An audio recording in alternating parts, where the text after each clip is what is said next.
Hello, everyone, and welcome to day two of the 2022 Scrabble Players Championship live stream presented by Scrabble Go. I am Morris Greenberg, and I'm here with Matt Kennick. Morning, everybody. Day two of the National Scrabble Championship is a go. So excited to bring you some games this morning. Round one's going to feature first place Scott Appel versus third place Michael Fagan in a matchup of two 6-1 players. Going to be some fireworks in that game, if I had to guess. The second game we're going to broadcast today, we're going to pivot over to Division 2, where we have a matchup of two former school Scrabble champions who are right up there at the top of the standings in Division 2. So we'll pivot and show you a little bit of that action in round 9 and return back to Division 1 for round 10 and 11. Yeah, and so specifically, often D2 players are up-and-coming players that eventually get to D1. I know I made my way through the D2 ranks. Matt, I think you've also played in D2 at Nationals before. It's definitely a great way to sort of shape your Scrabble intuition as you get towards the expert ranks. Absolutely. I can think of a number of top experts who have finished in the top couple places in Division 2 at one point before they, formally ascended into experthood. And so we'll be excited to watch that game as well. Yeah, and I'm seeing in the Twitch chat right now that there was a Josh Sokol sighting by someone in the chat. Yeah, Josh is, if you aren't familiar, is one of the tallest Scrabble players, so probably an easier person to see. I don't think you could spot me, for instance, at 5'7". Be on the lookout. We're going to soon cut to board one, which will feature Scott Appel and Michael Fagan, as Matt just said. Yeah, but Matt was talking about how some of the best players now made their way through D2. I think one example is Carl Johnson won Division 2 at Nationals one year, and he was one of the two finalists at the previous Scrabble Players Championship, where he lost to Alex Seaholm in the end. But in the most recent championship, it featured someone who was a former D2 winner. Conrad Bassett-Bouchard as well won Division 2, I want to say back in like 2012 or 2008, and proceeded to a few years later win Division 1 in Buffalo at a Nationals. So lots of people have come up through that division. It's always cool to see young blood. I'm a little biased as well as a former school Scrabble player myself. It's always exciting for me to see these players stick with the game and continue to get very good. There's a number of school Scrabble players, school Scrabble proteges, I'd say, who are now in Division 1. Jackson Smiley is a school Scrabble champion. Joey Krafchick finished second at the school Scrabble Nationals as well. Andy Hong, who we featured in 3 games yesterday, is up here in Division 1 as well. So many of the young kids, the kids are all right, I guess we'll say that. And they're up in Division 1, and they're kicking some butt as well. So, but we'll show you a little bit of action from D2 because I expect we'll see these kids in D1 in no time. Yeah, and there's a comment from Mr. Brain too. I think Matt Canick won a Division 2 also.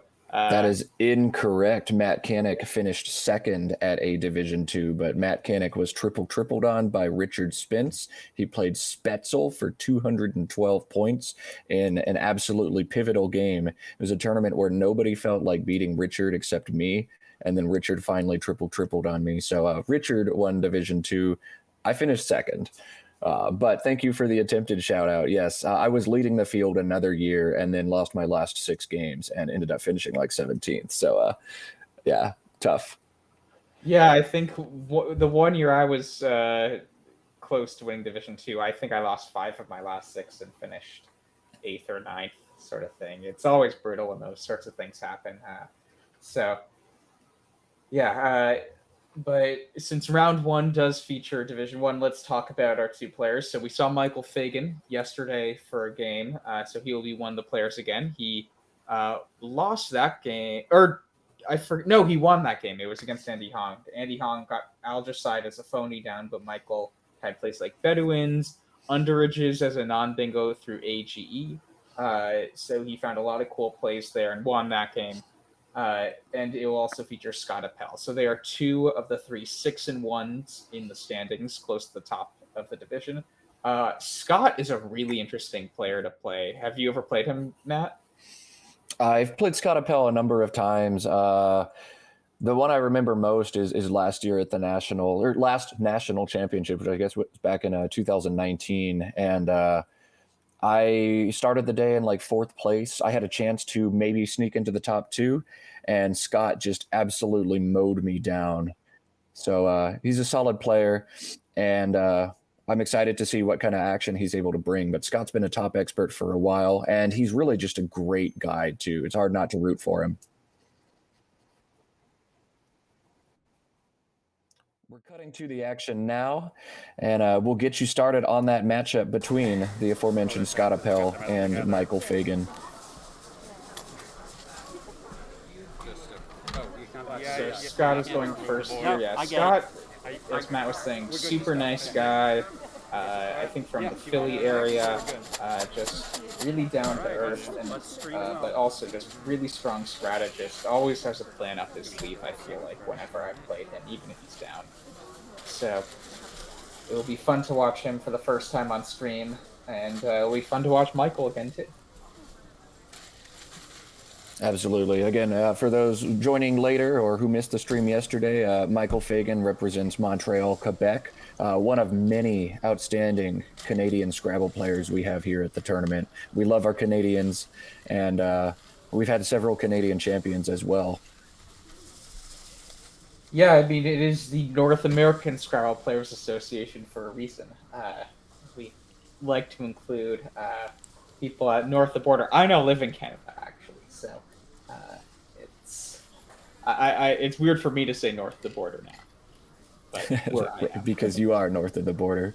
So Scott, in typical fashion, I swear most of the games we've had on stream, somebody's drawn the Q on the first turn. Scott's drawn the Q without any U, without an I to make QI. So he's going to do what I think many people would do in exchange here. I would have thrown back OQW. He elected, I think, to throw back an A as well. But there's nothing wrong with doing that. You know, you don't want to get bogged down by too many vowels this early in a game. Michael Fagan is probably not super excited to see that first turn exchange because he's a letter away from a number of 8s. But unfortunately, he's not going to be able to make that happen. So he's also going to exchange 2 tiles, just the EI, which I think is absolutely standard here as well. Yeah, I mean, for both, there were definitely some options. Like, you could have played Wiesen, keeping the Q with Scott's turn for 26, for instance, and Michael could have played GIE. But yeah, they're basically the same as exchanging. So I think it's a preference thing to some extent. If you'd like to take a few points right away, or if you want to just set yourself up for a likely bingo on a future turn right away. I expect out of this turn, Scott's pulled into one of the top bingo stems, AEINRS, but unfortunately he's got a U to go with it. Scott, I'm sure, is aware there are no available 7s in that rack, though he may take just a minute or two to double check his knowledge. Again, that stream really gets in your head. You do not want to miss a bingo on the stream. But I expect we see Scott exchange 1 or maybe 2, either exchange the U or exchange the U and maybe the I or A on top of that.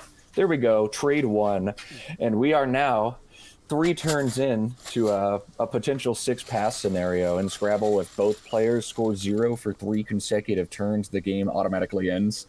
So I don't think we're going to get to that point. 3 more consecutive turns. 3 more consecutive turns, yes. I think Michael Fagan's going to make a play here. Oh, he's changing 2, so that's 4 zeros. But Scott absolutely is going to bingo out of this rack.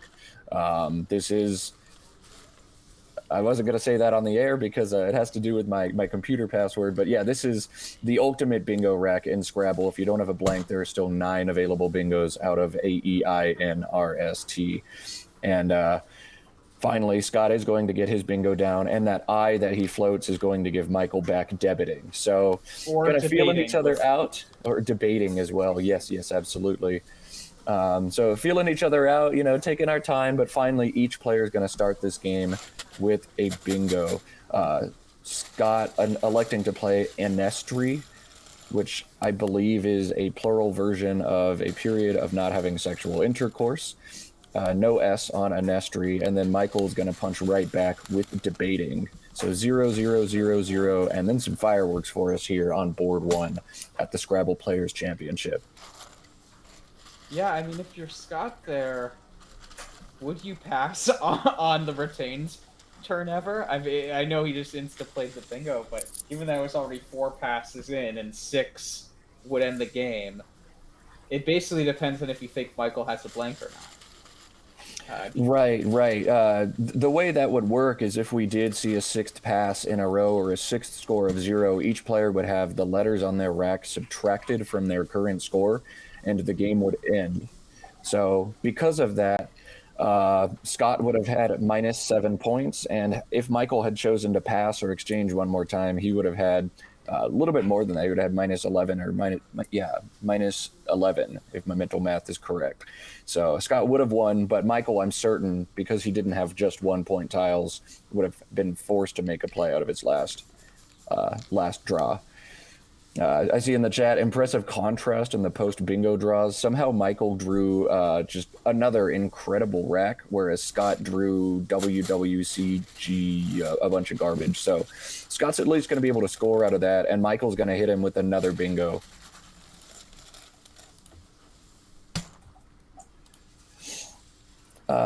As far as options for what Michael's going to play, I don't see any double doubles from the N, so he'll have to settle for something a little bit lower scoring than that, but certainly just numerous options for Michael, and he may take a couple more moments to figure out what exactly the best and highest scoring option is for him.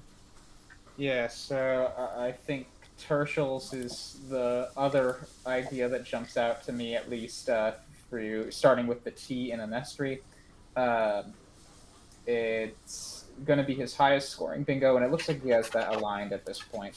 So I'd expect tertials to come down fairly quickly.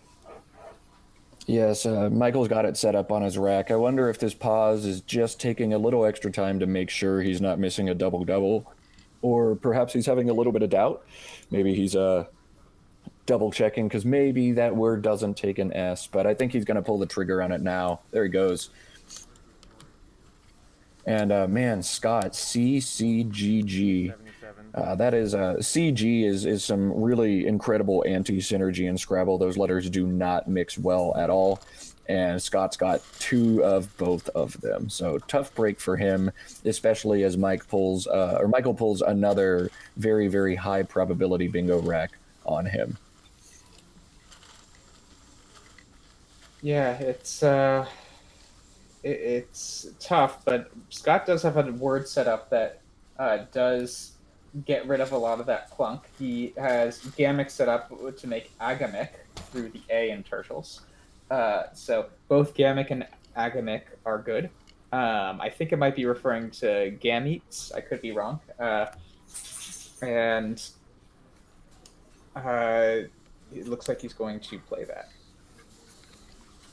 So that's going to help him clear out some of this. Never thrilled to hold on to another CG, but you got to do what you got to do. Michael, it looks like, is pulled into a J, so he'll be able to score some points with that, but I don't think he's got anything absolutely devastating out of that rack. Yeah, I'm not seeing anything crazy right away, at least. So one option is he could play through the R in tertials to make Jura or Jurat. Those are 2 plays that maintain pretty synergistic leaves of either EIT or EITT. Yeah, I think that's going to end up being the play here, is through that R. We'll see if he decides to play Jurat for 3 additional points, kind of unbalancing his rack and holding on to EIT, which is a little bit volatile, or if he plays a little more conservatively and plays just Jura. Intuitively, you want to undouble those T's, especially if you're going to get 3 extra points, but EITT is, I think, a much stronger leave than EIT, even with the double T. So he's probably thinking about those options. He might be looking to see, hey, is there any other thing I can do that maybe scores a little bit better? But here he goes. He's pulling the trigger on Jurat. He is taking the 3 extra points. And I hope this doesn't backfire. I've always found that holding on to more vowels than consonants can go one of 2 ways. You either end up bingoing or you end up scoring like 12. And so I try to avoid putting myself in those situations when I can. But it's totally defensible for sure to take the extra points here. I think I would have done what Michael did as well. But it's very scary drawing into vowels like that. And sure enough, Michael does end up picking 2 vowels and a Q, and now he's got kind of an unbalanced rack that's not going to score the best for him next turn. Yeah, luckily for him, there are a few spots to dump QI for above 20 points, so that is fairly likely to come down. Uh, One thing to note is that right now, this board, I think, in a lot of ways, compared to a lot of the other games we've seen, has ability to access basically every quadrant of the board, which is nice. A lot of the other games we've seen, there were plays right away that really constricted what the board could do. I remember Shook SUQ came down early one game yesterday to restrict a quadrant of the board.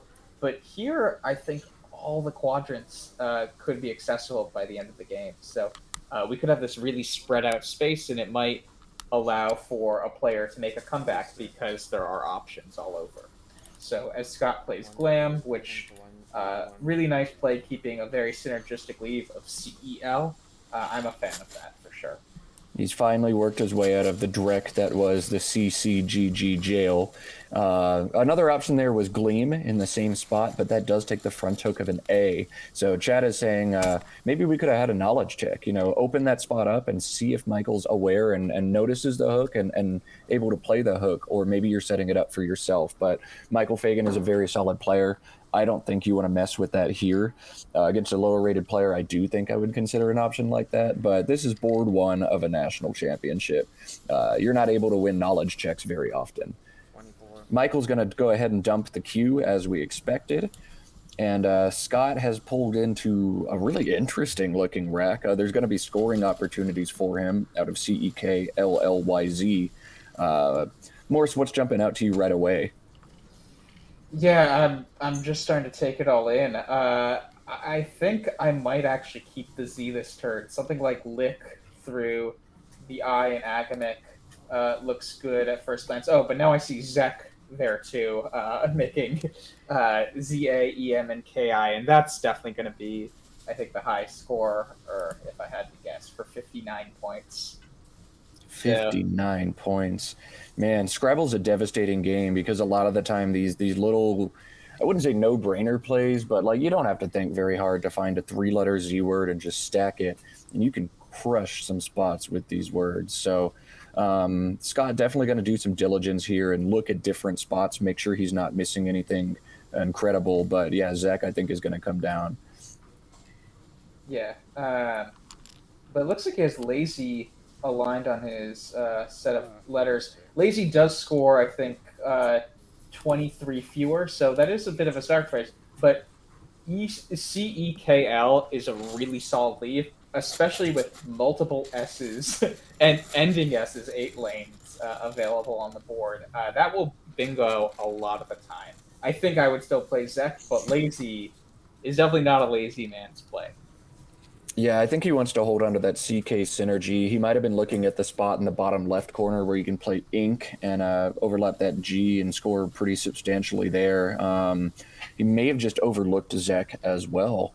I think if he saw both options, he'd pounce on the 59 points, even with the subpar leave that Zek holds. But looks like Scott has drawn into a pretty balanced rack, which I think was the plan after a play like Lazy. And Michael seems to be struggling now with too many vowels.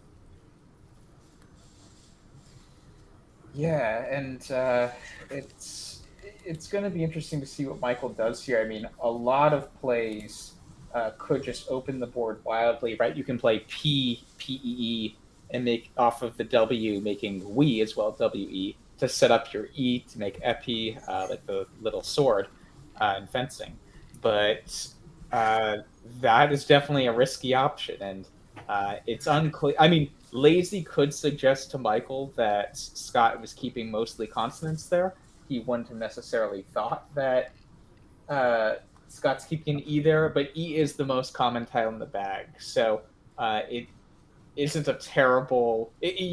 I feel like if I'm making a play to set up an E, I have to be pretty darn sure my opponent isn't holding an E, and I don't think I would be sure enough based on Lazy to do that. Absolutely not. Yeah, you can't infer that Scott doesn't have an E after a play like that. It scores very well. I'm just not seeing a lot of scoring options for Michael. He's going to have to do some philosophical thinking here. How do I want to shape this board? Because it is these turns where none of the options stand out and score significantly that really dictate what the shape of the board is. You need to capitalize on these turns, open what you want, or close what you want in these instances. Michael is ahead by 22 points, and it's his turn, but he's not going to be able to score well, and I think he's about to get destroyed. Scott is sitting on YOCKED, and that's going to score just a boatload of points. I believe it's 57. So I wouldn't be surprised if we see Michael play something just like JOE or JEE or maybe Jeep in this instance. If I'm Michael, I'm concerned. I don't want to get caught up fishing because there's really only one conducive line to play bingos easily. Now, that line is incredible. It's down to the S in tertials. You can play across in the bottom row. And an 8-line ending in an S is just, oh man, it is so juicy. So I think you can rationalize fishing here as Michael without having to, you can justify fishing here without having to open additional lines. There's not many worlds where Scott blocks that S unless Scott bingos. So I think you can take your shot. Don't open anything else. Make your little fish and hope Scott leaves the S alone. What do you think, Morris? Yeah, and just for newer viewers on the stream, whenever we say fish, all that means is get rid of a few tiles that aren't as conducive to bingos to leave really good tiles to hopefully get a huge score the next turn. So, yeah, I think Matt's analysis was spot on. There are definitely, I mean, to be fair, there are 2 S lanes on the board, so if you have a 7 that can be pluralized, you can be guaranteed a spot on the board if you don't block either right now, if you want to go that route. So I'd understand if Michael does that, but his lead is evaporating, and Scott seems to have heftier tiles, so you can't start getting too cute with sacrificing a lot of points here. The issue is you're not sacrificing points in as much as you legitimately just can't score them out of a rack like this. So many one-pointers, so many vowels, and you are bingo prone enough that it's hard to justify playing like a 5 or 6 letter word over something just like a 2 or 3 tile play. I totally didn't see that second S until right now. I hate bingoing for 59. And so I think I'm a little bit blind to those lanes where you score for 59. But yes, there are 2 available S's. So if Michael can leave both of those alone, I think a play like Joe or G, depending on what whether he prefers to hold EEPRT or EOPRT, that's what to do. Michael elects to score more, but he's holding on to now a very volatile EEERT. And if he pulls vowels here, he's going to be in a lot of trouble. He'll be in the same situation he was just in. And now Scott pulls the trigger on Yacht. Nice play. Good knowledge of a 4 to make a 6. And for those of you who are up-and-comers at Scrabble, I strongly advise as you go through the 3, 4, 5-letter words, pay attention to their part of speech. It's very important to know, hey, is Yacht a verb or is it a noun? Can I put that ED or not? Michael got bailed out aggressively. I think that EEERT leave is not a good one. And yet he pulled a bingo anyway and got exactly the letter he needed after Scott's play. So Scott can't be super happy about that, but Michael's got to be elated right now. Yeah, I mean, even though Scott is down 67, the good news is, and we'll see what he draws to his leave of HL, is that there's a ton of bingo opportunities now. As we said before, there are the 2 lanes that end in S's. Now, Michael created a lane on column N. That's the second to last column. So there's definitely a lot of opportunity to bingo, and Scott actually drew very synergistic letters. So he's not in that bad of shape, even though Harold's, I don't think, plays anywhere here. He should be close to something at a minimum right now. And yeah, actually, well, heraldist is a word, apparently. Heraldist? IST. Heraldist. Someone who heraldist. Wow. Through the I in Anestri and the T in Gerat. So we're not going to see that played. Scott is a fantastic player, but Scrabble players don't tend to study 9s, and that to me just doesn't really sound like a word. So Yeah, and someone said Heraldist has been missed on board one of nationals before, so it's it has happened already. It's tough to find 9 letter words, especially disconnected 9 letter words. It just is so much less likely to get 2 correct tiles in their places than 1 correct tile to make an 8 letter word. That players don't study nines nearly as often. The payoff is not nearly enough for the amount of time uh, they devote to studying. This is an interesting turn now for Scott. We're going to have to assume he misses the bingo heraldist, and beyond that, the options are really challenging here for him. You want to obviously try to score some and stay in this game, but what do you do? Are you down enough that you consider opening the board here, or do you assume that the 3 lines available are going to stay available? I could totally see a case for just plunking the H in the bottom right side of the board, making HE and HE for 20 points.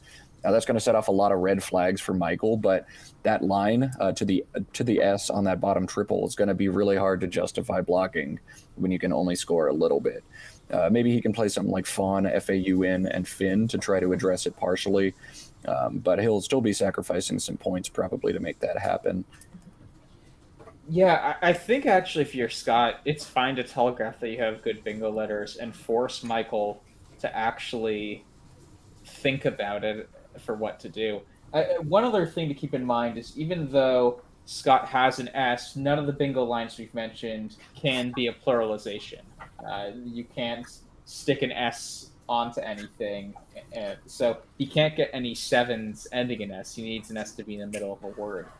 Luckily for him, even though 2 of the lanes end in S, and he does have LES and LESS, less, is a common suffix that could pair with a lot of 4-letter combos at the beginning. So he might be thinking about what's the best way to fish or just take off a few tiles to optimize his bingo chances the next turn. And he might be settling on just playing the H. It looks like he's separated that out from the rest of his tiles at this point. And there we do get the 20-point plunk. We'll see what Scott pulls into this leave, but it is a very, very bingo-prone leave.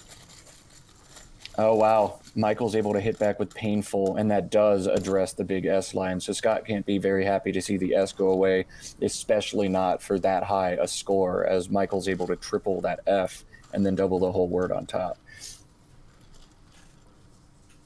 Oh, man, I don't think that's the pull Scott wanted into this rack either. Yeah, another R is normally a pretty good tile, but here, yeah, it doesn't quite work out for him. So Larders is valid, but it does not play anywhere. yeah, so I'm guessing he's going to go underneath painful to make lard and making 3 2-letter words with that. For those newer to the game, the twos, learning the twos, there's only 101 of them, I think, or maybe there's a few more now. 105, I believe now. 105. Yeah. Learning those 105 words, and you can learn them in a day, probably adds 40 plus points to your score without knowing them. And you often know a lot of them. You know hi, you know bye, you know we, etc. So he opts to play lard, and 32 points. It's not a bad score at all, and it keeps a great ERS leave. But yeah, he might be wishing his choice of Anestri was a different one of the sevens in that rack that could pluralize. Now, I think Scott's choice at the time made a ton of sense. You want to give your opponents as few shots as possible, but it happens to be that he really needs the S lanes at this point. Michael's now picked up into 3 Ns and the classic UV combo, so he's going to get to decide what to do with this. Again, he can try and maybe address the S in an Estri, but I think when you have a lead in Scrabble, there are 2 ways to hold on to it. One is to play aggressive defense and ensure your opponent does not bingo no matter what, and 2 is, okay, you can bingo, I don't really care, I'm just going to score so much, I'm going to turn on the guns and run. And score as fast as I can. Both of those are reasonable approaches, and it's up to you as a player to decide which one you're going to take. We'll see what Michael decides here with this rack and this lead. Yeah, it's interesting. I am looking. So at this point, both blanks are unseen as well. So I think if you're Michael, I think Venus, Venous, should be valid. And that does get rid of 5 of your tiles, which is with 26 unseen or 19 left in the game, 19 in the bag.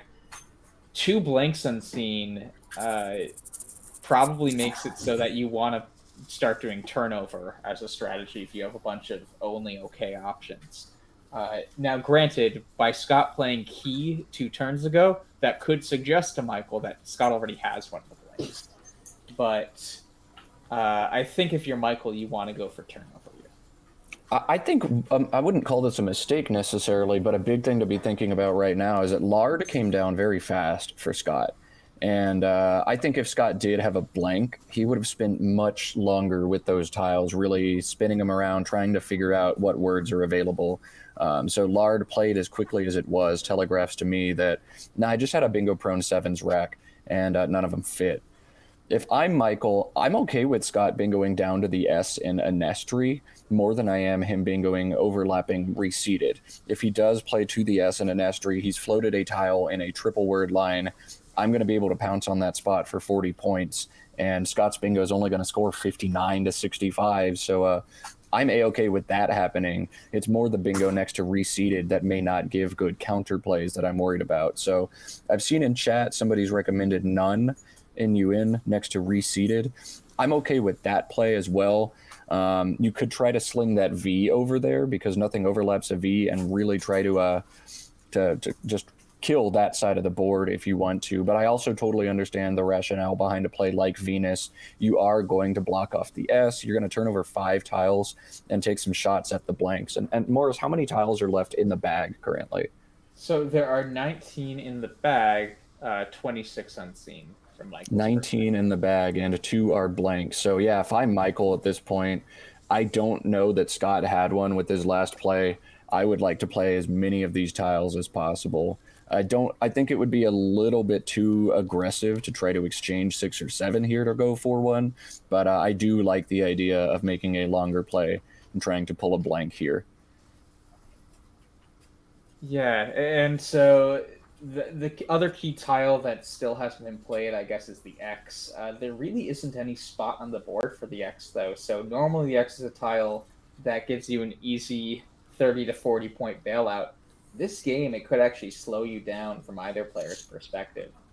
So the X might not be the kind of tile players want to draw closer to this end game. Now, granted, if one gets a bingo, that could entirely change the shape of the board, but that is something to monitor as we get to Absolutely. the end game. Poor Scott, man. How often do you go from having heralds to fishing into ADELRS to just like not even being close to a bingo all of a sudden?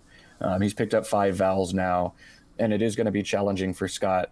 It's a double whammy too, because with those blanks unseen, you want to turn over tiles, but when you're holding AEIRS, you feel compelled to hold on to those letters no matter what. So Scott's probably not going to be able to make a long play here. He's probably looking to drop 2 of the O's in some place, but he's only going to have probably 2 opportunities to draw a blank after that. Not that he needs one to bingo with AEIRS or a similar leave, but that's tough, man. Poor Scott. Most players would have drawn a bingo right now. But as we've seen on board one over and over, players are making some curious decisions with the letters they decide to draw. Um, I just seen so many top experts decide that it's a good idea to draw a bunch of vowels, and I don't understand why they keep doing this. Yeah. It was funny enough. Yesterday, I was talking with some friends who were watching the stream, and they thought you were hilarious every time that when you made that joke. So keep it up. I will make that same joke about 8 more times. So if you like it, great, and if you don't, I'm not going to apologize or back down. 23. So So it looks like Michael's optimizing points in a lot of ways here. He probably sees that even though he's holding 3 ends, which you never really want to do, there are no more ends in the bag at least, so he can't get a 4th one. So 23 points, it's the most points available to him. So, and it does give him a 78 point cushion. As we said, you have two options here. You can run or you can try to play defense. And it looks like Michael is just trying to score as much as he can. That's very curious, though, because that N leave is so inflexible. That Y is going to help him out a lot as he pulls options like Tunney. But I think that play is going to give Scott some ins to this game that he wouldn't otherwise have. Scott, we might see just dump like WOO or something that really opens his board wide open. Does let Michael potentially hit him back with some counters, but he needs to open this board. He needs to try to get a bingo line pretty quickly. Yeah, and he might be opting for Rue making some two-letter words parallel to the ESE in reseated.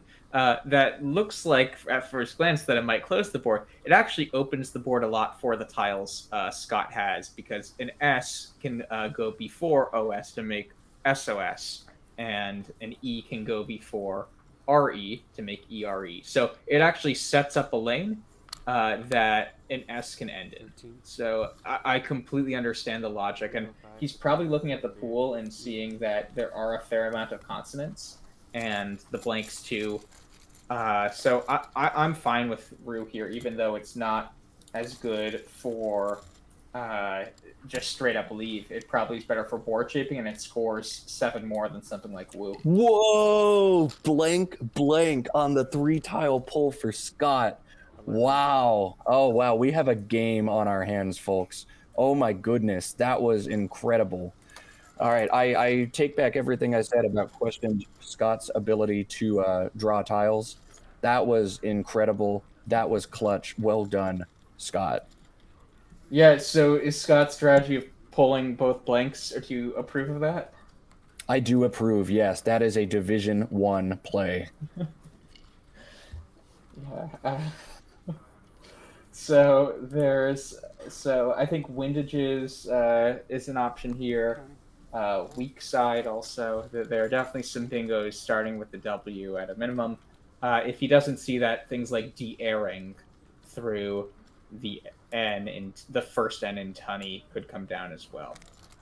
You'd prefer to play through the W just because it's a few more points and likely doesn't give as dangerous of a spot back to Michael. But a bingo's a bingo here, and he's down by 76 points. Any bingo will put him within 10 points of the lead, and I think he's right now just looking or counting how many tiles are in the bag. There are 8 in the bag, so he will leave 1, which is really ideal. You don't want to give your opponent a tempo advantage when it's basically a tie game in an end game, so 8 in the bag is really clutch for Scott here. He got the blanks at the last time you really want them, aside from the end game itself. I wonder if it's insane or reasonable to consider waiting with a rack this incredible with both blanks. What if you just bingo out? I think if Scott bingos now, he is still the underdog to win this game. If he plays something like Windages or Islanded through the second N and Tunney making some overlaps, I wonder if it's appropriate to think about waiting, opening a couple lines, just trying to score a little bit, and playing a bingo out to catch Michael with points on his rack. He's got to see that V, that F, that X unseen. There's a B and an H unseen to him as well.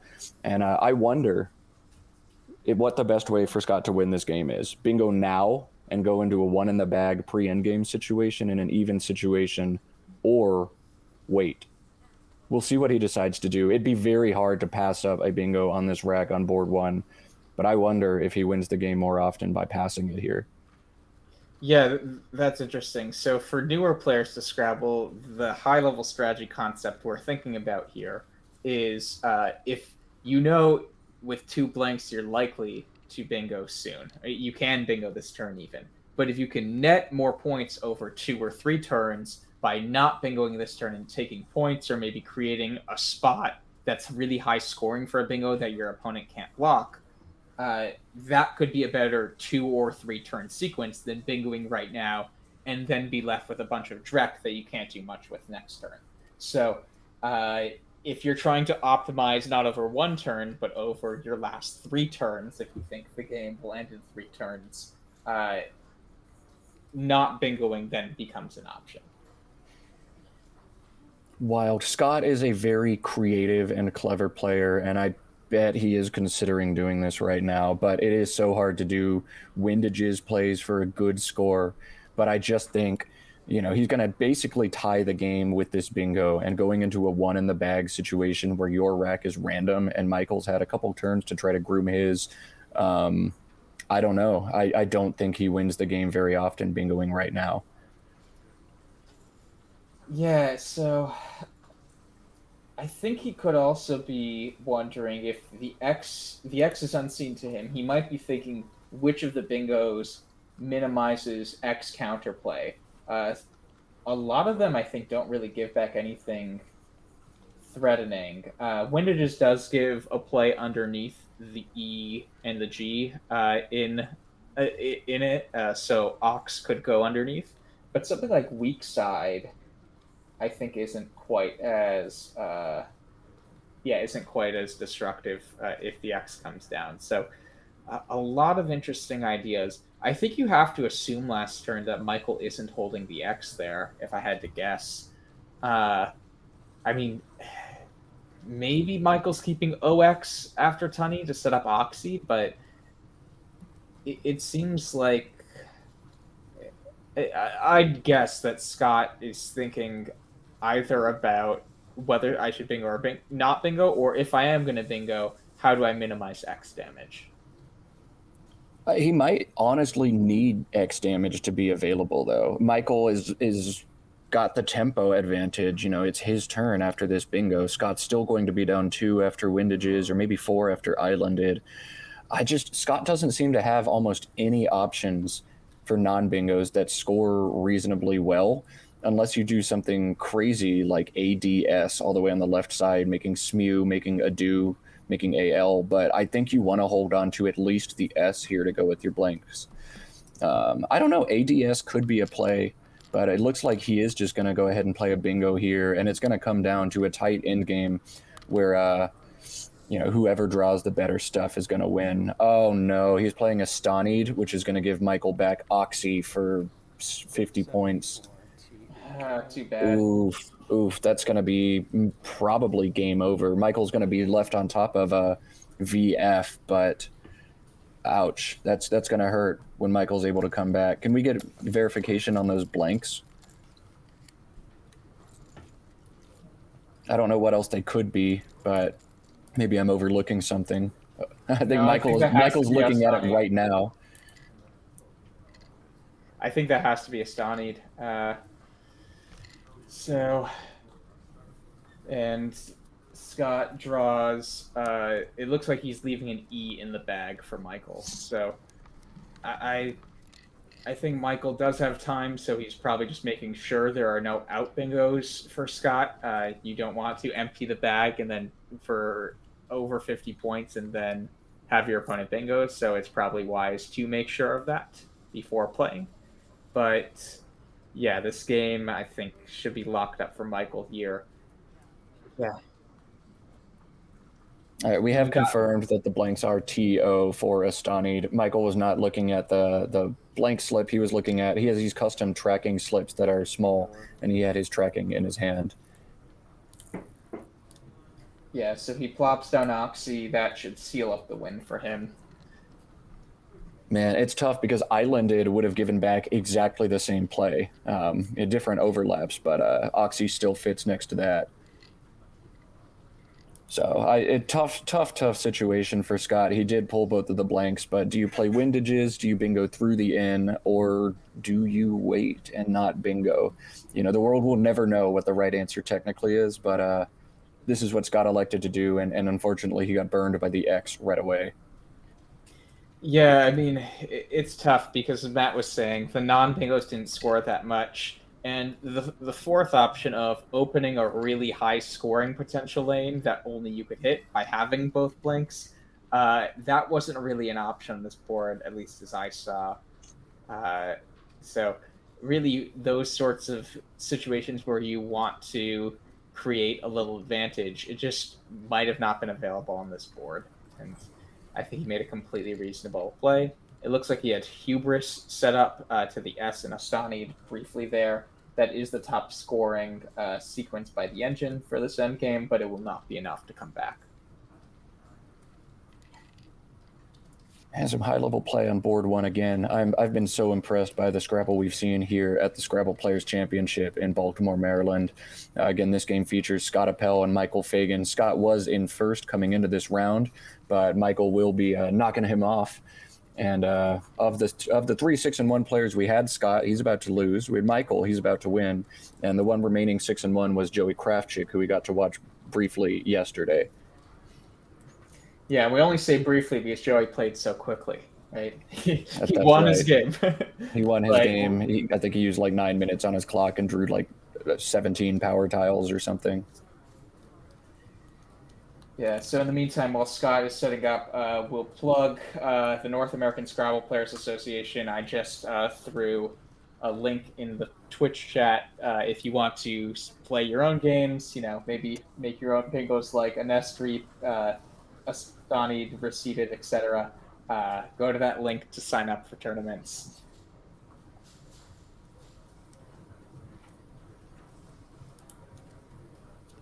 As a reminder, we've elected to shake things up for round 9. We will be pivoting away from Division 1 and heading over to Division 2, where we'll watch 2 previous school Scrabble champions, Knox Daniel and Leo McKenna, face off in an annotated game.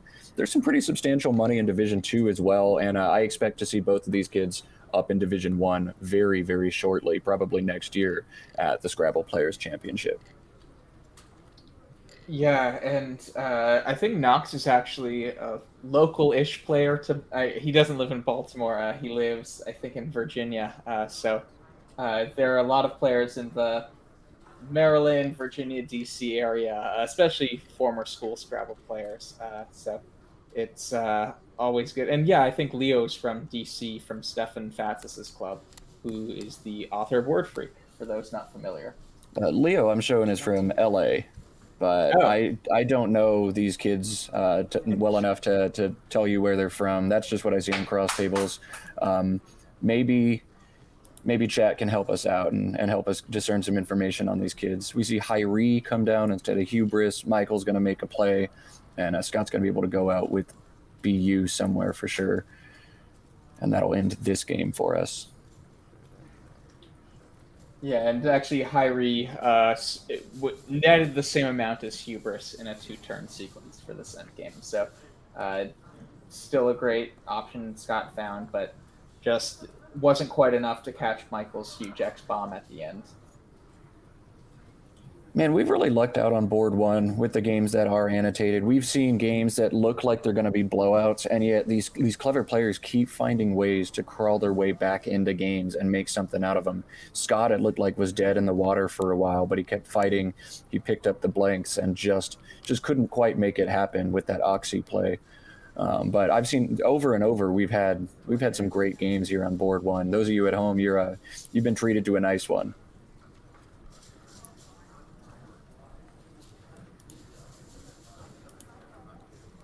Hoping I didn't jinx anything by saying that. Knock on wood right now.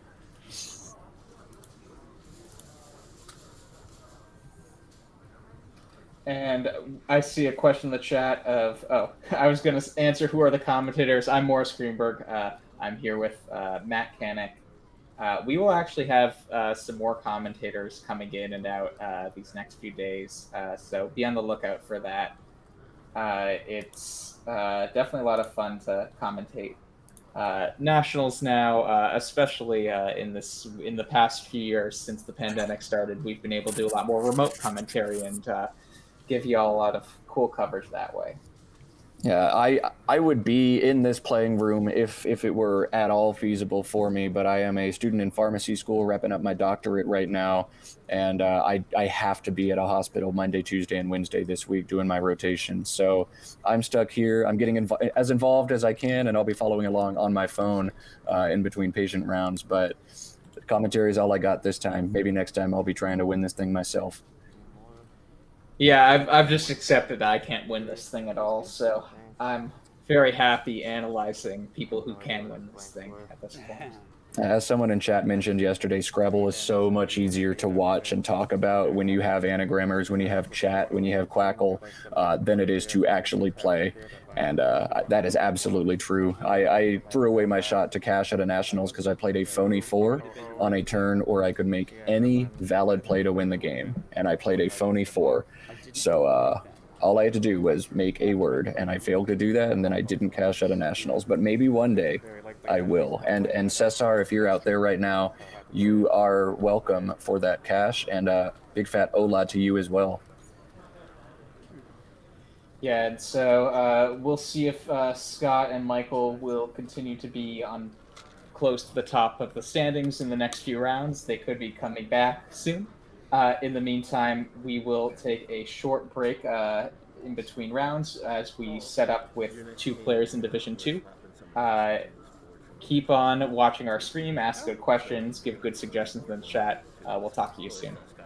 Yeah, Scott will be playing Ori Swift in a pivotal matchup after this, but again, we're not showing you that. We're pivoting over to Division 2, and we'll be back in just a couple minutes with that marquee matchup. Thanks for watching, y'all. Stay tuned. Okay. Oh, how come? What's going on? So I should have been on live stream again, Okay. but they're going to put Division 2 on the live stream, and so Ori and I have to go.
Championship. I am Morris Greenberg. I'm here with Matt Canick, and we are going to switch over to Division Two for one game to see two of our younger players in Division Two, Knox Daniel and Leo McKenna, play each other, and they are two up-and-coming players who will likely be in D1 soon.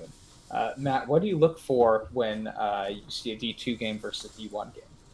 Well, specifically, it's not so much Division Two versus Division One, but the age of the players. There is a book that I would say probably 90% of younger Scrabble players tend to follow in terms of strategy and what they like to do. And I think everybody in the chat can tell me the reputation that younger Scrabblers have.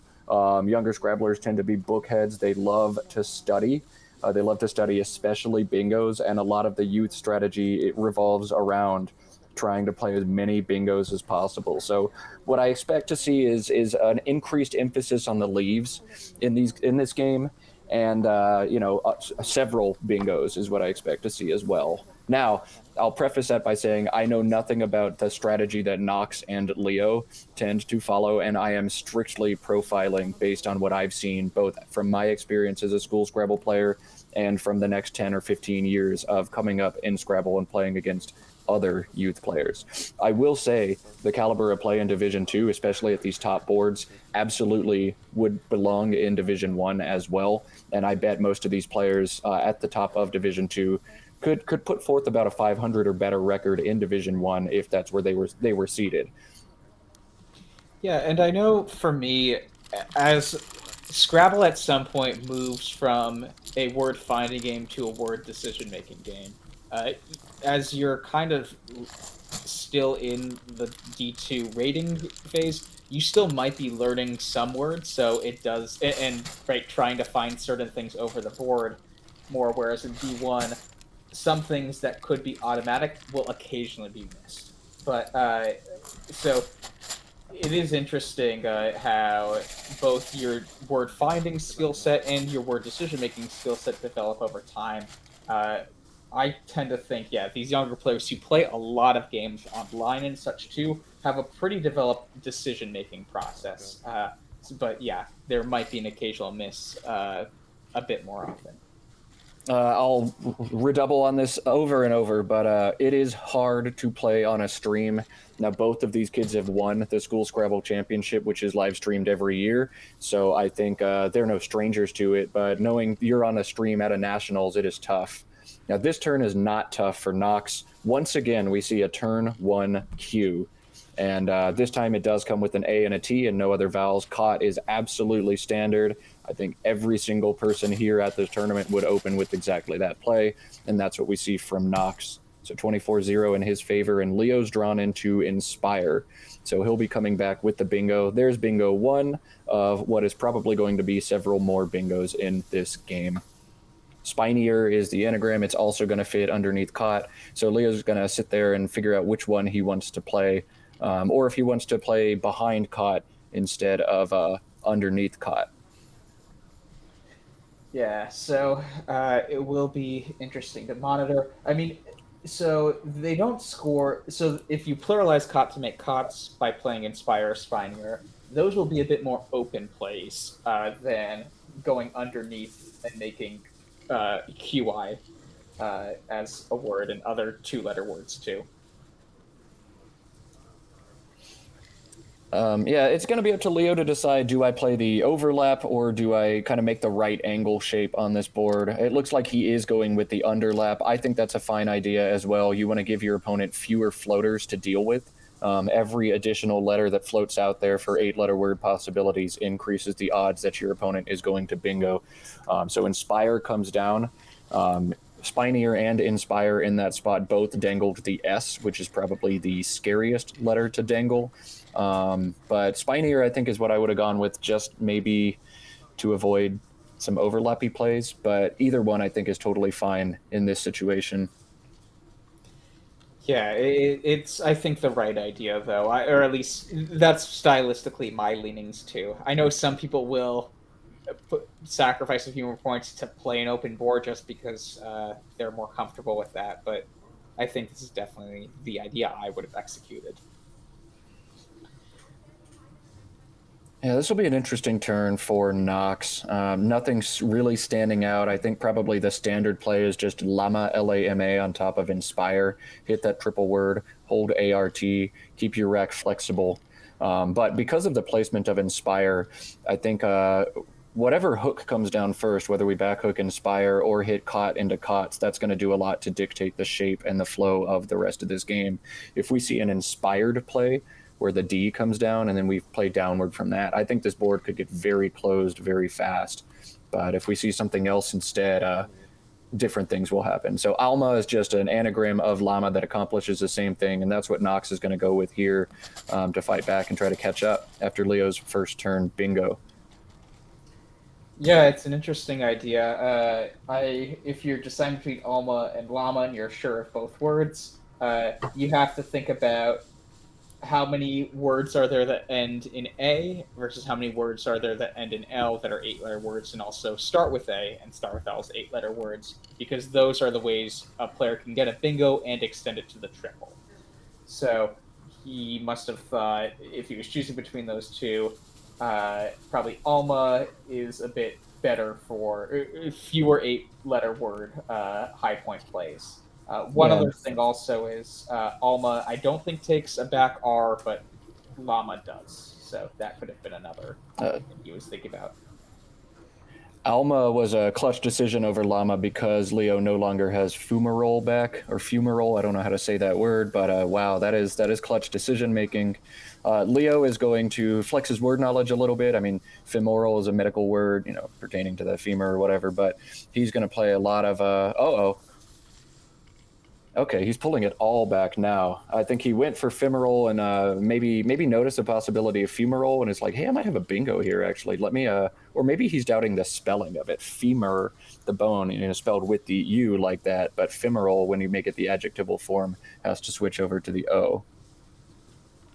And it looks like he might be trying it with a U now, which, as Matt said, it is femoral with an M. Or sorry, with an O, not a U, is the valid play. So he's going and he's picking tiles. So I think Nox has just accepted it. I guess Nox has, yeah. We'll see, I guess, if he mixes the tiles. I forget all of the rules at this point. If you're allowed to draw, it the looks play like stands. Yeah. So better equity play. Keeping an O is definitely better than keeping a U. Obviously, it comes with a bit of risk of losing your turn, which is a much bigger downside if you know for sure that femoral isn't a valid word. But hey, it's a better play if it stays. I will say, in terms of stereotyping youth players, one of the stereotypes is being bookheads and fishing for bingos all day, and the other one is being willing to try anything. Kids have a reputation for playing a lot of non-words, a lot of phony plays, and we already saw one here on board 1 of Division 2. So that's a big play for Leo, though. It's always important to get rid of U's when you can, and he was able to get one. That's going to give him more flexibility on this next rack. Imagine if he had 2 U's instead of 2 O's with that garbage he's sitting on. He'd be in even rougher shape. Yeah, it's. I mean, he's already in a bit rough of shape. I guess we'll see what Nox does here. My guess is he's going to fish off the Y and the E in some way. There are a few spots to do that. He might be shuffling his tiles a bit first, maybe even looking for 9s if he doesn't see any 8s. But yeah, I think he's going to be looking at Yi or Yen, possibly. I think either to the triple word score, paralleling to make F, EF. Yeah, I would expect to see Yi and EF. I think that is a standard play. AE NRT is just such a solid leave. You do want to be a little bit concerned about what opportunities you're actually going to have to play a bingo if you draw it, because this board is not the most conducive to bingos into AE NRT. You're going to want an S for extra flexibility to pluralize a cot. But we'll see what he's able to get. I think we're definitely going to see just a YE fish in some capacity here, though. Yeah.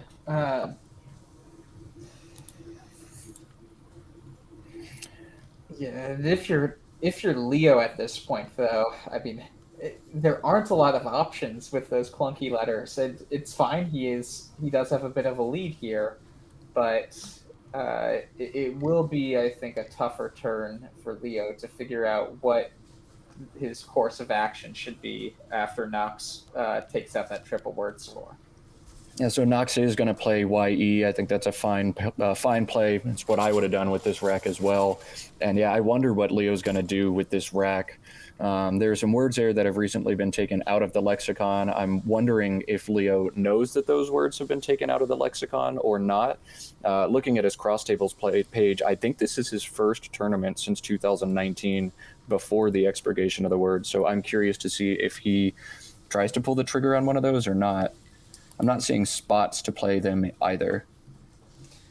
Yeah, it's there isn't a lot available here. I mean, he might just play something like move, M-O-V-E, starting with the M in femoral, and E-O-P-U isn't the best leave, but with some consonants, you can definitely draw into good stuff, and it still scores 18. So I hate that. My opponent has just fished 2 tiles, and I'm going to play MOVE, opening up a double line for my opponent to hit a bingo. I would never make that play. I'm more inclined to just exchange here than to do that. Fair. I guess Peeve might be a better option than P-E-E-V-E, keeping the disgusting OOU, but it does score even more. It scores 28, and it would also make Yep. If I'm Leo here, I do not want to create additional bingo lines after a fish. If my opponent has the S and has a 7 to play with cots, or they can backhook Inspire with the D, R, or S, fine. Otherwise, I'm not giving it to you. You have to work for your own bingos. So that's going to be interesting. He's got Peeve set up, and I'm sure he's aggravating right now over the fact that he's creating 2 bingo lines, both on top of and underneath the E. But there are just no other good options because he's pulled such a terrible rack. So I do wonder what he's going to do here. This is a very challenging turn for Leo. Yeah. I mean, I actually like this idea. From my viewpoint, it's early in the game. I'm up by not that much that I can start sacrificing too many points by exchanging, for instance, in my view. And the lanes I'm creating really aren't high-scoring lanes now. The move play, I get it. That one opens up a really high-scoring double lane. But the lanes that Leo created aren't that high-scoring and would give him a triple word score opportunity to counterplay right after. So I'm fine with this Peeve. I know it gives back some more bingos, but those bingos will be low scoring, and they'll be bingos that I can have a good counterplay for. Yeah, I like the play of Peeve, definitely over move. I think that was a good job by Leo. Knox is going to go with untraced here to bingo back, so Leo doesn't have to worry about the lines he created because Knox already had it. And Leo, crucially, is able to pick up the first blank of this game. So that's going to help him a lot with scoring opportunities. Yeah, I mean, he could get a Z play for a bunch. He could play Boozed, for instance, now that Knox, by burning the blank. That would be 75 points. It'd be interesting if he does that. Yeah, it's always tough to play a blank in a non-bingo, but when your bingo score, or when your non-bingo scores what a bingo does, then it's not so bad. So yeah, Boozed is a great option here, or if he doesn't notice that one, there's still a Doze or other options, but options for him to score 69, 72, even 75 with that blank. Is he going to do that, or is he going to go with something like Uzo for 29 points on top of Untraced? They're both good options, and we'll see if he gets aggressive and tries to score now, or gets aggressive in a different way and tries to bingo next turn on top of scoring 30 now. Yeah, I wouldn't even be shocked if Azo comes down off of the A in Untraced. It's a very natural play if you aren't comfortable with burning a blank. LOUD blank has some synergy. I think if you're looking to get rid of the Z and not the blank, your eyes gravitate to that spot as well. So I think, yeah, burning the blank with something like Boozed or a Doze, playing Uzo or playing Azo, I think all of those could be options here. Oh my goodness, Nox has picked up Jinxer in that same huge spot through the E. I don't think it's going to stay available. I think either Uzo or Boozed is going to, or Alzo or Boozed is going to come down, but we'll see. If Leo for some reason plays elsewhere, that is going to be huge for Nox. He's got Yeah. Jinxer set up, and this is a school Scrabble game. Even if it's not good, it's coming down on this board. I guarantee you that. He's still got the X to give him some flexibility on top of that. But yeah, Morris, I'm going to put you on the spot. Choose right now for me, Boozed or Uzo. Which one would you pick? Oh, I would play Boozed, I think. I'm I'm winning, right? Or I guess so. I haven't updated the scores in a sec. Sorry. Yeah, about we'll get that. these scores updated in just a moment. And yeah, I just think you have to play Boozed here. It is so many points. It addresses so many lines, and it helps you stay on top of your lead. Yeah. So yeah, I take back the lead for a bunch, and after Booze, like I guess X is a possibility. EX underneath the R and A and untraced. But aside from that, my opponent needs to bingo to come back. There aren't really any big spots. Whereas that play that played of untraced, I mean, it's a lot gutsier than underact in the same spot, and yeah, it definitely. I would just immediately take that spot out entirely. No half measure. Leo definitely has a lot to think about here. It looks like he's leaning in into the Uzo camp a little bit, which I think is fine. It's going to work out for him if he's able to pick up another bingo next turn.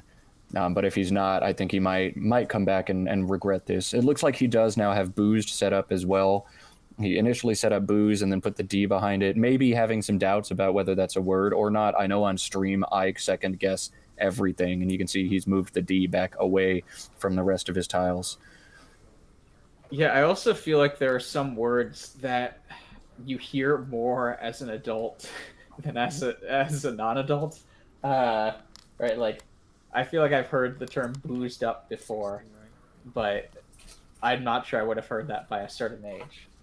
So Booze is going to come down. He's going to retain the D, and Booze also does take the back R, so that may come up later on in this game as well. But we can see now, I think Leo would have played the D if he were sure enough of that word.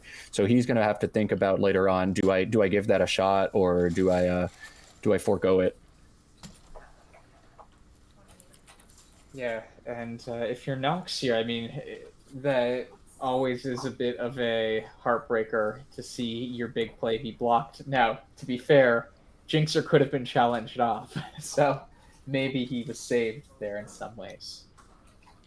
So Nox now has a Raj and Boozer. That is a scary play to make because of the back hook on Raj. It takes a back A, which Leo is sitting on, though Nox doesn't know that. He's also got the X to try to set up possibilities for scoring down the road. He definitely can't be happy to see what he wanted to play in Jinxer get blocked, even though we know on stream that is not a word, and has to kind of reset all of his heuristics here and figure out what he wants to do. He's got Raj set up now, and that just scores so well that I think you have to make it independent of what it does to the board. He's also losing, so you have to lean in and embrace that randomness and that volatility a little bit with a play like Raj in this situation. So I'd be very surprised if he plays anything but that. And we'll see what Leo does in response. I think Rax is also an option there, but keep in mind, from Nox's perspective, the other big spot on the board is for the X. He needs an E with it to play X and also make Ax and RE, or Ray, underneath the R and the A and trace. Or untraced, excuse me. But if you want to be a bit more conservative and still score, Rax could be an option here. I'd prefer to retain the X, try to hit underneath untraced here. If I'm going to play underneath with like a Boozer play, I'm going to play Raj over Rax. If I'm winning by 60 instead, maybe that changes, but I'm not. Yeah, I think that's the right idea here. You need to you need to assume the best to some extent when you're down 60 points rather than assume the worst. If you're assuming the worst, you're already down 60 points. I mean, you're not going to win. Definitely a tough choice for Nox. You know, Raj definitely has some deficits as a play, but it's just one that you're going to have to make. Sometimes you have to make plays you don't like just because that's all your letters let you do, and that's what we see here. Yeah. In the meantime, Leo has dually set up. Nice little word. I guess he could maybe play Ted and dually, and that would really open the board a bunch. So we'll see in these next 2 turns. And actually, if Nox does play Raj, Dually could come down. So it would be Leo would have a decent counter play to Raj. Dooley would also come down, not with Ted, but with Inspired. That would be the higher score, nice. though it would throw this board open. It's something you got to do with that rack, with other options unavailable. Actually, I would play Boozed and Davy 100% of the time as Leo if it were my turn, but it looks like Raj is coming down. We've already seen, Leo has seen that word Dooley, and I think now Dooley and Raja is going to come down. I'd be surprised if we don't see that in the next 20 seconds or so. Yeah, I mean, we'll see. So it looks like Nox is just drawing tiles right away. I was wondering if Leo was going to hold, given that he was unsure of the D hook to booze. But he accepts and will likely play Dually, if he's sure of it, I guess I should say. Yeah, he may consider other options. There's a nice 5 Yauld, Y-A-U-L-D, but I'm always team closed board, and I'd like to see either one of those plays just because it knocks out the inspired hooks and makes it really difficult to get anywhere below what's already on this board. The bottom 6 rows are going to be nearly unavailable unless you go out of your way to open them after either of those plays. I love a good closed board. I'm excited to see that. Let's get our score widget updated after Raj, and we'll talk about Leo's play after that. Yeah, so otherwise, I mean, Ulva is another option, U-L-V-A, that would keep a pretty synergistic D-L-Y, and the D is pretty valuable on this board for scoring with the inspired hook. So, yeah, I think he's probably drawn at this point to the A hook on Raj. We also see Davy set up on his rack, which is, I think, his high scoring play, actually, but ULL isn't quite as opportune for scoring your next turn. But it looks like he's going to play Davy. It's a great idea, though, still. It actually might be the most defensive of all the ones we talked about, just because it sticks the V after Raja, so it limits what can be paralleled. I would have pounced on any opportunity, even with a slim lead like this, to try to address the Inspire hook. Now it's going to sit there, and that line with TE is also going to sit there waiting for whoever draws the next bingo. And if I'm Leo, I'm holding ULL. Odds are it's not going to be me. So I would have played that differently, but I totally understand the rationale. And I definitely know on stream, too, you start questioning words that you would otherwise have the confidence to play. So I think a little bit of a bunch of different variables coming into factor in that play and that decision. Yeah, and I guess one tile to monitor is the H. Raja can take it back H, and so that could be on a board that is starting to be limited in terms of high scoring spots for hefty consonants like the H's and W's and things like that. The H is already one of the better ones of those, but especially having that bailout spot to make a short 3-letter word ending in H could be a good play at some point down the road. I think Nox needs to keep sitting on this X as long as possible, trying to pick up a K so he can spell his own name. Yeah, that should be a rule, right? If I mean, Morris is a valid word in Scrabble, and in Collins, actually, Morris is even a word as a verb. So you could be Morris at some point in the future if you're playing Collins. But I think for cool enough names like Nox, they should just be valid in games you play, if that's your actual name. Yeah, totally agree. You should get to play your name in Scrabble no matter what it is, and I will name my firstborn child QA in order for them to be the top Scrabble player ever. That word would give so much flexibility. I see in the chat one fun option for Nox is POUF down from the P. That sets up XI. It opens the board a lot and scores very little. It's a tough play to make, but it is an interesting thought. Nox electing instead to just unload this X. He unfortunately wasn't able to pick up an E to hit the big spot, and I think he's done waiting. He wants more flexibility out of his rack. So Ox is going to come down for 27 and pull him within 23 points of Leo, who is sitting on what is not a very fun rack to be dealing with right now. Yeah, I think Fui was an even cooler version of that, just because it scored a few more and already set up something that he would have been able to hit. But yeah, Ox, perfectly good idea as well. Uh, All right, so Leo's not got a fun rack right now. It looks like he's going to play swill down from that S. He's going to open this board wide up, but sometimes when your rack is really bad, you've got to do that, even if you are ahead. So that's what he does. Initially for Nox, you can play like Foible through that L for some points. Biofuel doesn't quite work, but that'd be a great way to work out of that rack. Bluefin, very nice. He's used it almost instantly.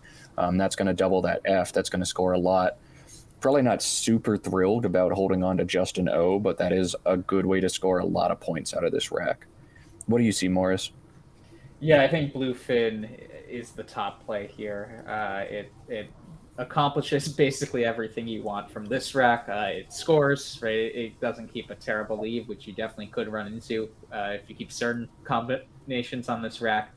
And it doesn't give Leo a whole lot back, especially a play like Swill. I mean, yes, the board is a bit exhausted, but it probably suggests that he is kind of has to slow his way through some clunky combinations right now. So I love this idea of Bluefin he has set up. I'm wondering if he's even considering anything else really at this point, or just making sure that he's 100% on it. Yeah, I mean, there's also the idea maybe I can just play like FOU off somewhere and keep slightly more bingo prone stuff. Maybe he's considering that, but Bluefin scores so well, you've got to do it. And there it goes. Yeah, and that does take care of the inspired hook also. So I'm guessing you're a fan of that aspect as well, Matt. No, not really. There's still so many bingo lines open. Whenever I play young people, I don't give them bingo lines, or I'll give them one that scores like 56, 58 points, and then just watch them fish for it for 6 turns. Again, I'm stereotyping all youth players into one. Nox is really burst onto the scene and probably does more than just fishing for bingos. Both of these guys have been playing a really solid game of Scrabble thus far, so maybe I should stereotype less. But that's how I tend to play youth players. Yeah. Leo is pushed his tiles a little bit off our screen, huh? Oh no, there we go. No, it's Just taking a lot of space, really taking advantage of that long rack and flexing on it. Yeah, so he's going to make a hefty play of Winch for 29. Definitely a good idea. I think Winch or Flub are both reasonable options there, and he actually saved Flub for next turn if he wants to play it and Nox doesn't go there. Oh man, there is an 8. It doesn't play on this board, but if anybody sees the 8 that Nox could have with the right floaters, that's super cool.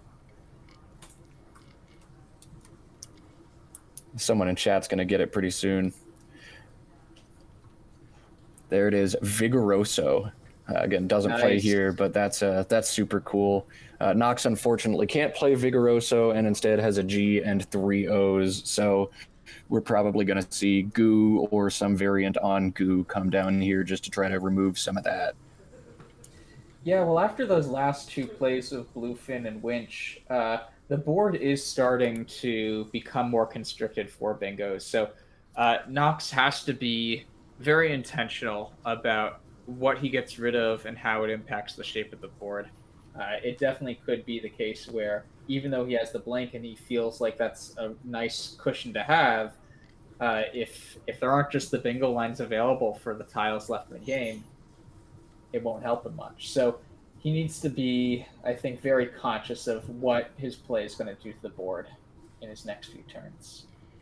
Yeah, I imagine we're going to end up seeing GOO and DO next to Davey here just to open up some lines as Nox sits on the second and final blank in this game. He wants to create those lines. He wants to make sure he gets this bingo down. Otherwise, he's going to be stuck fishing to try to hit from the B and Boozer or from the A and Alma, and those are not the most conducive lines. So I bet we're going to see him open something here, unless he's very confident in his ability to try to catch up without a bingo on a closed board. Yeah, and so I see a question in the chat. Do schools in the US, Canada commonly have Scrabble clubs? They're rare in the UK. I think it depends on the region. I know the DC area, for instance, has a lot of Scrabble clubs. uh, around there. So it really depends, I think, to some extent. And I know Cornelia Guest in Connecticut has done a lot of school Scrabble stuff too. So yeah, I think there's definitely certain pockets with a lot of school Scrabble access, but it's in pockets. It really depends on if you have a dedicated volunteer or two. And I think as we continue building out the Scrabble scene, hopefully we'll have more and more people volunteer. I coached a school Scrabble team a few years ago in the Boston area when I lived there, and they were a lot of fun. I often find that kids are some of the most refreshing people to play Scrabble with because they're just so wide-eyed about it and always want to learn more. Yeah, it's so regional, and really it depends on if your region has one of the champions of school Scrabble. We have some incredible people in the Scrabble scene who have generated just player after player after player. I know I can attribute most of my Scrabble career to Mary Rhodes, who ran youth Scrabble tournaments in the Texas area. But they've kind of petered out here. I know Cornelia Guest, Stefan Fatsis, John Chu in the Toronto club do a great job advocating for school Scrabble in Toronto, in like the Philly area and in DC. And I think there's more of a movement out on the West Coast as well now, trying to get some clubs involved. But definitely something I'd like to see more of is youth Scrabble, and definitely something that it takes a village to build, but the rewards are so incredible. And I mean that's what this matchup is featuring right now. Yeah. So we missed a little bit of action going on that aside. Leo makes a nice high-scoring play of Phoebe on a closed board and has drawn into the bingo of Tall You Eyed, which is very nice, and it fits alongside Knox's play of Goo. Knox can't be thrilled about what just happened. He played Goo, he made the line, he's trying to bingo, and instead he drew more garbage, Giiou together. Come on, man. And Leo instead may be bingoing in his spot, depending on how Knox plays this turn. I'd be shocked if we see Knox close a bingo line in a game that he's losing by about 100 as he sits on a blank. So I bet we're going to see Leo get to hit Tall You Wide. Yeah, it will be interesting to see things develop. I mean, one option you could be considering is Houri, Houri, off the H in Winch. That will create an S lane to the triple. Now, the thing that Knox might have to think about is, even though he has the last blank himself, there are 3 S's unseen. And so he might be considering, if I do something like that, is my opponent likely to have an S at this point? I mean, probabilistically, it's fairly likely. We know from seeing Leo's tiles that he doesn't have an S. But with 3 S's unseen, playing Houri or Curio similarly, seem like the natural place to get rid of a lot of the Drek, but might be risky. Did TWL pick up DOO? I don't know any of the new words. I don't know that either. If it did, then Guiro goes well on the top. But man, I truly do not know. I'm quite rusty since I went back to school. DOO is not good in TWL. Thank you, chat. So Guiro is not going to be a good option for up there. I really like this idea of Uri, Houri. I know you don't have the S. You do have a blank, and you have to lean in at this point. I think because your win percentage is rather low, you need to get lucky to win. And I would take that shot. Yeah, and someone in the chat points out that you could also play Guiro making dog for a bit fewer points, but that could be an option as well. That would still not block Toluide, actually. You can make 2 off the O in Guiro, and it would perfectly fit, but definitely an idea as well. I think I might opt for the riskier Curia or Hori if I were to get rid of those tiles here, just because I'm down by over 50 points at this point from Nox's perspective. I need to make sure I don't exhaust the board so that I can't come back. It's a tough turn for Knox, and I mean he even with this Drek, he's still very close to a bingo. He nearly drew auto gyro down from the AUTOGIRO, which would have been a nice play for him, but just 1 tile off on that. Man, he is not in good shape with this rack.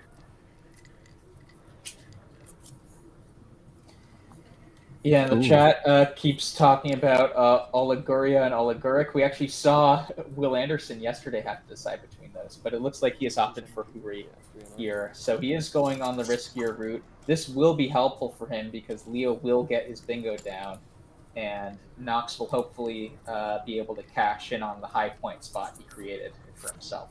Absolutely. I love that play from Knox. Really, really good stuff. And as I mentioned coming into this game, expect these kids to be in Division One very soon and expect the caliber of play we see from this game to be very close to that of what we've seen from some Division One players thus far.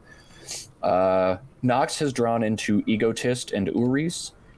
So he does have that opportunity. There are no sevens that end in an S that I see in this rack. So he may also consider bettings from the B and Boozer, although that is one where it's like I could totally see that being a word, but those INGS words are so interesting, and it seems rather arbitrary which are and are not valid in Scrabble. So we'll see. He'll go with Egotist or bettings here, and if I'm wagering correctly, and I'm curious to see what that's going to lead to later on in this game. He's down 100 points, so neither bingo will catch him up. And it does look like Leo was able to draw a pretty solid rack out of this, but pretty balanced rack at least. But I don't see bingos for him. Yeah, and the chat points out that Hag Rides is available as well. And Yeah. so Knox would have to Hag Rides for Leo through the A and Alma. It's sometimes hard to see those, not because Hag Rides is necessarily a tough word to see, but because the A is sort of obstructed there. You don't always think, oh, I could extend the A to be in second position rather than first position. Knox could even play Agitates here. It's the same amount of points as bettings, and that is a more common word. If he isn't sure of bettings and doesn't see Egotist right away. So yeah, these two turns are going to determine a lot in this game. I mean, we'll see, I guess. There are 16 tiles in the bag right now. Knox is going to need a bingo and probably a second at this point to catch up, or a really bad rack from Leo. I think bettings is the play he has to make. He needs to string that S out, create another bingo line, and hope he's able to get lucky and make something happen at the end of this game. Can we get our unseen pool displayed? I think we've got the features to do that now. It looks like Knox is going with bettings. I totally agree. I think this is a thing to do. It's better than Agitate, probably better than Egotists as well in terms of helping him win this game. We'll see if Leo's able to see Hag Rides as a counterplay. Leo may also hold this play.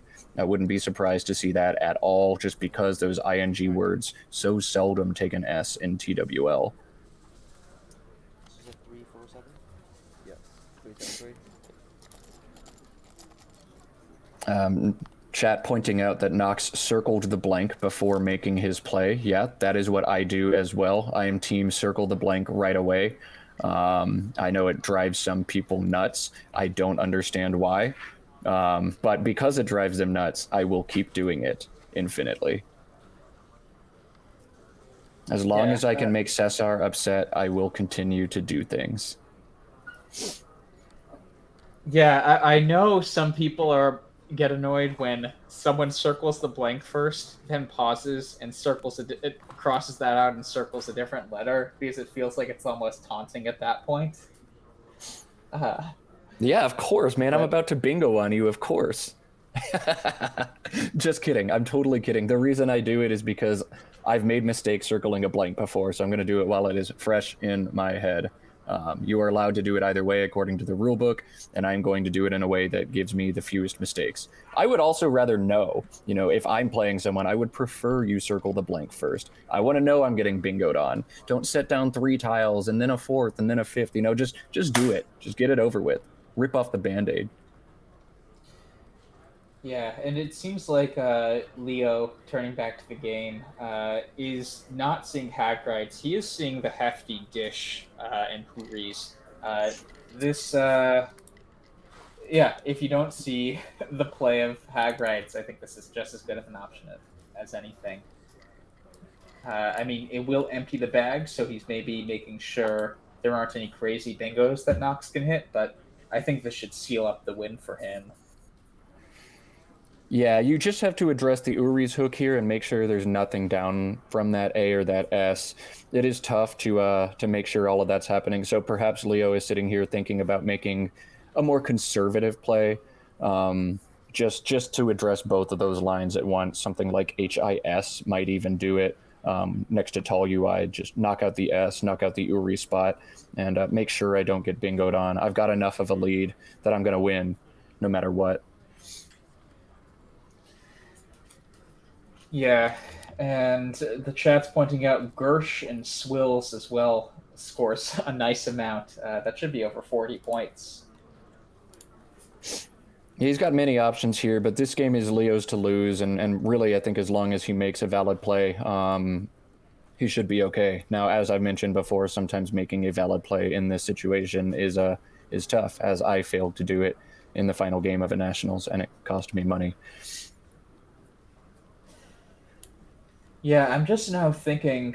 So if he plays off the S, Nox could set up a nice S lane by playing next to the U of Tolui one tile, and it might be tough for Leo to block, especially if he plays the IS, right? If Nox plays his N off and make Un, Leo can't play Uns or Uni to block it.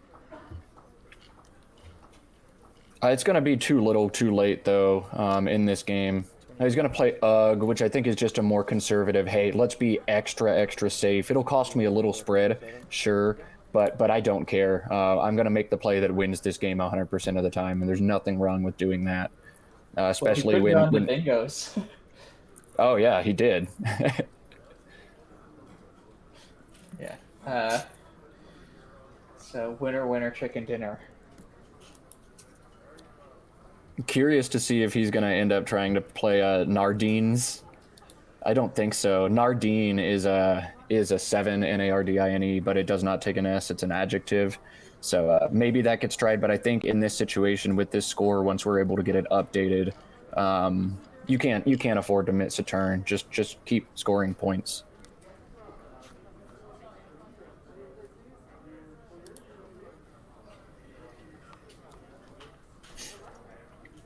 This is more or less going to do it. We are going to turn back to the action in Division 1 after this. The next matchup, I'm being told, is going to be two Canadians playing against each other. Jackson Smiley coming off his big victory at the Word Cup and his $10,000 first prize versus Robin Pollock Daniel, who's been a top expert for a long time, and she's made some really incredible plays over her career. So I'm very excited to get to watch that one. Yeah, it will be good. It will be interesting to see, I guess, some players that, Jackson plays really creatively. I think Robin also can as well. So I'm always intrigued when seeing players that just have interesting styles come to Board 1 and get to show us how they approach the game. And I've played Jackson numerous times, and yeah, he is really come on as a Scrabble player over the last few years. He's one of the very best out there. So it'll be fun to watch. Y'all are in for a treat as we go into round 9. Or round 10, I apologize. Yeah.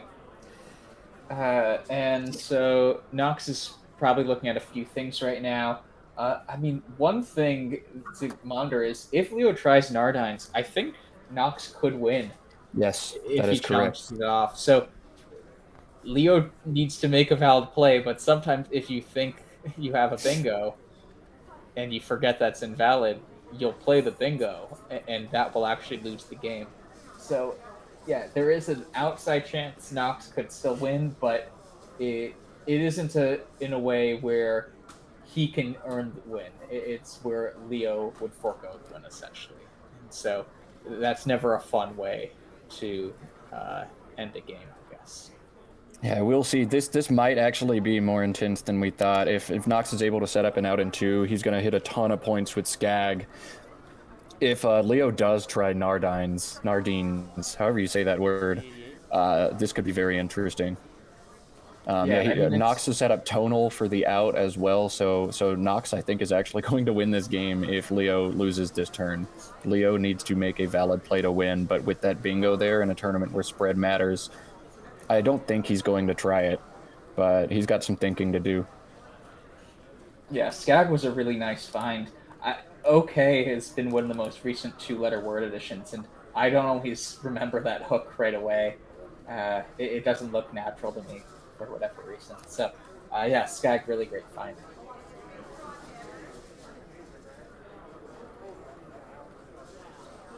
Leo is, I think, counting, tracking. He's probably doing the math in his head right now to figure out, hey, I just need to make some plays and win this game. It looks close, but I've got the stuff. But he's got to definitely take some time. Think about what Knox has still available. There is the tonal play to the L and swill. But something like Rhines and swills should be just fine for him to win, or really almost anything should be fine for him to win this game. He's got EDS and blue fins. He's got tons of different options, but he can't lose the turn. He can't take the bait on the bingo here. Yeah, so it looks like he has Send set up. I'm guessing that's going underneath Huri's, making us RE and IN as well. They'll score 25. I think that should be enough to outrun and outplay that Knox has. A super interesting game here. I think one of the pivotal turns was the femoral that Leo was originally going to set down, that he was able to pick up and switch to femoral. That gave him the flexibility 2 turns later to hit booze on the triple word for a boatload of points. And if he hadn't made that, if he had kept the U instead of the O, I don't think any of that happened. He would have had a junk rack instead. So big moment in this game where Leo was able to shed a U instead of an O with the phony play. And it's going to make a world of difference. Leo is making a valid move. He's passing on Nardines, wisely so. He's going to play Wise underneath Inspire for a truckload of points, and that should be it for the game. He does leave in RD, so Knox doesn't have the flexibility, I think, to play for a stick or anything like that. I think he's just going to go out and narrowly lose this game. Yeah, so the top play is Nota for 17 points above Ox, making Toe and Axe as well. But I wonder if... Okay, he's just going to play that. I was wondering if he's going to try and complicate things a bit. He does have under a minute, so I think that's the move you just naturally make, even though you know it's not going to be quite enough. So it will be an 8-point loss for Knox, 8-point win for Leo, but very well played game, and as we said, we'll take you back to Division 1 after this round. But as a reminder, these are 2 younger players. They're now in high school. They went through the school Scrabble tournament. If you are a younger person, or if you're a parent and you think your kids could want to get involved in Scrabble, definitely check out our relevant links. I will throw that in the chat as well. Shameless plug, I came through the school Scrabble program and it was one of the coolest experiences. Super duper recommend if you're the right mix of nerdy, smart, and have some free time, like many high school students do, middle school students as well. Super fun program. So we will take a short break in the meantime, but we will be back soon. For like 39, but I didn't want to get challenged off. I think it does take a mess.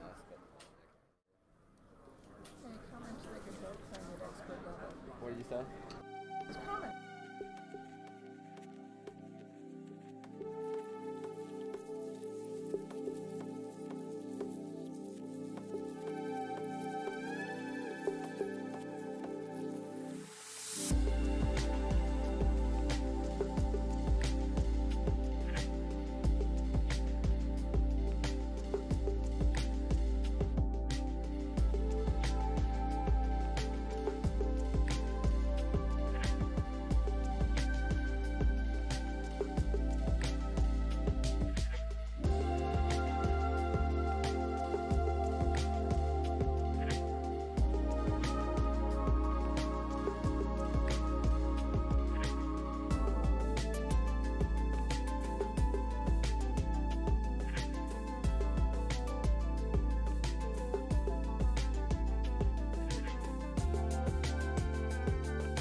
And welcome back. Hello, everyone, and welcome back to the 2022 Scrabble Players Championships. I'm Morris Greenberg, and I'm here with Matt Buchanan. We have a great round 10 coming up. This is game 3 of day 2 between Jackson Smiley and Robin Pollock Daniel. One fun fact about Jackson I know that I saw in his questionnaire before he filled out for the tournament is he has a Scrabble tattoo.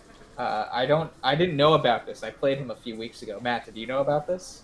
Oh, I did, yeah. Jackson's one of at least 2 people we featured already on stream with a Scrabble tattoo. Joey Kravchik also has a Scrabble tattoo. So maybe lesson learned if you want to... there we go, we got the tattoo on cam now. Good job, Jackson. Letter E. You can ask him what that symbolizes if you'd like to. But yeah, we've got Jackson Smiley versus Robin Pollock Daniel, a matchup from the 6, or that's slang for Toronto, Canada. We got 2 Canadians on stream for you right now, in addition to Morris doing commentary and Lisa Kessler right next to Jackson doing some annotation for us. So go Canada.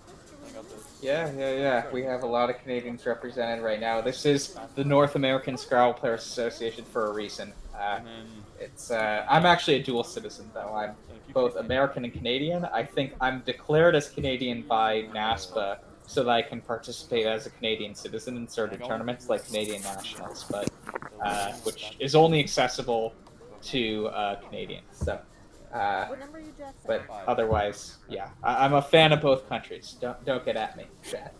And I am married to a Canadian, so maybe one day shortly I will be able to get to play in those Canadian Nationals myself. Yeah, I guess, yeah, that's right.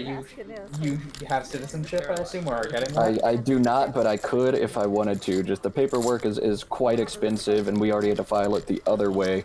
So going both ways and getting both of us dual citizenship would be quite challenging. Yeah, see, everyone wants to play the CNSC, or Canadian National Scrabble Championship. I've gone a bunch of times. It's a really fun event. They had it in the heart of downtown Toronto a few years ago, and live streamed the finals, and everybody else got to watch in a room and kind of talk over the plays and watch some really high-level play from Eric Tran. Ended up winning that tournament over John Stardom. But a super cool tournament, super cool group of people. I love my Canadian Scrabblers. And I'm excited we get to showcase a couple of them here. Yeah, it's, I mean, Canada, like, I know the Ottawa Scrabble Club for a few years had a really good set of players, and Toronto has a really good set of players. Montreal, I think, has had a few former world champions as well, so really strong. Like, if you were to line up the strongest city Scrabble talents in North America, I think there would be, in the top 10, a few different Canadian cities. Yeah, no, Canadians have generated some really top-notch Scrabble players. I think Adam Logan is probably the most notable one, but Jackson Smiley is going to end up, I think, up there very shortly. Robin has been around for a while and has been a top expert for a while. Eric Tran, as I mentioned. Matthew Tunnicliffe has won a Nationals before. Jason Lee nearly won a Nationals. And we've seen Michael Fagan on board one from Montreal. Josh Sokol, or Axer Typo, the streamer, as well, is Canadian. So a lot of top talent coming out of that country, and both in the TWL and CSW Lexica. If someone says there's way too much Canada, I respectfully disagree. You can never have too much Canada. David Boy is prior world champion as well. Yes, absolutely. Yeah, 3 former Canadian world champions. I actually don't know how many American world champions there are. I guess there might be a few more because there are older ones like Jill Sherman, Brian Capoletto. Yeah, absolutely. America's generated a few, but Canada as well. Lots of talent up there, eh? Joel Wapnick, yes, cannot forget about Joel Wapnick too. Thank you, chat. Yeah, so in the meantime, Robin is picking her first set of letters. And we are underway here in round 10 of the Scrabble Players Championship from Baltimore, Maryland. Round 10 out of 31. 31 games of Scrabble spread across 5 days for y'all at home. Always such a cool event to watch. So Robin's going to open with ELMRTTU, and Jackson with the far less balanced EGIORUY.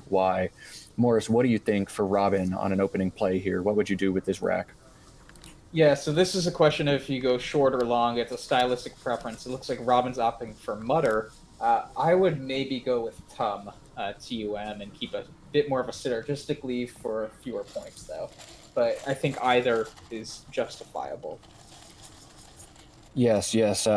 We've seen this several times now, kind of a clash of the old school and the new school. Or older school players would absolutely drop Mutter without thinking, and newer school players would consider playing smaller, leaving fewer floaters for their opponents, and keeping more bingo-prone leaves early in a game. Either one, I think, is totally defensible.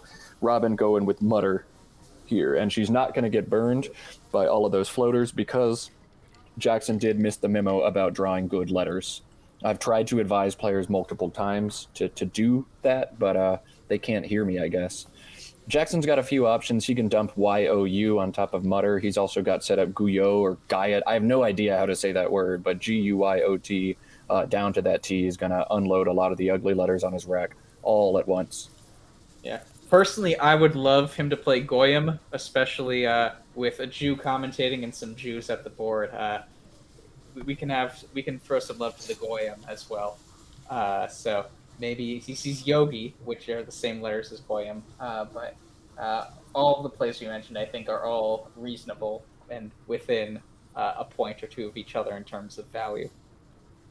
Goyim is no longer valid. It's been removed from the lexicon. So I forgot we're that not was going to see valid. that play. I apologize. I forgot. Yeah, there were a few words that were expurgated in the past year. So, yeah, so it's got to be YOU is going to be devastating if that's what Jackson opts to do, because Robin is sitting on crawled right now and she would be able to hook it behind. So Jackson elects to play this instead, and that's going to work out nicely for him because I don't think Robin's going to be able to do much compared to what she could have done after YOU. Yeah. So it accomplishes a lot in terms of getting rid of all the Dreck on your rack, scoring close to as many points as you could from that rack, and really not giving your opponent that many huge opportunities to score. This will be an interesting turn for Robin. She's got some options. The chat is suggesting maybe WUD through the U, keep things small, keep things closed, and hold a very dynamic leave of AECLR. I think without an S, it's going to be tough to bingo on a board after a play like WUD. So maybe we elect to score more points here, but there's not a lot of scoring opportunities. That's what a play like GUYOT does. Yeah, it's... wow, she's going to go with declar, I think, which I'm pretty certain that's not a word. I wonder if Jackson knows as well. Robin's got to be on hold right now as Jackson thinks about this. Jackson almost never instantly challenges a word. He does what I think is very smart. He'll say hold and think about it, think about his options, think about what your play gives him back, even if he knows it's no good.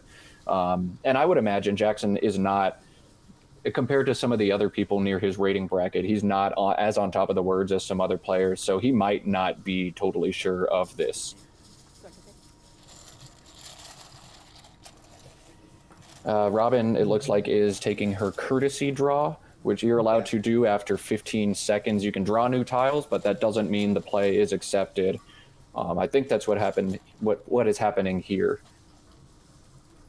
Yeah, this is an interesting move by Robin. I mean, it gives her a shot at least, which but it seems like if we look at the end of the game and Jackson's winning by a lot because he blocked or he chose a play that didn't give back crawl, it feels like even after turn 2 that it's already a pivotal point in the game.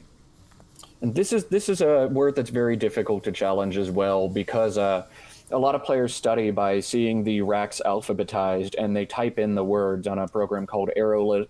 Shout out to Cesar for that amazing program. But this is one where if you do see that rack, my brain would right away be like, well, it's got to be either reclawed or declar, and reclawed is dumb, so it's going to be declar. But the way people study, they learn how to unshuffle these racks, but they don't get a good sense of distinguishing what is and isn't a word. So yeah, very tough word for Jackson to challenge. I haven't seen either player indicate in any way that the play has been accepted yet. So this, I think, is going to be a very long hold for Jackson. If I'm Jackson, I'm more inclined to challenge this just because I need to know. The way this board is shaped, these S hooks on both Mutter and Declar are going to be huge going forwards in the game. I need that knowledge. I don't want to have to try to play an S on the end and then have Robin challenge it off. So that alone, I think, pushes me in favor of challenging this word. But Jackson certainly has a lot of thinking to do. And once again, I'll mention on stream, it is a lot harder to make any kind of decision just because you get in your own head. Yeah, I will say from like a tell perspective, I feel like Robin took a bit long to play Declaw, compared to like we saw Andy Hong yesterday play Algicide as a phony with a Y in it, and he played it so confidently right away. I feel like Jackson does try to process all information about not only do I think it's good, but how confident is my opponent and such. And that could matter here because if Declaw stays on the board, then Declawers could come up at some point. Exactly. And it could really. So I think Jackson is trying to incorporate all information he's seen, not just from his own perspective from studying, but from how Robin is acting right now, how she acted before she made the play. And because even if he thinks I'm not confident enough to challenge, it will inform whether he's confident enough to stick an S on it later in the game. I feel like Jackson would have challenged this play already if he were going to. I'm afraid we're going to see a play like FOH or something come down.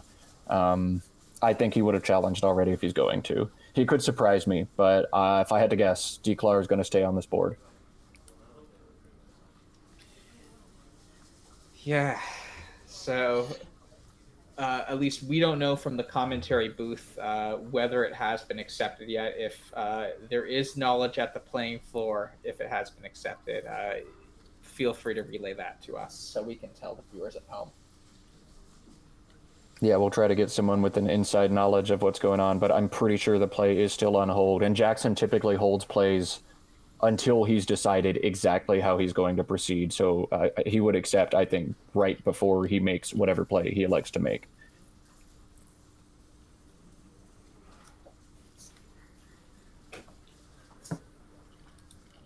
Yeah, and so let's actually, in the meantime, think about what could Jackson be thinking about playing if he is considering letting it stay. Do you think it's just going to be FOH? I think it's going to be OF or FOH. Yeah, they both seem reasonable. Yeah, this. I mean, Jackson's also someone who really thinks a lot about like leverage and like how much a score differential matters and how I think much the play was just potential. I think the play was just accepted given that exchange. So Declar is going to stay on, and that S hook now Robin's already sitting on it is going to be very interesting to watch. That is a great play by Robin. You know, when you don't have a spot for your bingo, make one. Make up a word if you need to. And I mean, Declar is very difficult to challenge as well. So gutsy play, and it's going to work out real nice for her. Jackson's going to come back with Fido just to shump this board wide open, creating two separate lines to triple words. And bingos are going to be accessible, I think, for the rest of this game. Unfortunately for Jackson, he's just allowed Robin to drop that X out of a rack with all consonants for a ton of points. So next or text is going to come down. I'd play next here, but she's electing for text. Maybe she's unsure whether next takes an S now. I believe that was added somewhat recently, whereas text she's sure takes an S. Yeah, that's interesting. I mean, there are also a lot more T's already played than N's, right? After Mutter, 2 have been already burned, and there have been no N's on the board. So I agree, Matt. Even though DL and S has a certain kind of synergy that the D and the T don't have together necessarily, it feels like you want to play off an N instead of a T there. And we can see she would have had slanted indentals. Oh, she can see that too. You could see from her face, she looked around like, oh man, look at this. But yeah, it's impossible to play this game over and over of like, oh, I coulda, woulda, shoulda had this. But I really think in that situation, next was a superior play because, 4 Ts are already exposed. But just because something is the right play according to a simulation or an equity perspective doesn't mean it's a right play for you. And if I'm Robin and I have any doubt about whether next takes an S or not, I would just play text. No reason to open up that volatility. No reason to open up a hook you don't know, especially when you're in the driver's seat of a game. So Jackson got rid of 2 of the 3 ace on his rack. Or no, sorry, he only had 2 ace on his rack, but keeping EIR, very synergistic leave, and scored 26 points for Mawa. It seems like a very good play. Yeah, this will be interesting for Robin, how aggressive she decides to be in terms of trying to pull a bingo next turn. Is she going to fish off just an N? Is she going to play off maybe 2 tiles? Do we see something like End come down next to Mawa, END? Or do we just see her blow up the whole thing and play, a 5 or 6 tile play? Yeah, this will be interesting. I always look on these sorts of racks to see if you can do a land to E-land setup or something, but I don't see that available right away. Yeah, this is a tricky move, man. I don't know what I would do. It is very tough to decide, and also with a 70-point lead already, I'll say this over and over: you don't want to get caught fishing when you're up 70. The way to lose the game is to fish for very few points, miss your fish, and then watch your opponent catch up very quickly. So, yeah, this is a tough turn. Chat is suggesting null through the U and the L just for 8 points in ULO holding ADENS. You could do that. I would absolutely be trying to score more points here, though, if I can. Yeah, there's also the very pretty double-double of Sunland in that same spot. Obviously, you don't want to burn the S, but that does score a lot of points. It scores 32. It's definitely the correct thing to do if you see it, but that is so hard to spot a double-double through disconnected letters as you're so fixated on trying to draw a bingo here instead.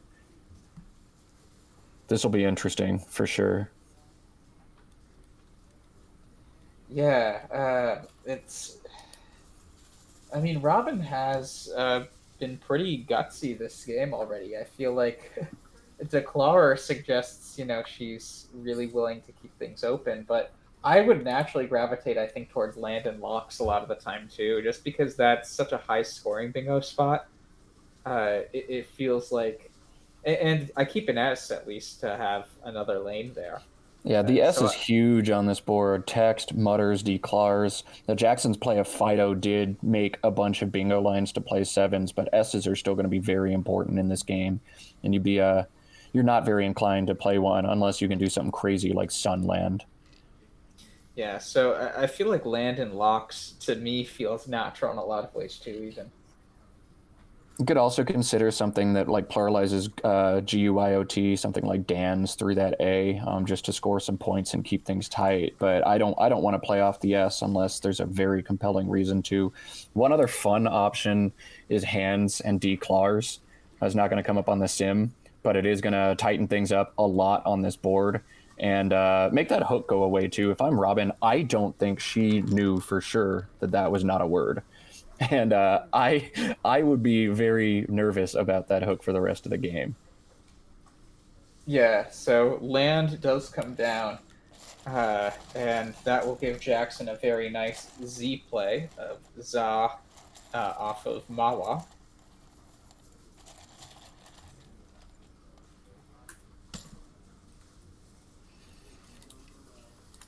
So that'll be 47 points, which will get Jackson much more within range of Robin. But he's actually opting to play off the Q first. That's really interesting. I think he knows he's setting up a spot to play the Z for 50 points above his play of Equalize. He's drawing for Equalizer right now as well, and he retains the Z to hook. The Z is just so powerful on this board. So many ways that Jackson can do something with it. Unfortunately, that was not the pull he needed to be able to do something with it.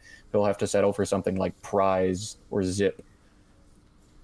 Yeah, and Robin has all the good tiles, and she has Aniseed in multiple spots.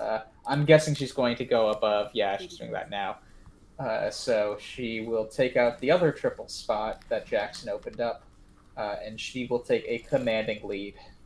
I just want to go back to that play of equal. That is something Jackson is so good at doing. I think many people would have instantly played Za in that situation. Jackson knew that he had the pulls for equalizer, that would be a really high scoring option. And I think very, very few people would be creative enough to find and make a play like that. It is a bummer that it didn't work out for Jackson in this case, but that is what makes him a 2100 rated Scrabble player and a threat to win this tournament every time he sits down.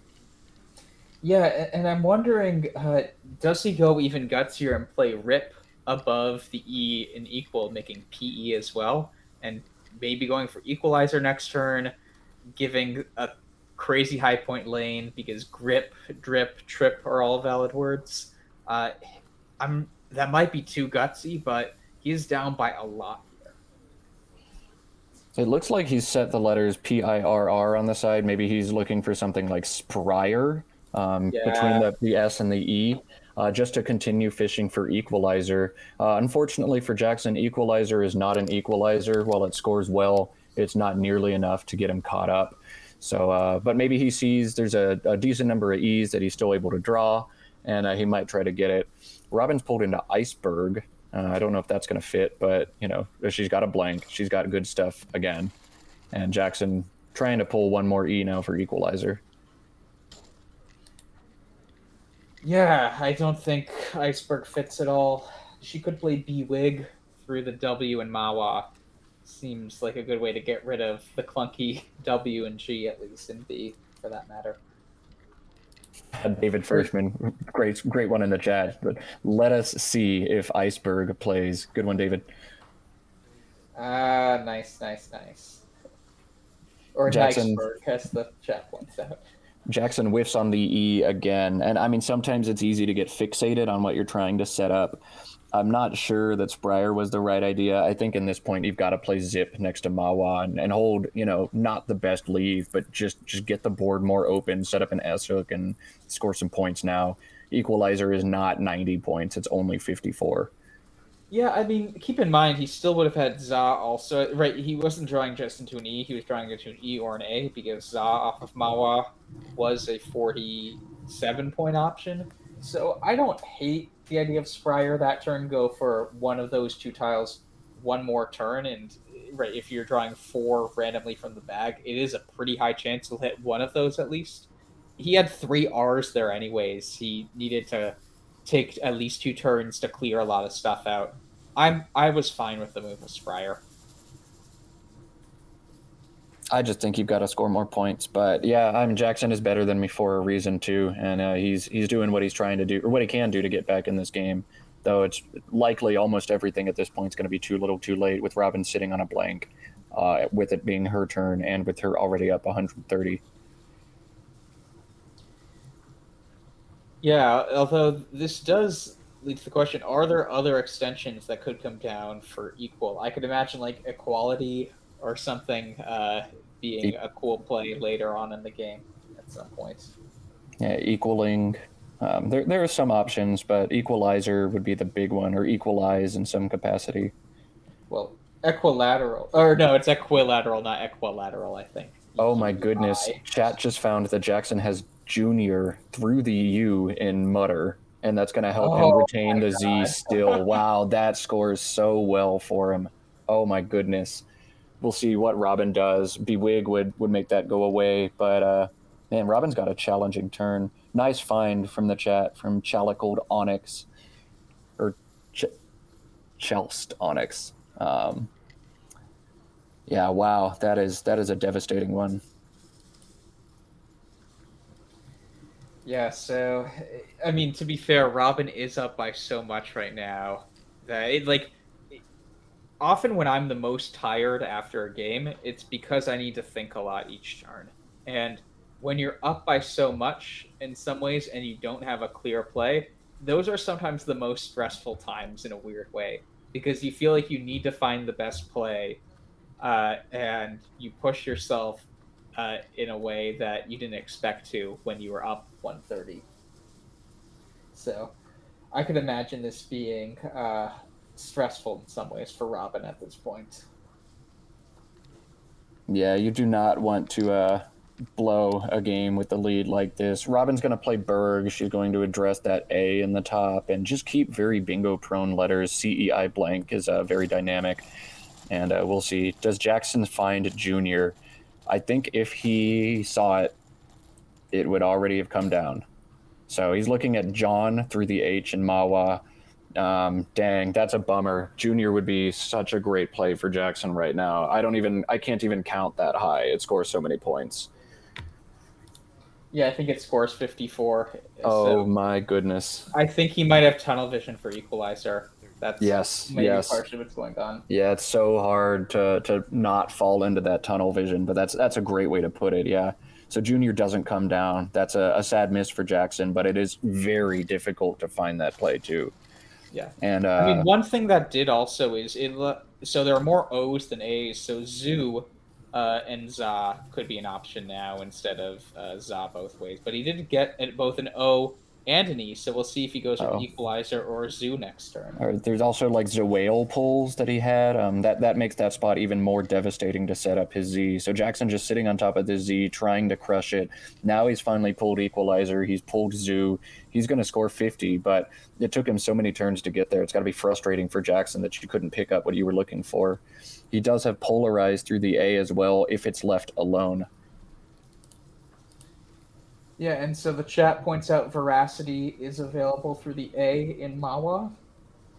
It's often tough to find those sorts of 8s, I feel like, with us, because it fits in exactly one position. I guess, well, when you're playing through one tile, obviously it will fit in exactly one position, but it just fits on the board. So I feel like if you're looking, you aren't necessarily looking for a bingo with an A in the 4th position. I'd be shocked if she misses that bingo, though. Robin is an incredible player, and it may take some time to find it exactly, but I'd be surprised if she misses Veracity here. The chat points out Robin also has Equalizer. That'd be hilarious. It'd be a terrible play, but it'd be hilarious. Yeah, I mean, one thing is playing Jivey might be better anyways than playing Veracity. Veracity scores 73. Jivey, keeping CR blank, scores 36. You don't do that with the lead. You play the bingo. You think so? Here she goes. Is she grabbing the blank slip? Yes, she is. Designate that blank before you put your letters down. Show them how it's done, Robin. There we go. Oh, no. She didn't circle it. She just grabbed the slip. Okay. So how do you feel about that, taunting. Chat? Yeah, is that still taunting then? That to me is the big taunt, right? You grab the slip, you set it down, you don't circle the letter, you play your word, and then you circle your letter. Still rude? Yeah. Okay. Yeah, I wonder, is that allowed to grab the blank slip when you don't have the blank? And just... I almost did that one time. I grabbed the blank slip and set it down. I was about to circle it, and then I saw a good non-bingo that retained the blank, but I felt like such a jerk for doing that I elected to play the bingo anyway because I didn't want to get in trouble with the rules. So I made a suboptimal play because I didn't want to accidentally taunt. Jackson's got to be upset to see Polarize get blocked with a blank bingo. Especially one that scores as well as Veracity did. That's about as most as you're going to score in that spot. He still finally does have Equalizer, but again, it's going to be far too little, far too late, as Robin's well over 300 points once we get our score widget updated. We'll see if Jackson goes with the Equalizer, or I think he's just going to play Equalize and leave the hook there to increase the volatility. Robin's pulled a second blank, and I think this one's just really going to start to snowball.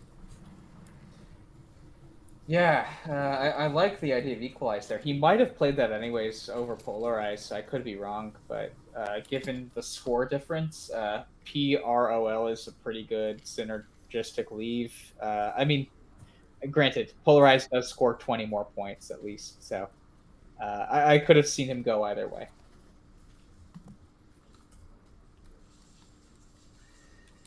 So in the meantime, though, Robin is sitting on the second blank. And I don't think she has any bingos, but she can play things like Viva, starting with the V in Veracity, and retaining pretty good tiles while still scoring 30 and extending her lead. Yeah, this is Scrabble is such a game. I'm trying to think of words I can say on stream, but it's such a game where, like, you make one little mistake, maybe not little mistake, but one mistake like declaw and letting it go, and then just bam, you get massacred after it.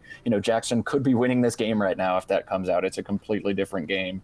You never truly know. Is Robin going to continue to draw a bunch of bingos if you do challenge that? You never know. But wow, just one mistake and your world ends after that. It's tough. Yeah, I mean, even though Jackson is down a lot, I wouldn't count him out here. I mean, first off, Jackson is a very creative player and tenacious player who finds ways to milk the extra 1-2% every turn to give himself the best chance to win.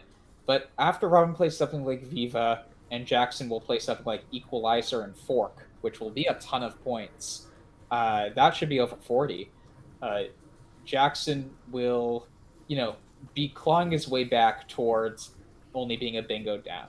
And yeah, Robin is likely to hit a bingo, but she could draw into bad enough tiles for a few turns with the blank where she can't do much. And that could be exactly what Jackson needs. Robin could play Yogi here if she's really trying to score 500 points. If she really wants to keep things more open, keep a bingo prone leave. But I think Viva's more just a better idea with where she's at in this game. Yeah, so I'm guessing Fork will come down pretty quickly if you're Jackson here. It's 49 points. Maybe Prof if you want it to be a bit better towards bingos, which is what he has set up for 45. Either of those two seem really strong, though.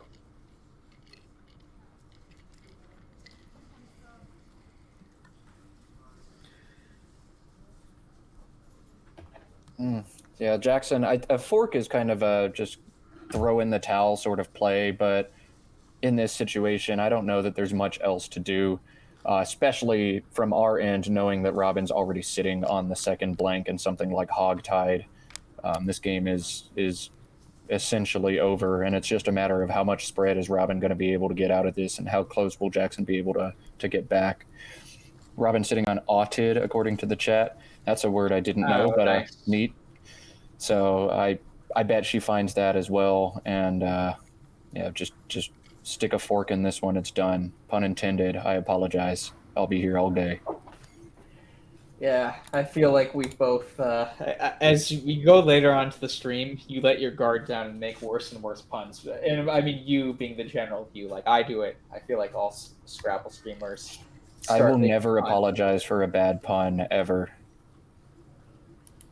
When I was a high school teacher back in another life, I would make some jokes in the middle of lecture, and my target was to get one laugh. Because if you get the whole class laughing, oh, you're like a stand-up comedian, not a teacher. You're not doing your job well. If nobody laughs, either it was truly that unfunny or nobody is paying attention. So my sweet spot was one. My jokes can't be funny enough that, it's actually entertaining. But you got to get a chuckle from someone. Yeah, I also feel like you then start making clever and nuanced enough jokes where someone might actually start paying attention to you more.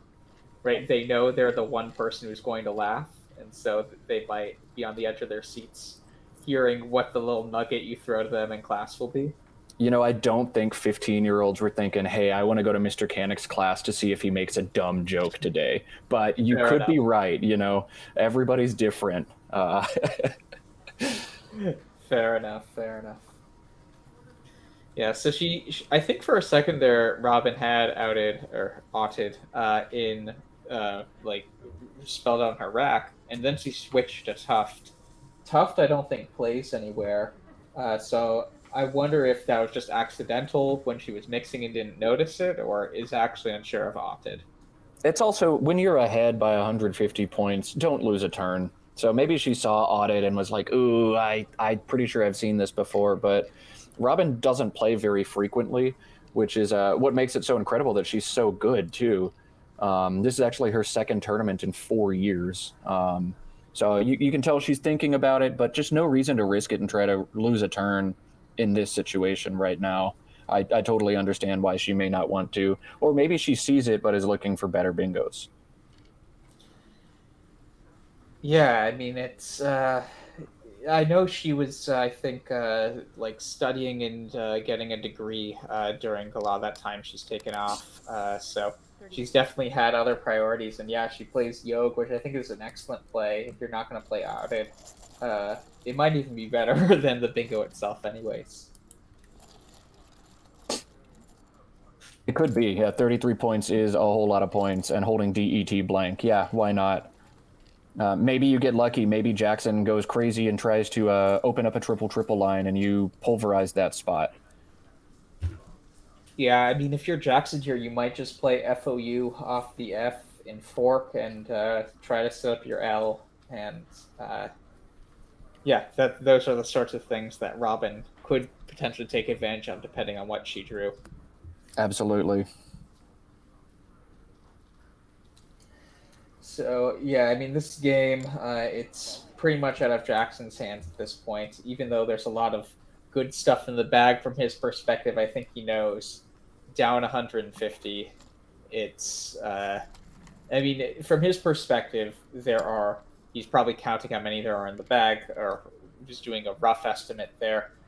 From his perspective, I think there are 15 in the bag, and so if he wants to bingo twice, that requires him to play off only very few tiles this turn, draw into a bingo next turn, and hope that Robin hasn't played enough tiles that there will still be 7 left one turn later. It's a lot of ifs, if you noticed. That is a lot of ifs.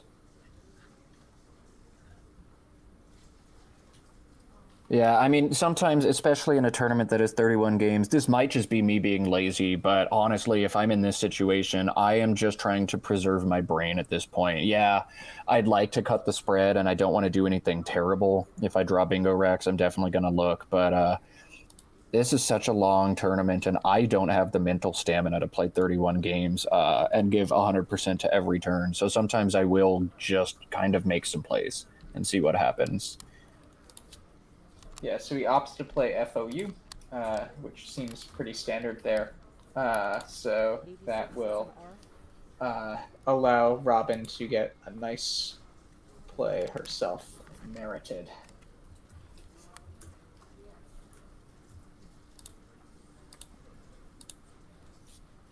So welcome to board 1, Robin. Wow, you show up here and you're dropping just all of the points. Probably going to end up at 500 plus after this. Yeah, and I'm wondering if Jackson now is just going to play equalizers, just, to continue extending equal as much as possible. If we've got a 9 on the board, why not just make it a 10? Why not go for unequalizers just to see? Yeah. I wonder, are there any? Is non-equalizer a word? Oh my goodness! Please be good. How did Robin draw another incredible rack? That's wow. Man, she must have listened to the stream yesterday and taken my advice. Yeah, Robin, you should be a Scrabble coach, Matt. And Solates would play with mutters, or if she wants to try declars. Let's do it, declars. Come on. So, yeah, it would be fun if Jackson plays equalizers and Sol, SAUL, and then plays non-equalizers in the end game. I don't even know if that's valid, but I mean, I would be shocked if anyone knew if that was valid. But instead, he goes Jackson. For Pulau, which is a great play as well. Yeah. And we'll see where Robin plays Solates. Does she go with the declars or does she play mutters? That'd be a big flex if you don't hook your own bingo. That's your way of saying, hey, I didn't think that was a word, and you let it go. Solate's certainly going to come down for her, but yeah, Solates and mutters is going to be definitely a flex. Yeah, I mean, how many more points is Solates with declars? Because there are a lot of hefty tiles in declars. Yeah, it's probably 8 or 10 more. I don't want to count. 6 more, yeah. 6 more. So, if she thinks it's good, it's coming down, I think, with declars, right?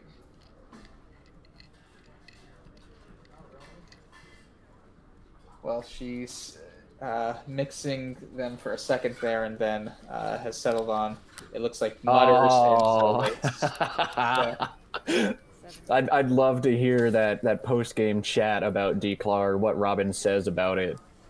Because I could see her saying, "Oh, I was 80% sure it was good, but didn't want to risk it." I could also absolutely see her saying, "Oh yeah, not a chance." Yeah. I mean, the other thing is that Solates with Declarers does give some more 8 lanes and actually doesn't close down some of the 8 lanes she closed down there. So it could have been she just saw possibilities that Jackson could have gotten bingos through letters if she made the other Solates that created the phony Declarers. Yeah, it could just be a defensive reasoning thing, or it could be a word knowledge thing. That's why I'd love to hear that post game banter, because they're going to discuss it. We can watch Jackson's face if we don't cut away too fast as he looks up Declar and shakes his head in disdain.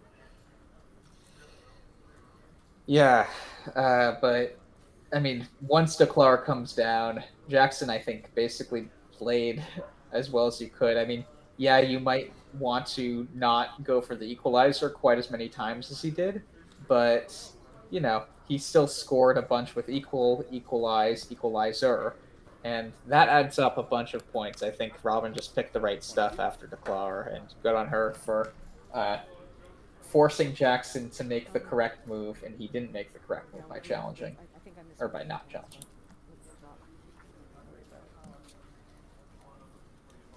So that's going to be it for this game. Is Robin going to hit 500? I'm not sure if our score widget is fully updated or not. I forgot to update it after Solates, so wanted to do that.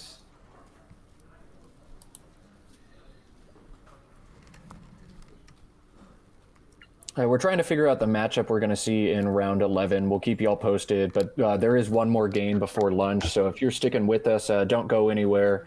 Should be a pretty quick turnaround between this game and the next game, and then we'll hit our lunch break here at day 2 of the 2022 Scrabble Players Championship, brought to you by Scrabble Go and the North American Scrabble Players Association. Yeah, so we see nuns to end the game, and we will get back to you in a few. Stay tuned. 302 and 312 and 2 for me. 314. 548. I have 550, so let's go there. 349. 232. No, 248. 129. Yeah, 146. Yep. 234. 232. 232. You're right.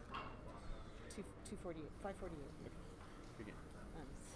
Is Declar good? He's what? Declar? Is it good? I don't think so. Oh, it's not? I don't know.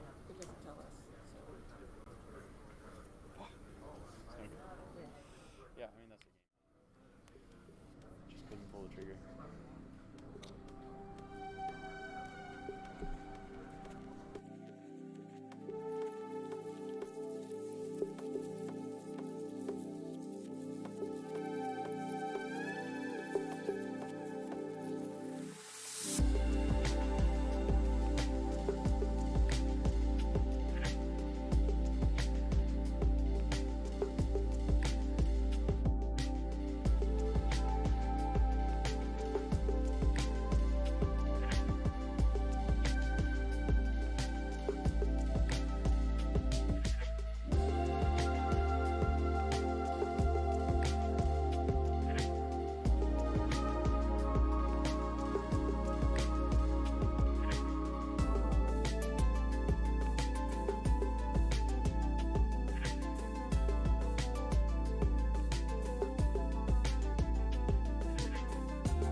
Hi everyone, and welcome.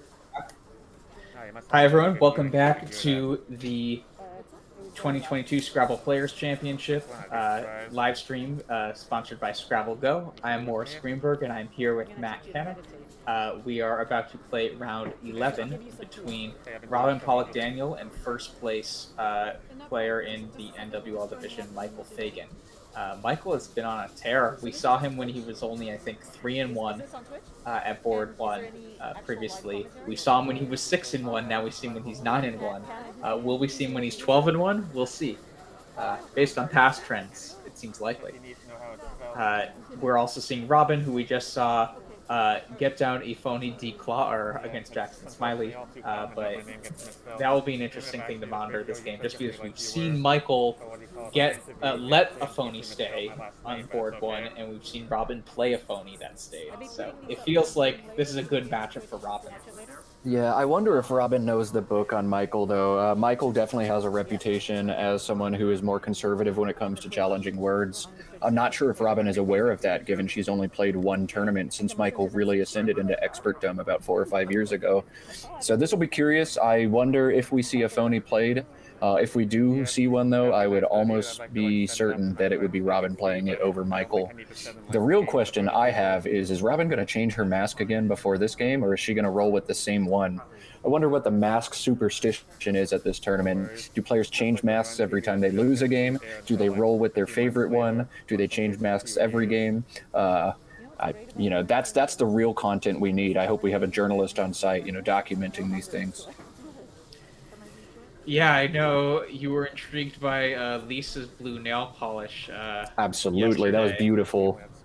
Yeah, it would be good to get masks of that color. I know, like, some universities give, like, masks that are the school colors. I feel like that kind of pearl blue could be a school color for, like, a university of some sort.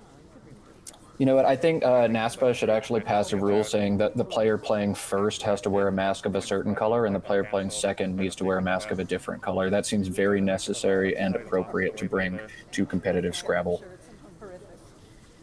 Yeah, and the chat also points out we have more Canadian content. As you mentioned last round, Robin and Jackson are both Canadian. Michael is as well. So, yeah, we're going all in on Canada these few rounds. To be fair, Canada's kicking butt in this tournament right now. So step it up, America. Canada's thrown down the hatchet. It's your job to pick it up. That's right. If you don't like the amount of Canadians we have on stream, it is up to you to change that. You need to get good, and you need to end up on board one at a nationals, because right now Canada is dominating this tournament. So, in the meantime, though, maybe you can just relay Matt's advice and strategy of pick good letters, and then you might be good at Scrabble. Yes, that is how to do it. I think we've seen like an extreme number of double blankings on stream as well. I feel like one player's drawn both blanks in most of the games. While we've seen many close games, I just can't help but feel like one player's drawn the blanks consecutively in like so many of these games. Yeah, I will say some of them have been at inopportune times. We saw game one this morning, Scott Appel drop both blanks at the same time towards the end of the game, when really maybe his best shot of winning was drawing one blank, bingoing, and then drawing the other blank to bingo, or have some just really nice, easy end game that you could handle. So it's not always two blanks. I feel like people associate that always with winning or losing. It could go the other way. It's kind of like in chess, if you've seen, there's an advantage for playing with the white pieces, but you can still win with black. It really just depends on what breaks. Absolutely. We're taking just a brief pause. The annotators are getting their computers set up and ready to go, and we'll have the action underway just momentarily. Yeah, I guess maybe in the chat, I know in the past I've liked to have people guess the blanks, so maybe as a contest for fun, in the chat, going into this, write down while we wait for the annotators to set up what you think the two blanks will be. Yeah, pick which letters you think are going to be turned into blanks in this game. That's a fun one. Yeah.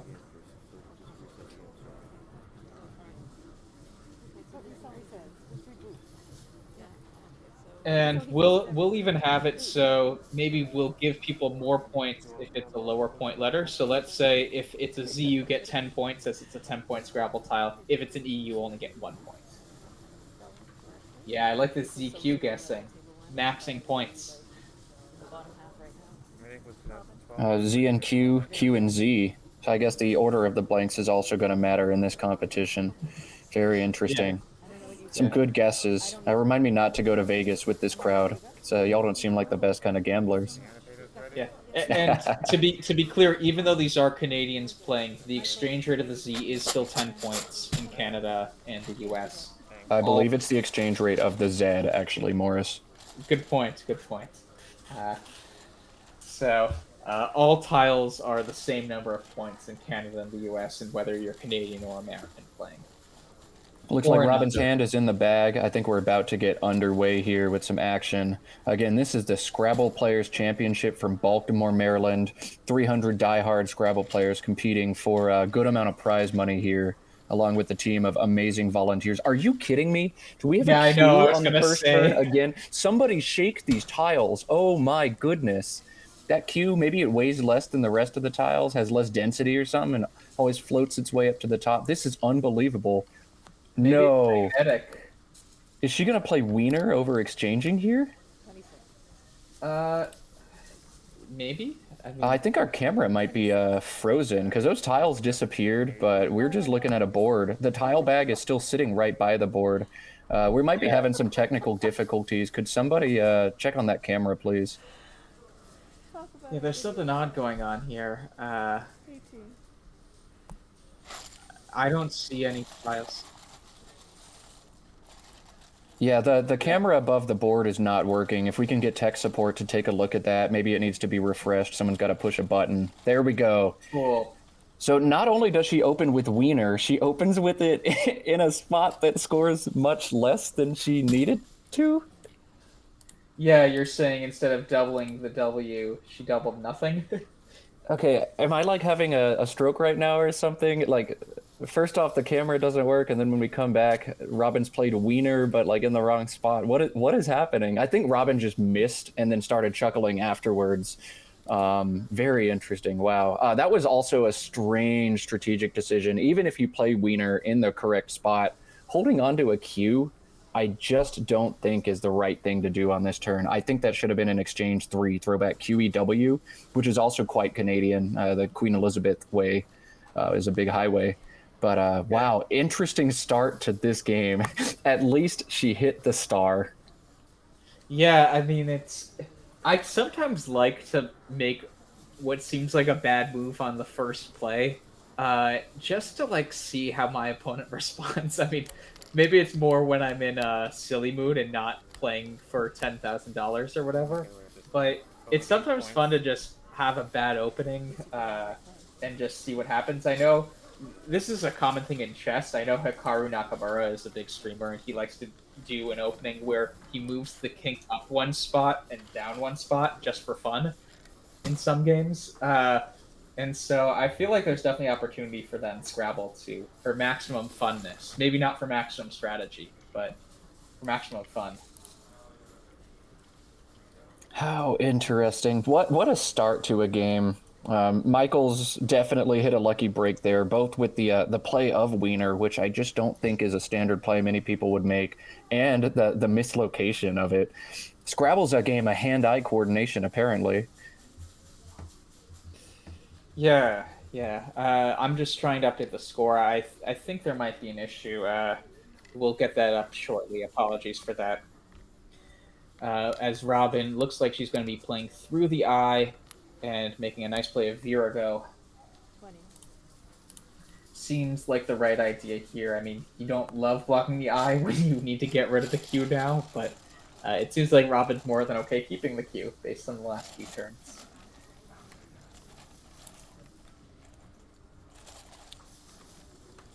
Very interesting start. You see Robin is still bogged down by this Q. Holding QO is just never something you want to have to do. But Robin needs to, and she's not scoring well in the process. It's really tough. But now she's finally picked up that U she needs, and I think she's going to be able to score some mega points with it next turn. Yeah. I mean, getting the Q and the U together is a whole different ball game than the Q separately from the U. Oh, and great. The scores have been updated as well. So it is 38-8. Uh, yeah, and Michael, I mean, it is. There are some letters that pair with his rack for an 8, but if you don't have those letters on the board, it doesn't really allow you to score a lot on this board.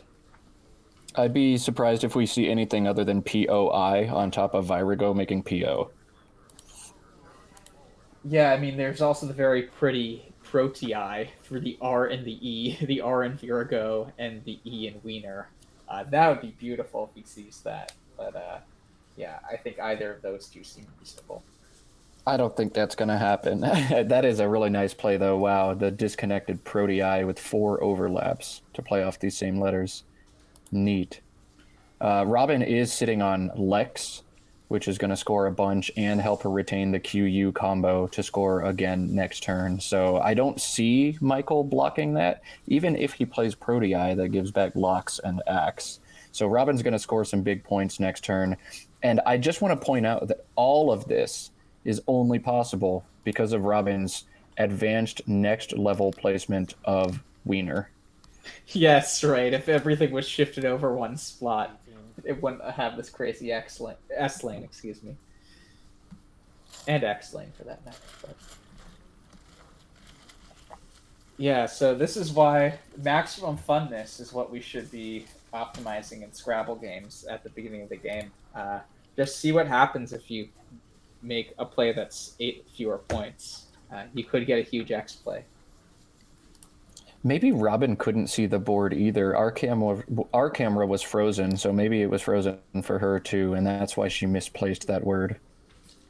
Yeah, so she plays Lex over Quixote. Both would have been cool plays, but I think Lex is a bit better here. It scores 3 more, and OQRTU is really strong as a lead. As intense as a desire to play Quixote is, you just can't do it here. Again, sometimes the fun word is not the good word. Yeah, and Michael had Eternity or Entirety set up off of the E in Wiener, it looks like. So that will likely be coming down. I think, though, I would probably play Eternity through the E as the second E, rather than where he's playing Entirety going down to the triple. Absolutely. I would not expose that triple word square unless I need to. I'd play Eternity, as you said. It scores the same anyway, but Michael electing to be a little bit more open with this play, playing all the way down. And initially, I'm not seeing any big Y play that Robin's going to be able to make with that Q. Yeah, you'd love to see Torquay come down, but I think that needs an E. or Yankee, Yanqui, I think is valid. Yeah. Oh, yeah, that's also really close. So we'll see how she responds. I mean, Cot keeping the U, which you don't normally like to do when you have the Q and the U, is 50 points. So Cot's parallel. But she's playing Torquay? Oh my god. What did we say about phonies coming up in this game? Let's see. Oh, she's got the bag. She's reaching in. And tiles are... we'll see. She's not being held. Well, I would have grabbed one tile and pulled it out of the bag already. She's staring right at Michael, too. So that play is going to stay. Torquay for 81 points. Yeah, we talked about this. I asked if Robin knew the book. Michael, again, very conservative with his challenges, especially as I think he's so fixated on his rack and his draw of ISO Bear. Wow, gutsy play by Robin, and that's going to help her out a lot in terms of winning this game, as Michael's going to hit back with a big high-scoring ISO Bear, but Robin is going to be equal with him after this play. Yeah, and she'll have good letters, and I'm guessing some bingo options. Yeah, she's left line with bingos next turn. Like Picaroos, I think should be valid through the R in entirety. So, yeah, wow, what a play by Robin. I mean, and she pulls into Umiax on top of that. Wow, Robin has come onto stream, and the stereotype on these younger players is they know a lot of words and they study all the time, right? Robin drops a phony in consecutive games, and it works out beautifully for her. Amazing gutsy play, and wow. I hope we get to see more of her on stream. This is fun to watch. Yeah, and I apologize, Chad. I said something that wasn't a word, so ignore that. Umiaks is an option. Caribous would be an option through the R. Wow. Michael has pulled the second blank. So they're both sitting on a blank right now. We did get a guess in chat before the game that the blanks are going to be M and M. So I'd love to see that Umiaks come down. Yeah, this will be interesting. So I guess she has Caribous or Gracioso, actually. Nice finds through the R in entirety if she doesn't see Umiaks. But Umiaks is the play if she does see it. Oiling also, I mean, it's something that I would remember at the beginning of the game. Yeah, it takes a ton of front hooks, and I might just forget about it at some point as the rest of the board starts to develop. But this board is really wide open with that oiling hook being so good with so many letters and so many other bingo lanes. This feels like it's going to continue being a bingo heavy game. If I'm Robin right now, I reach over to that blank slip and I just turn it ever so slightly so it is aligned with the board, and then I continue thinking about this. Just so you're saying so we can see what it is. No, just hey, Michael, I'm about to play a bingo on you. I'm gonna touch this slip. I'm gonna get in your head, and then I'm gonna spend 2 more minutes while you think about that. I don't think that's allowed. I wouldn't actually do that, but we've already seen Robin flex once by playing declar and then not pluralizing it and saying right after the game, yeah, I don't think it's a word. So we'll see what kind of flex she's able to do here as well. She's set up Caribous now. She's found that one.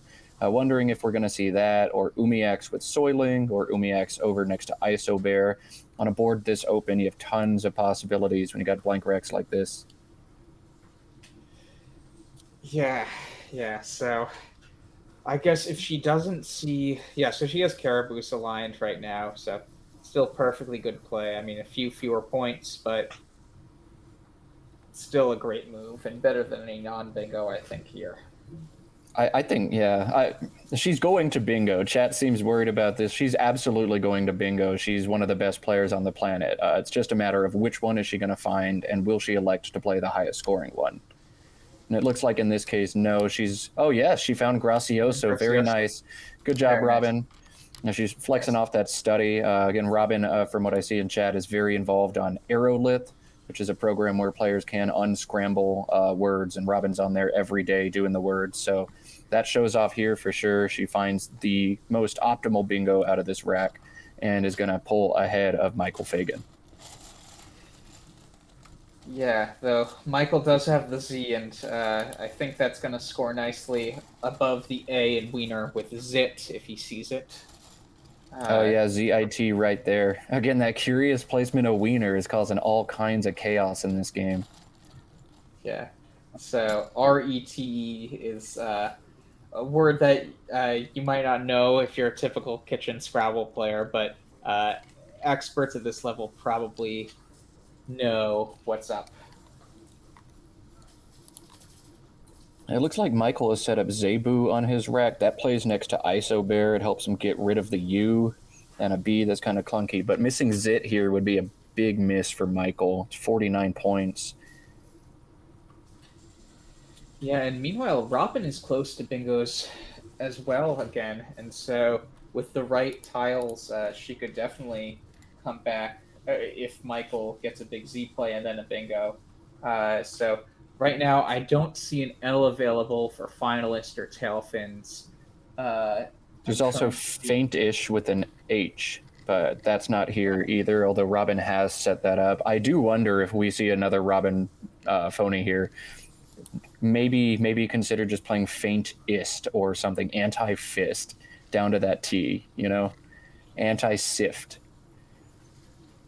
Yeah, I think she might not risk that. That seems almost too much. Although Torquay looks so weird like that maybe that does give her extra confidence. So Zebu does come down, and Robin's up by 37 points now with pretty good letters. Obviously, Michael will have the CT blank combo, gives him a lot of bingoing potential. But Robin, in her own right, if she plays off the I and the F, will be close to bingos often too.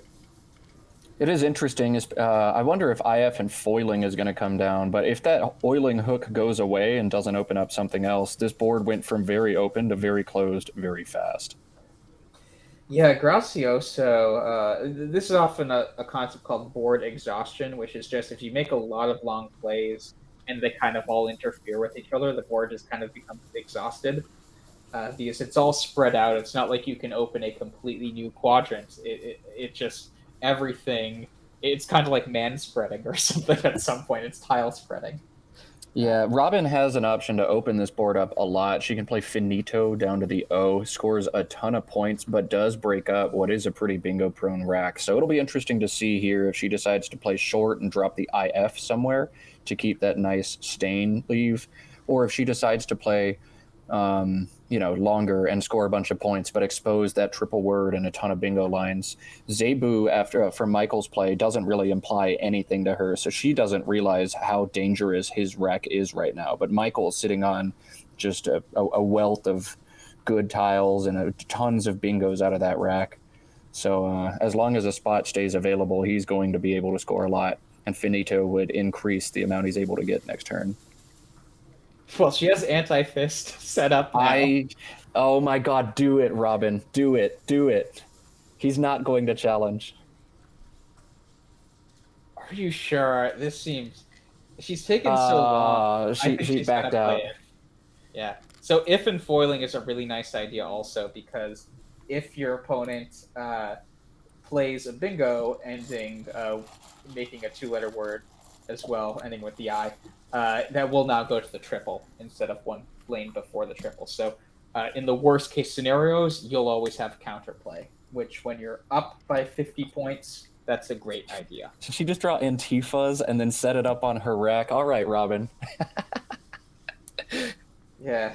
Is that good now? They added Antifa? Oh my goodness. Whoa. Yeah. Whoa, I don't know these new words. Interesting. Yeah, maybe I'm wrong. I thought Antifa was already good for a bit, but I mean, 2018. I haven't studied since probably 2014, so I don't know any of that new stuff. But Robin does. She set it up right away, and of course, Robin knows bingos. She's well studied at this point. yeah, and look like she has fanatics also. Is she trying to hit or something with how she has her rack arranged? Well, anyways, though, Michael definitely has bingos here. At least sevens. I'm not sure they're all playable, but I think he'll probably bingo this turn if I had to guess. I'm not seeing any sevens that fit. Chat points out Jacinto plays down to the O, but like it's really hard to find a bingo down to the O. Down to that R, there is nothing that I'm seeing, at least. I just looked on Quackle. Duacento is the only bingo, so Duacento is the only bingo, and Michael's got to find it with the blank down to an O. So this would be crazy if Michael fishes here. If he misses on his bingo, Robin does play Antifas, and then Michael triples back on her. That could be what happens. So Michael, he doesn't know this obviously, but maybe the best thing for him to do is whiff on his bingo. Yeah, it's funny. I feel like the lesser play sometimes in this game happen to be the better play given what your opponent has.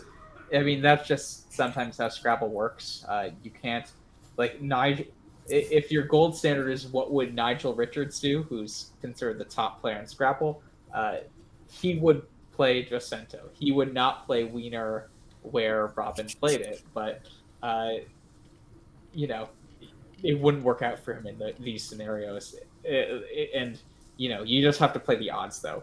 Those two scenarios, it doesn't work out, but it could be 5 other scenarios, it would work out better. Michael's found it. He's got it set up on his rack now, so he's probably going to spend some additional time looking for other bingos. But it does look like Michael's found Jacinto.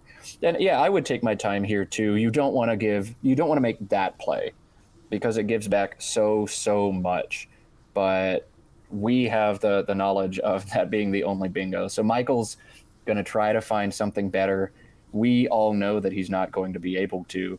And eventually, though, I think he will come down with Jacinto, and Robin will be able to hit back Antifas. Yeah, and he'll give her a second spot for Antifas. I'm not sure which I would choose. I might choose. So Duecento would allow for DA and us as he's laying it down now. So on the first two letters, she could put the A and the S in Antifas directly parallel to it.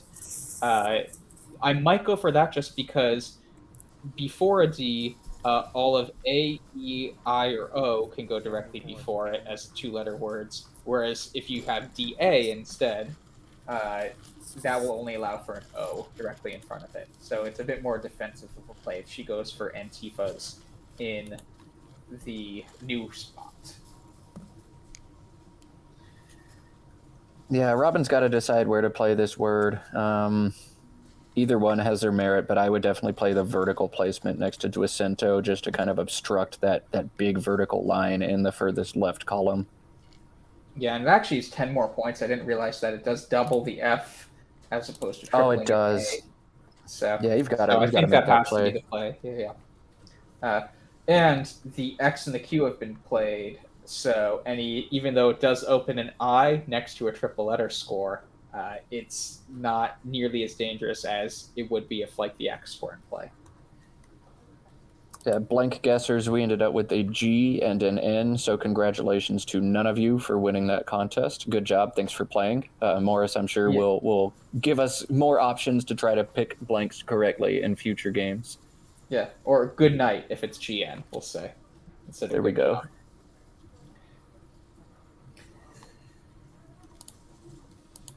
I'm not sure what Robin is thinking about here. Antifa's next to Duecento seems very, very standard, especially when you realize you double that F. No reason really to do the placement that opens a triple-triple, even if it is partially obstructed. Just grab your points, keep going. Yeah, I think she might be wondering if she should just play Fa here. I mean, she's only down 20 points and keeping Stain. Is she thinking to close down the triple lane first?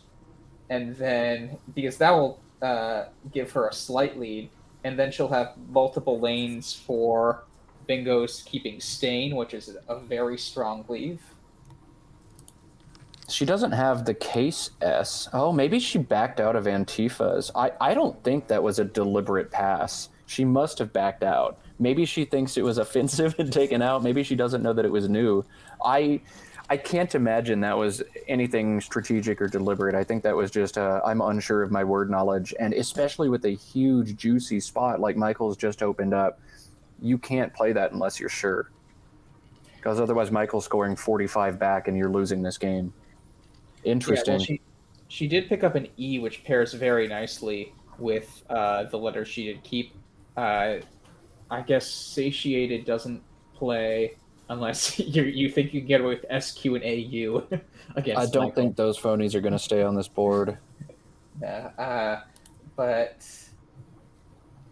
yeah, it will be interesting. She is in good shape, though, to Bingo, though, in the future, and she has a slight lead now on a board that basically the top left part, it's going to be hard to close that right away from Michael's perspective. So she'll have at least one go to try to get a Bingo down in a future turn.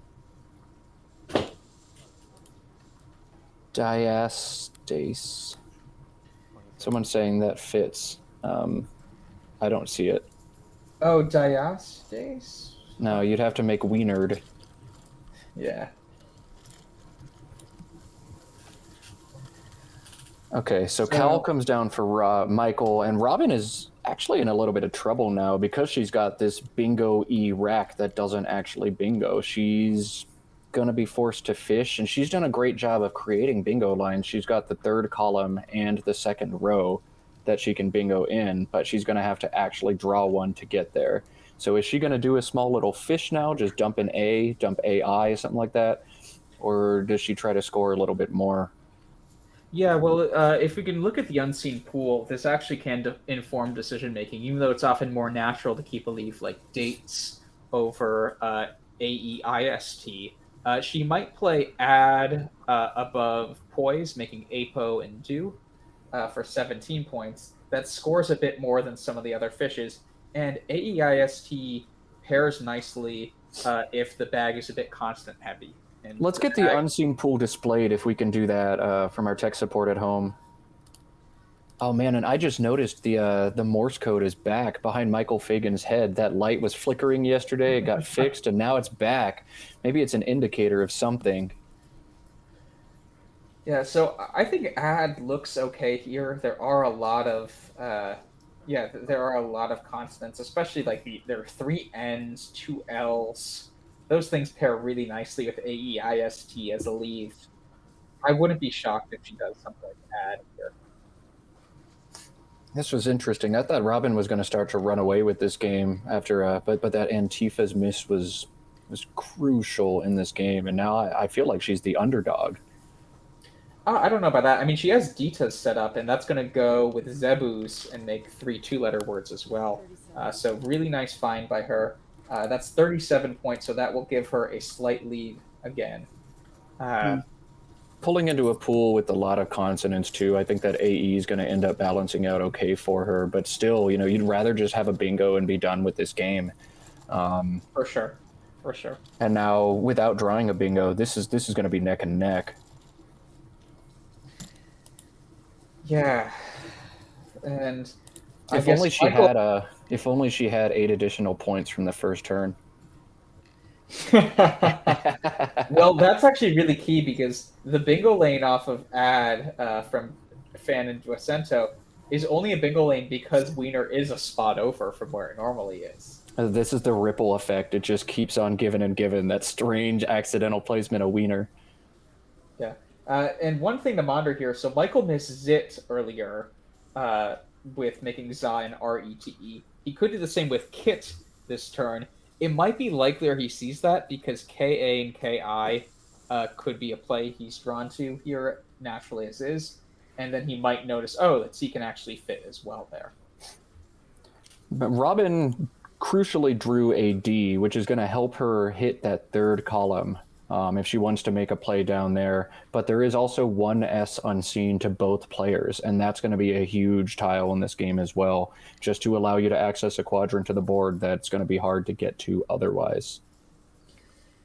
Yeah, this is interesting. I mean, we'll see what Michael plays and how Robin infers his rack from there. If he plays something like KI or Kit through the eye in foiling, then Robin might think he's close to a bingo and might just play Mand or something to block all the bingo lanes. It wouldn't shock me. Yeah, if Michael's unable to score well here, Mand is a good play to kind of put this game out of reach. But if Michael does score a good amount of points with something like Kit, then it's still neck and neck. And Robin, I don't know that she wants to be playing defense in a tie game. There's no reason to. Well, Mand is, I think, going to be close to her highest scoring play. I guess she could play something like Nam above Poise, making Apo and Mo, but 29. Yeah, he's. Oh wait, he. Interesting. Michael's gonna regret getting rid of a vowel, I think, because there's not too many left for him to pull. Kit, I think, was much better there for him than KAE. If he pulls 2 vowels here, he's in good shape. But otherwise, he's gonna regret this. Oh, yeah, he got the S though. He got the S. But wow, if he played Kit instead, I think he would have been in much better shape. The S is important here, but I guess it depends what Robin does. Both players have a good amount of their time left. I think these next 2 turns are going to be, okay, I'll eat my words right now. I was thinking these next few turns would be very slow. And instead, Robin electing to right away drop down Nam, hold that ADEN dynamic leave, and we'll see where it takes her. Yeah, so Robin is now up just 13 points with only 10 in the bag. It will be a neck-and-neck game here towards the end. She could get some bingos with what's her last letter.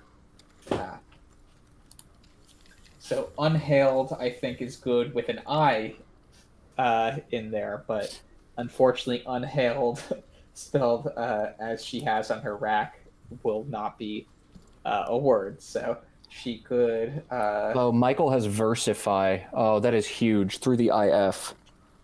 Wow, what a find. That's going to block all bingo options that Robin could have and score so much that I think that might put a knife in this one. Versify is very good. Wow. Only if he sees it, though. Only if he sees it. It's not a natural looking play if you're not thinking about like if you're thinking about the why could make if I words, then you'll see versify right away. If you don't think about it, even you're not going to notice it. Interesting. Yeah, Robin does have the ability to extend foiling to unfoiling, and while I think that's a word that comes off in most games, I think this is a situation, a tight game against this opponent where it might stay on. So she's shown us she's willing to play phonies that she doesn't think are good before.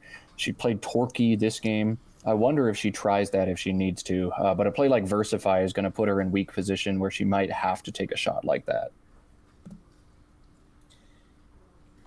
Yeah, wow. This Versify will lock up the game. But again, it's very hard to see that. He could even, like, if he does see it, he could even doubt Versify and play Verify. Exit, like, that will still block up mostly everything. Will score a lot fewer. But he might. I could even see that happening. It wouldn't lock up the game at all because it would still make a neck and neck scoring match, but it would block the bingo lanes. Yeah, if I'm Michael, looking at this unseen pool, it is not incredibly conducive to bingos, but Robin's last few plays of Fan and Nam are very interesting, though Ditta's kind of looks like I did just go blow it all up. So it's really curious to see what kind of inference Michael has on what Robin could have retained. But yeah, Michael's probably not very concerned with the bingo, just given what he sees in that pool. AADDEEGHH. IJLMNNPU unseen to him. So very interesting for Michael. One concern I have if I am him is of the 17 unseen, only 6 are vowels. 11 are going to be consonants. And because of that, I might end up in bad shape.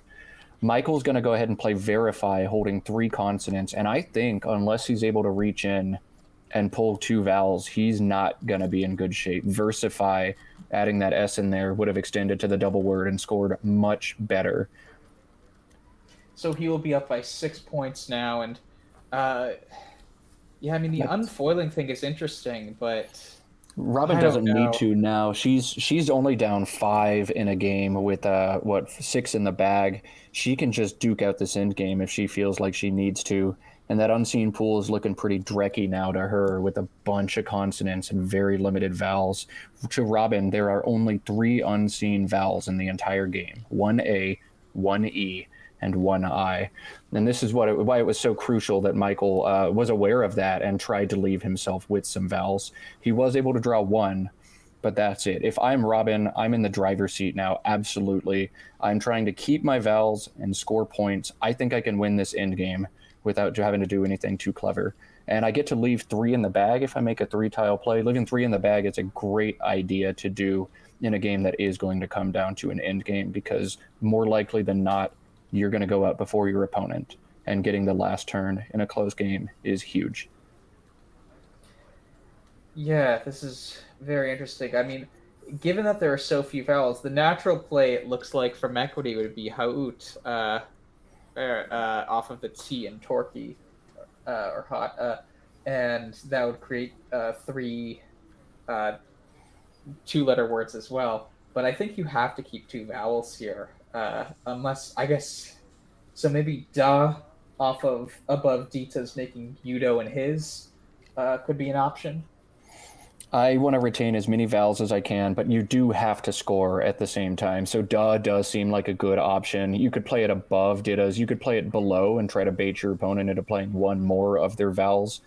But yeah, I think Robin definitely needs to retain 2 vowels here in order to make sure she doesn't get bogged down with a bunch of consonants. And it looks like she has exactly that idea. Really smart play by Robin, trying to keep some flexibility, leave 3 in the bag. This is her game to lose at this point.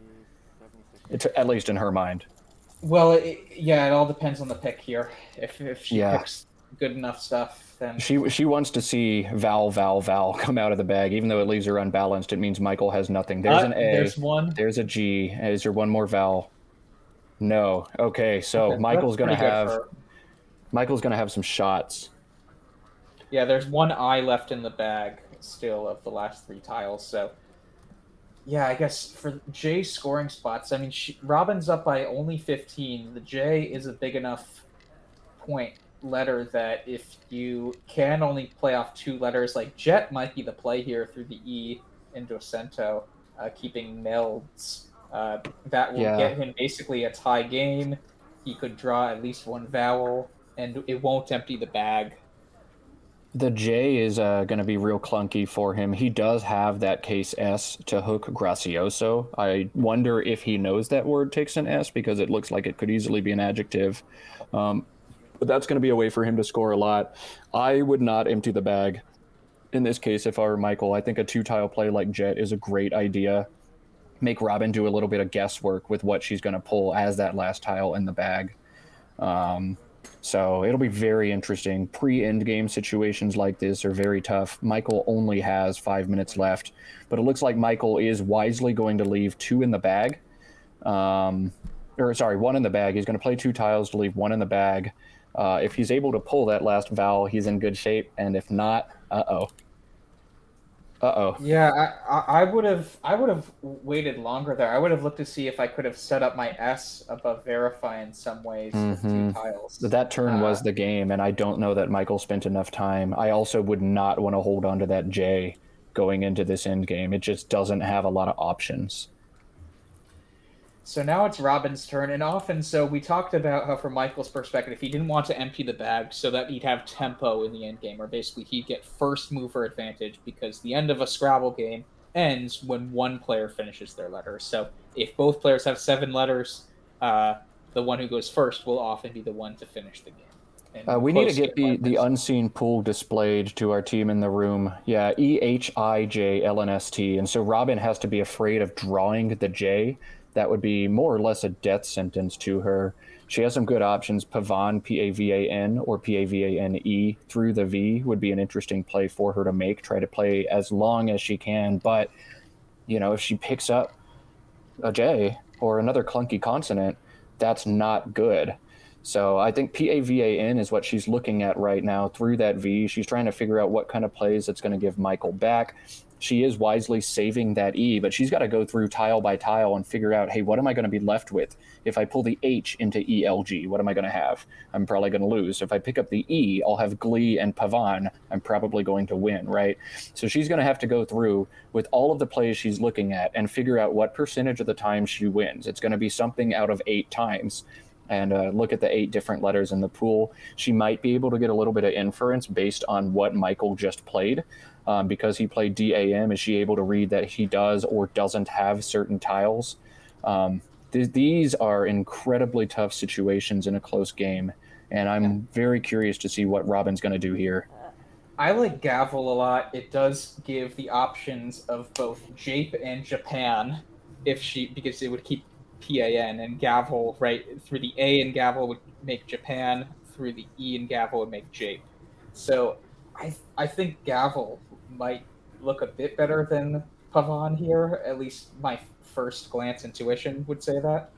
But yeah, that's just my first instinct. Gavel does give back lightens if the J is in the bag, so it doesn't matter. Even if you have those options, you're going to get bingoed on. Thank you for Noah for pointing that out in the chat.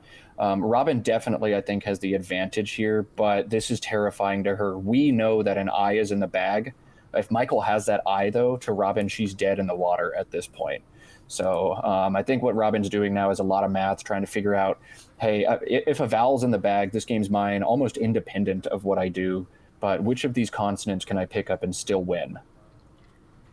Yeah, and so in general, we talked about how Michael's strategy 1 turn ago was to not empty the bag. Robin's strategy now, since she is guaranteed to empty the bag, is to play off enough tiles so that Michael's first mover advantage to the endgame can be minimized. So either that means playing off enough tiles to go out in 1 turn, so Michael can't go out in 2 turns, or it is getting enough points now and getting rid of my worst letters such that Michael's first mover advantage and getting an extra turn won't really be enough to come to fruition. Yeah, I think Michael's situation now really highlights how big a mistake I think both missing Versify was, and then I think he needed to play the J last turn. Because now the J's just not offering him as much flexibility as he needs. Maybe he was thinking about trying to pull Jivist through the V and Verify. I'm not totally sure, but that J just doesn't help him on this board. It's an obstruction more than it is help, though it does put this crazy monkey wrench in everything Robin is thinking about. Yeah, yeah. I'm trying to also see, is there any way for Robin to set up any letter above Versify or Verify? Excuse me. It's going to be tough considering that E, L, and N are also in the unseen pool, so you can't set up one of those letters because your opponent is likely to have those too.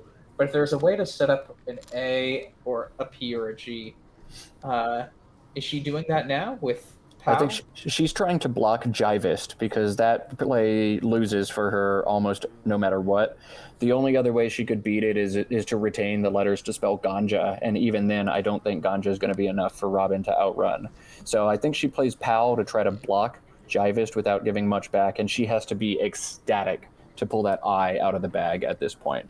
This all goes back to the critical KAE play from Michael. Remember, we talked about playing KIT and RETE instead to retain a vowel into a bag that had very few vowels left. And because Michael played off a vowel when he shouldn't have, I think he's going to lose this game. Big moment. Versify was another tough miss on a really hard to spot word. But man, Michael had his opportunities, and I don't think he's going to be able to squeak this one out. Yeah, so I guess what's his move here? He could play. So I guess Ashen and Graciosos is a nice idea. Yeah, he's got that, but can Robin go out is the real thing. Robin does have lineage down at the bottom, so he'll have to block that. Ashen seems to do that. Does it give anything back? It gives back inage, but that doesn't quite fit. So Ashen, what would that do? It would hold JLT. It would block So Robin's have two out. spots for Jet. He'd have 2 spots for Jet then after Ashen, right? But is it going to be enough? It won't be enough, I don't think. But I think that's his best plan of action. You at least have to block the out, and then where the game goes from there. It's just Michael's going to have to go out in 3 with this clunky rack because he has no flexibility. He could find out in 2s, sure, but he's not going to find an out in 2 that also blocks lineage, I don't think. Udon? The chat points out Ashen creates leading. Oh, wow, leaning. Okay. Yeah, so Michael's going to have to find other ways then.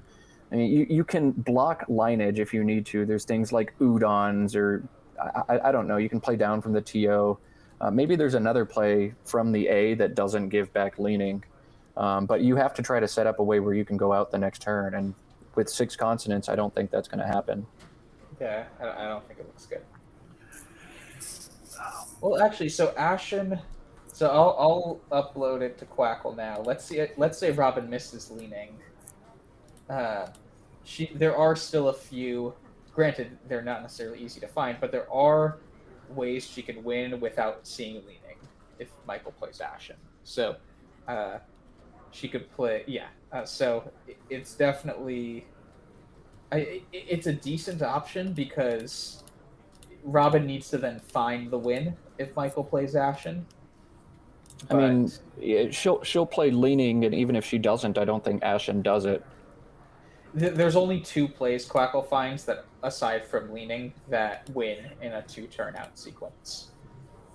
So it's not... One of them is a really cool idea of after Ashen, you can plop the A down right next to the end to make NA instead of GIEN, and that, I think, is unblockable or gives, I guess, a second spot. Let me see, because it can be... You can then play Jet. Oh, but no, it gives back JETE. So, anyways, that's a deep sequence thing. I wish we could show on the board what I'm trying to show, because I feel like it's easier to see visually. But This is why Michael needed to play the J last turn. He needed to have additional flexibility on this turn to be able to block whatever he needed to block, and he can't do that with the J on his rack. Last turn needed to be Jet, KAE needed to be Kit, Verify needed to be Versify. It was a string of mistakes, and he's going to narrowly lose this game because of them, unless Robin, for whatever reason, misses lineage. That'd be absolutely inexplicable. I think Michael missed it. You see him shake his head there. So Michael wouldn't have held the J unless maybe he thought Robin missing it was the only way to win, but I think he just missed it himself. There's no way that Michael's able to win this game without pulling that vowel. But Robin definitely gets away with that miss on Antifa's was massive, but clever plays, sneaking the phony Torquay by at the bottom, and whatever placement of Wiener she ended up doing must have ended up working out for her. Our final score in this game is going to be 424 to 403 in Robin's favor, and Michael, I think, is finally going to be unseated off of table 1. I believe Joey Kravchik won his most recent game and is now 9-2 with a higher spread. This is going to conclude. Oh, go ahead, Morris. I was going to say, but we will be streaming Collins in the afternoon. Yes. Yeah. So this yep. This concludes our morning segment of NWL games. This afternoon, we're bringing on a third commentator, Sean Abbasi, who's a bona fide good player in Collins, and he'll be commentating with us as we bring some Collins action at the end of day 2. This is the Scrabble Players Championship from Baltimore, Maryland. 300 diehard Scrabble players playing for a significant amount of prize money, sponsored by Scrabble Go and NASPA Games. And thank you so much for hanging with us. We'll be back this afternoon for more games. Signing off, 3 p.m. 3 p.m. Eastern Time. 3 p.m. Eastern Time. Signing off, I'm Matt Kanik, joined with Morris Greenberg, and we hope to catch you again in a few hours. See you soon. Yeah, but if you go Anthony, miss lineage, I'll get G next turn for G. Yeah, but it's going to be enough.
Hello, everyone, and welcome back to round 12 of the 2022 Scrabble Players Championship live stream, sponsored by Scrabble Go. We have now switched to the Collins division, so I'm here, this is Morris Greenberg, with Matthew Canick, and also Sean Abbasi, who will give us some Collins insight. Hello, how's it going? It's going well. We're super excited to give y'all some Collins action today. I know several people in the stream chat have been clamoring for it, so the rest of the afternoon, rounds 12, 13, and 14, will feature Board 1 of the CSW division. Yeah, and so Sean, I know you at first started playing NWL or whatever it was called at the time, TWL, and then you switched to Collins at some point. Have you noticed over time any sort of big strategic differences between when you started or when you started in CSW and where you are now? Certainly. The differences in the challenge rule, I think, are probably the one thing that impacts the game like dramatically. And then, of course, the amount of words means that you really have to spend that extra time on that board vision. And for other players who had started with a North American lexicon and switched over, that means that we're really focused on having to pay attention to the board and look a second time, just in case you realize, oh wait, I overlooked those 2-letter words that aren't in NWL. And so that's something I think many players have gone through, and of course, the players that we're seeing in this division today, I think, are probably past that point to where they've kind of naturalized a lot of it. But that still comes up from time to time. Dictionary confusion. If you learned something long ago when you played a different dictionary and didn't relearn it the new way, then it can create a little bit of confusion or just that hesitancy, that extra seed of doubt, which can be challenging. So, but aside from that stuff, it's definitely creates that possibilities. You're looking at more bingos, try to have that open game, and really just focus on playing your game and scoring, because sometimes defense can be futile in certain situations.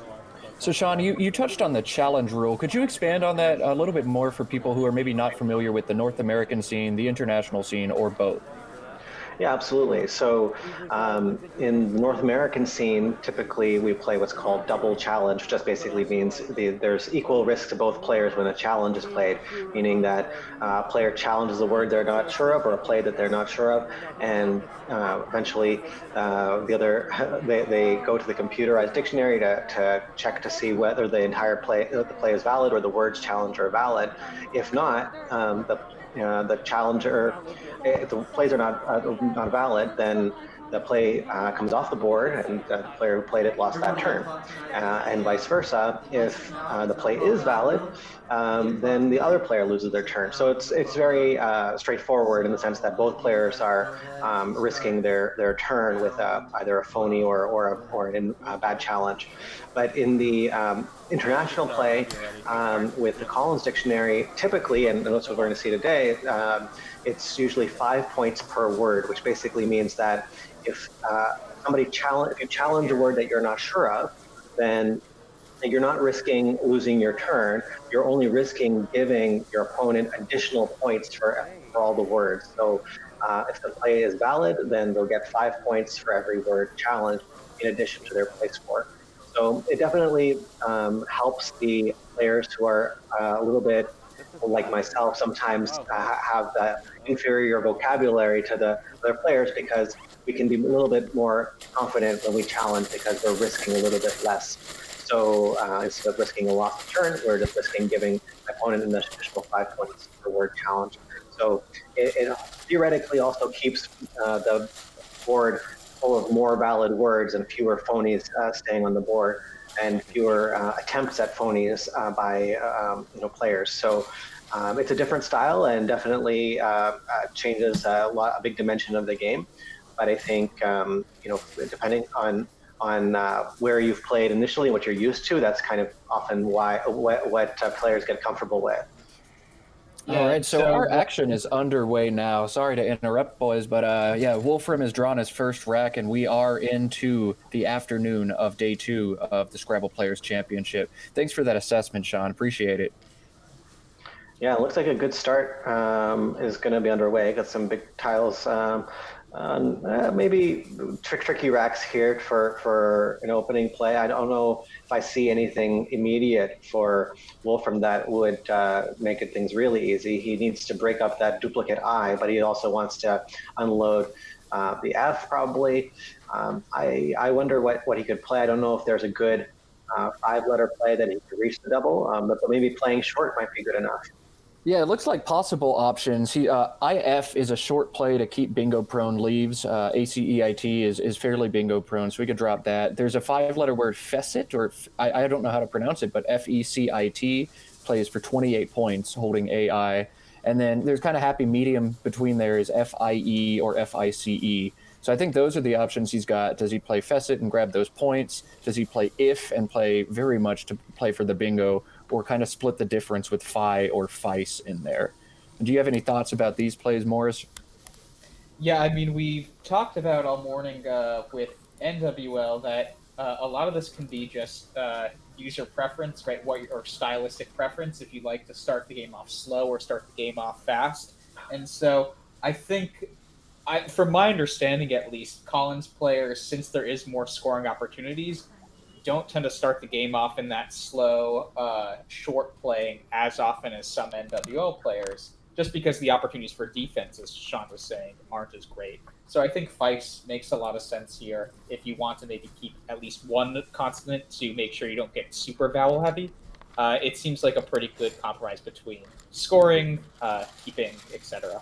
The other great thing about Fice is that if he draws an R, he has a wonderful extension to the triple. Oh, Artifice. That's neat. Yeah, great job. That's super cool. So the fact that he kept the AIT, he may have been thinking about that factor because it's not that unlikely to happen. It's something that's more than wishful thinking. It's something possible. But in this case, it didn't happen right away. But we'll see. And there are a few other extensions for Feist that will reach the triple word, so we can watch for that during this as the board has kind of taken a little right angle here, and with Ben responding with faux. You are, for those watching at home, you're okay. Ben does always play like this with his tiles. They are in random orientations all the time. I think that's just kind of how Ben's brain works. He's kind of scatterbrained, but also utterly brilliant across the Scrabble board. So yeah, that is an upside down cue. Those A's are sideways. You're going to have to get used to that as we watch this game, because that is how he plays, and he's not going to change that up just because he's on stream. Yeah, and hopefully for him, the option to play QAID will stay on the board because that'll be a great way to balance his rack and unload that Q. But it's quite likely that it'll get blocked in some fashion. Yeah, I guess on this sort of turn, so I tend to want to get rid of the second L and A and the B. I mean, Alb is a play that fits right above the X to make Axe as well. That seems natural to me immediately, but that would keep QAID. What were you thinking, Sean, to possibly scuffle up the QAID area? I was thinking he might play Bale with the B on the triple letter score. Gotcha. You know, it could go. Yeah, I think Alb is a sound play. The only thing about Alb is that the opponent gets a first crack at taking Axe and doing something more with it, and maybe outscoring the 19 points that you pick up from that. So I feel like Bale doesn't really offer much. It's not so easy to play across foe as it is right now, especially if the underlaps are taken away.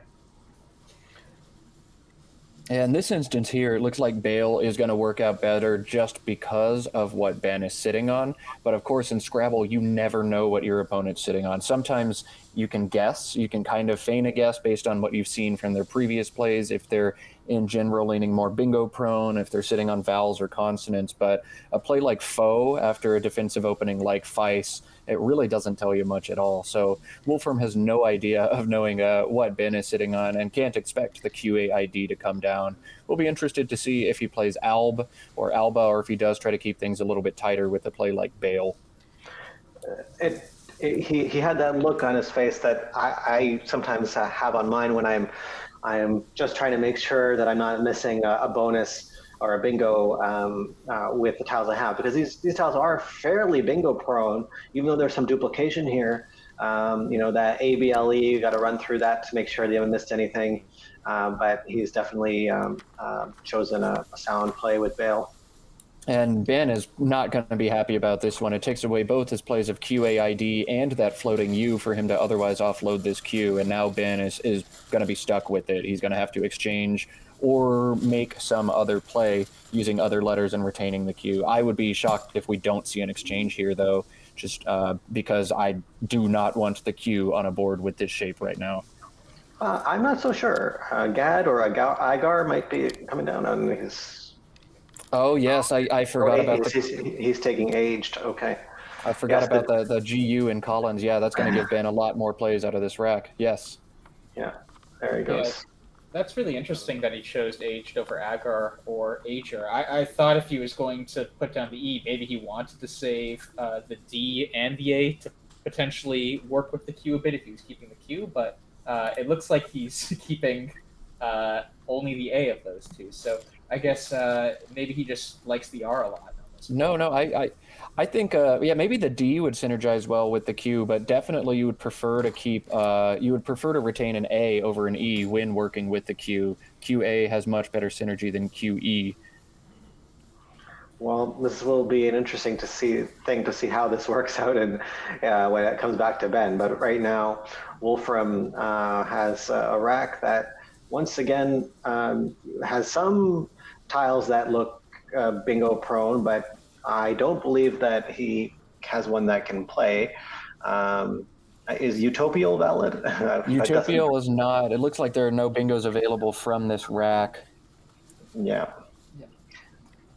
And this is actually a pretty pivotal turn in terms of shaping the board. The past few turns have kind of all been these horizontal plays that have sort of stacked on top of each other to some extent. And so the top right quadrant of the board is starting to not be conducive for bingoing long-term at all.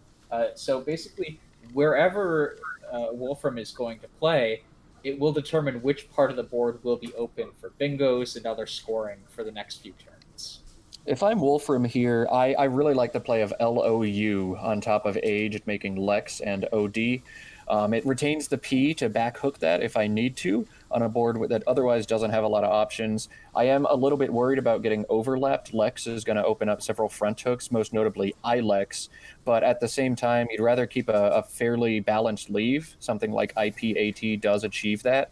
You set yourself up for the hook as well. So I think LOU stands out as the best option here, but he may set down the P for an additional 6 points. although I don't think he should because of the hooks. He's taking Lou, and it's going to give Ben a get out of jail free card. Oh, absolutely. Wow, Ben has to be super happy about that. That's going to give him QI and ILEX for a ton of points.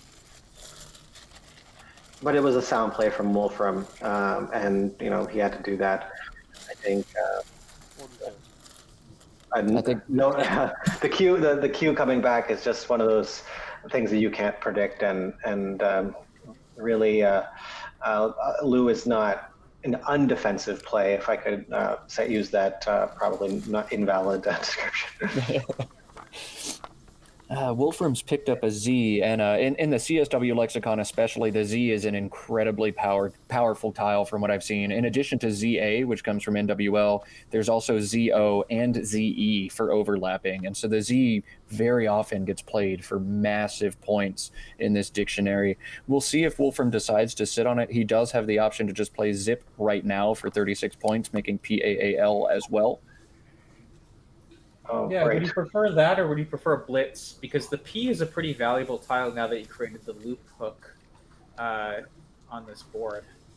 The P is valuable, yes, but I don't know that it's that valuable. There's still many other ways to score. Bingo's coming down from Feist. The Silex hook that's just been opened up is pretty big as well. I'm inclined to just play Zip here for 36 and keep on going, but I could definitely see a case to be made for Blitz as well. So this feels like, at this point, one other thing to notice is that the S, as Matt pointed out, so Silex is a word, and there's only one S lane for bingo, pluralizing Feist. So it could be when a player draws an S, they might actually decide that its most valuable place on the board, its most valuable utility, isn't for bingos ending in S's, but for making plays on the triple with Silex and something like an SH word or an SK word could be super high point. So he's going with a ZIT and TAAL instead, which I presume is valid in TW or in CSW. Yeah, there it is. So that's interesting. Perhaps he's choosing to retain that P because he likes the synergy better with his remaining tiles, definitely for that loop hook as well. But sacrificing quite a few points to make that happen. We'll see if it pays off for him. I do want to point out as well that Wolfram is pretty low on time. We're only 4 turns into this game, and Wolfram's already used 10 of his 25 minutes. So that's going to be challenging for him to overcome going forwards on what's looking like it's going to be a tight, grindy sort of game right now. Yeah, that's an interesting choice of Zit.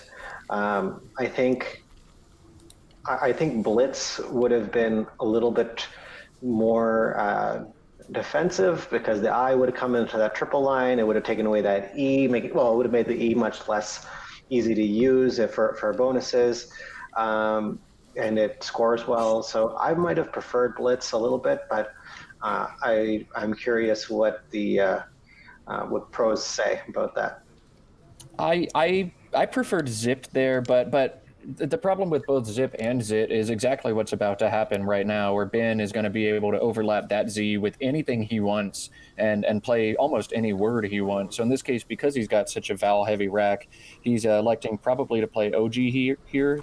But there are many. Yeah, OG is officially the play. He's at the clock now. It just gives back a lot, whereas Blitz, I feel like, is incredibly defensive, which if you're Wolfram, if you're holding on at P already, maybe that's what you want.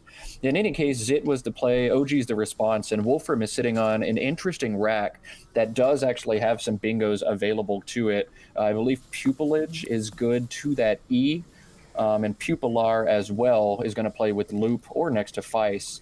So there's also, with a Q, he can play Applique. So many bingo options for Wolfram, and these are incredible Scrabble players. He'll definitely play a bingo here. It's more a matter of which one. Is he going to find one to that E? Pupillage and Applique, both 86 points, and would give Wolfram a pretty big lead, although Ben has just drawn bingos back. A nice America pull, Ben. Yeah, very nice find, Matt.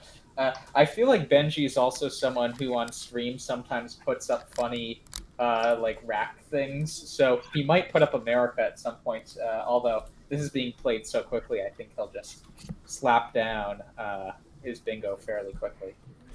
He does choose applique, and that's a really beautiful find. Just to think, hey, I'll make the blanket Q. That takes a good anagramming instincts to think of that and do it. And this looks like it's getting a challenge.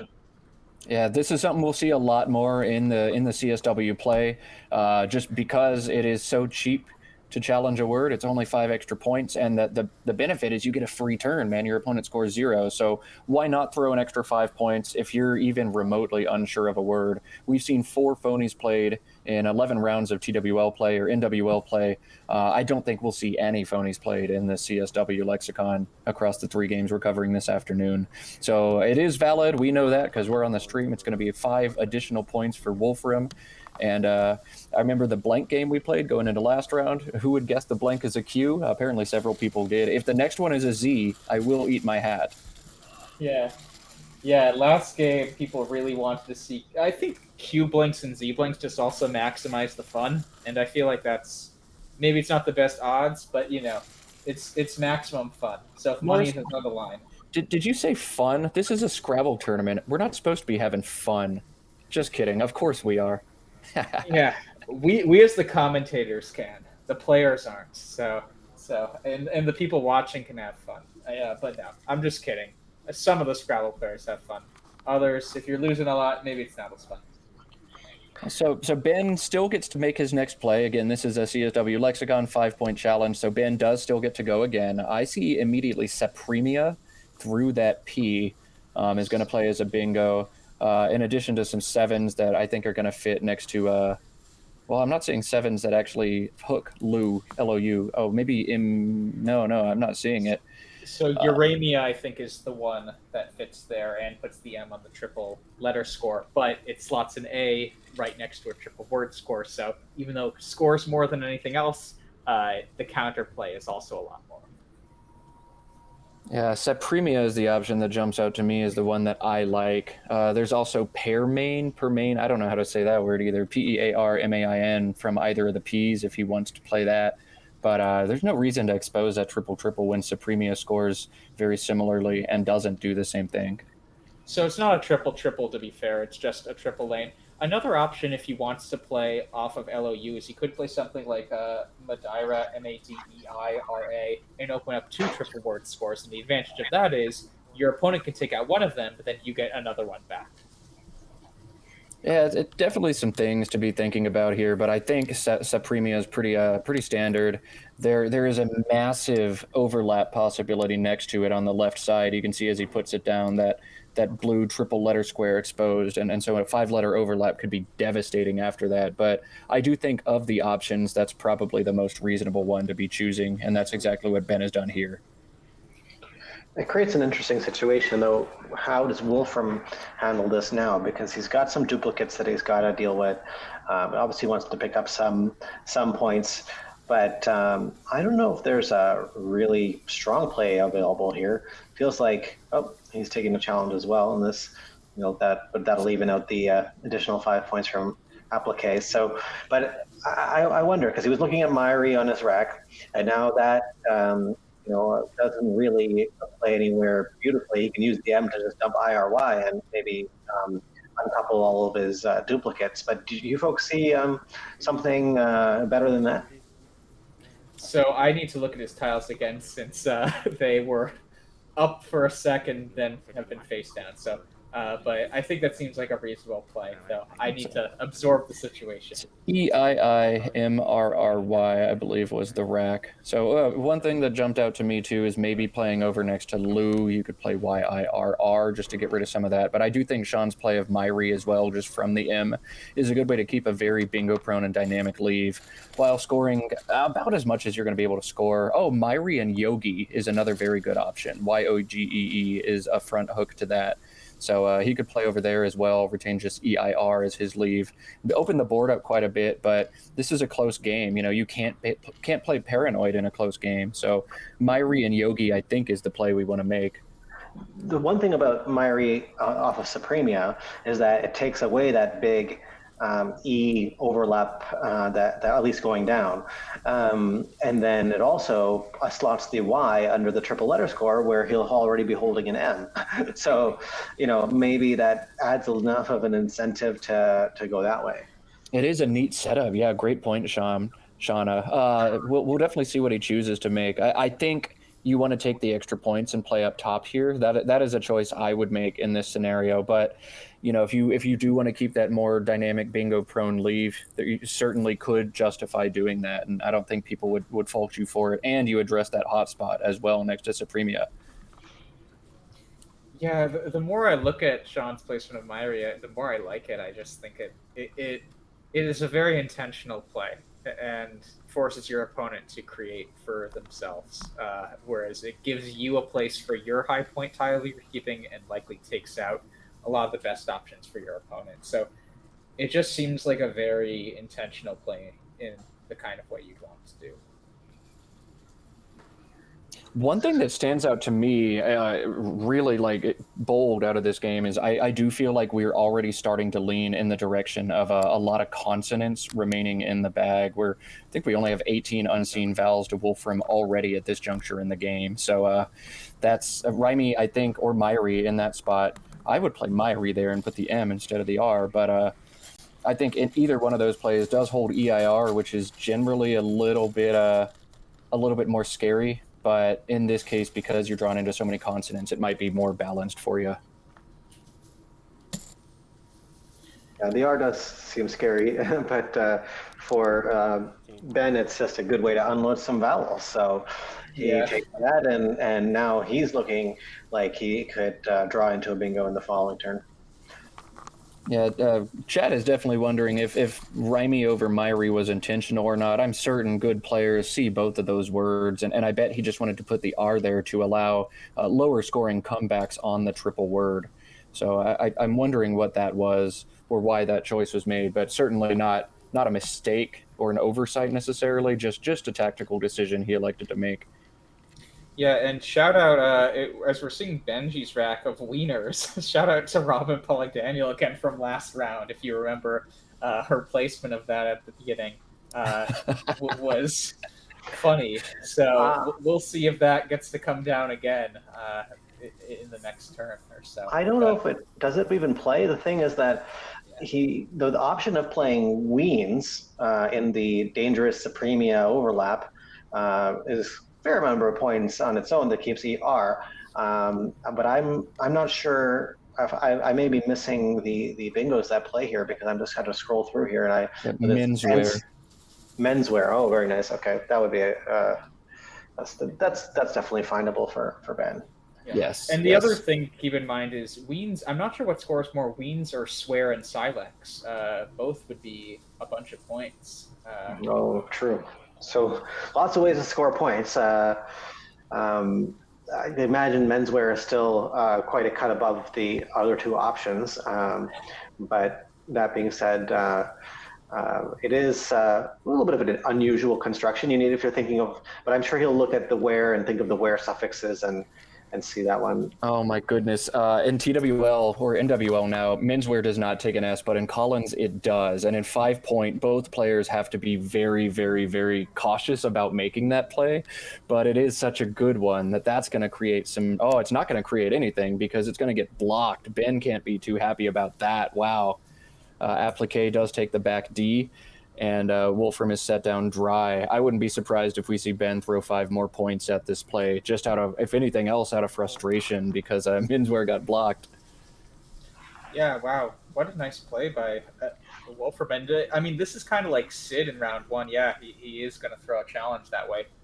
Or Sid in round 3 that we saw, he took fewer points to block an area of the board and kind of minimize bingo potential.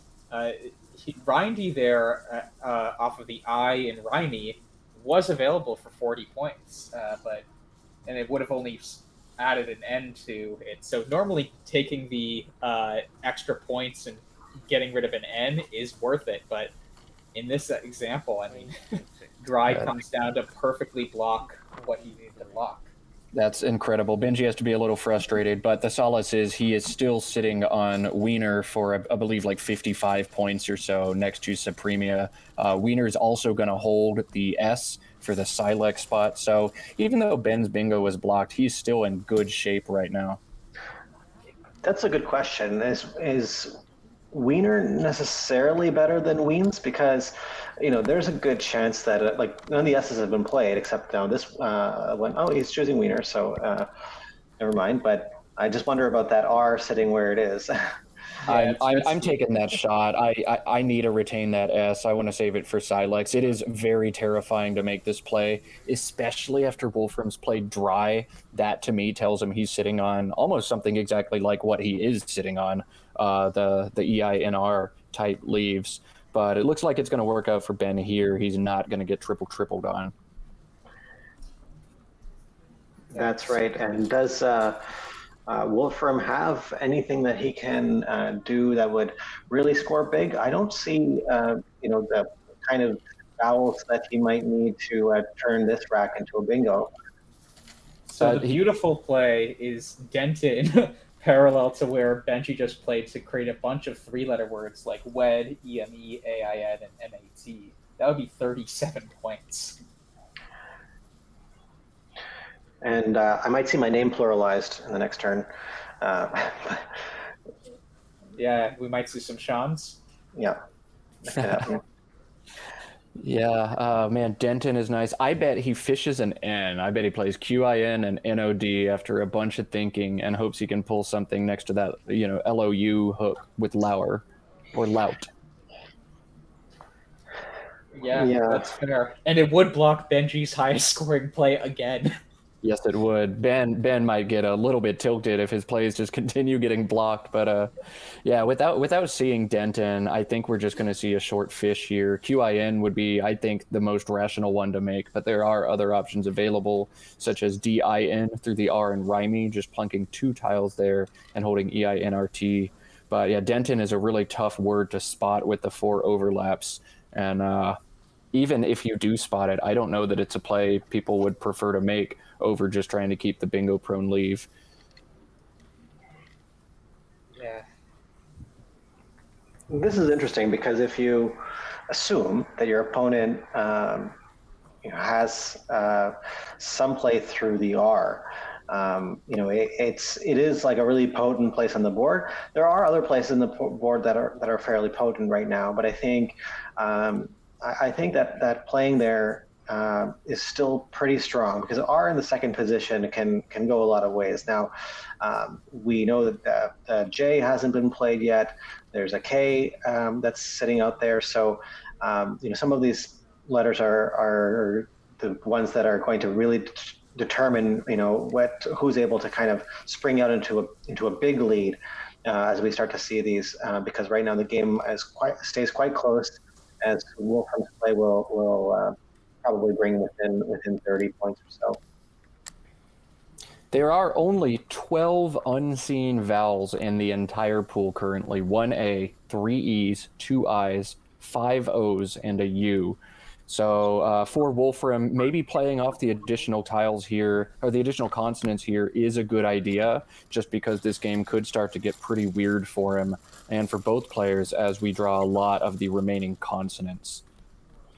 Yeah, that was interesting, his choice there. I mean, the T seems so great with R in second position on the triple, but I understand wanting to play off more consonants there too. So it looks like, interestingly, Benji is passing up on all of the opportunities with Silex, even though he's holding on to 2 S's right now. He's going to play Noah, and he's going to set down the additional S as well, telegraphing, I have at least one more, Wolfram. What are you going to do about it? And if I'm Wolfram, I'm looking at Silex now, and I'm like, dang, I really want to make that spot go away.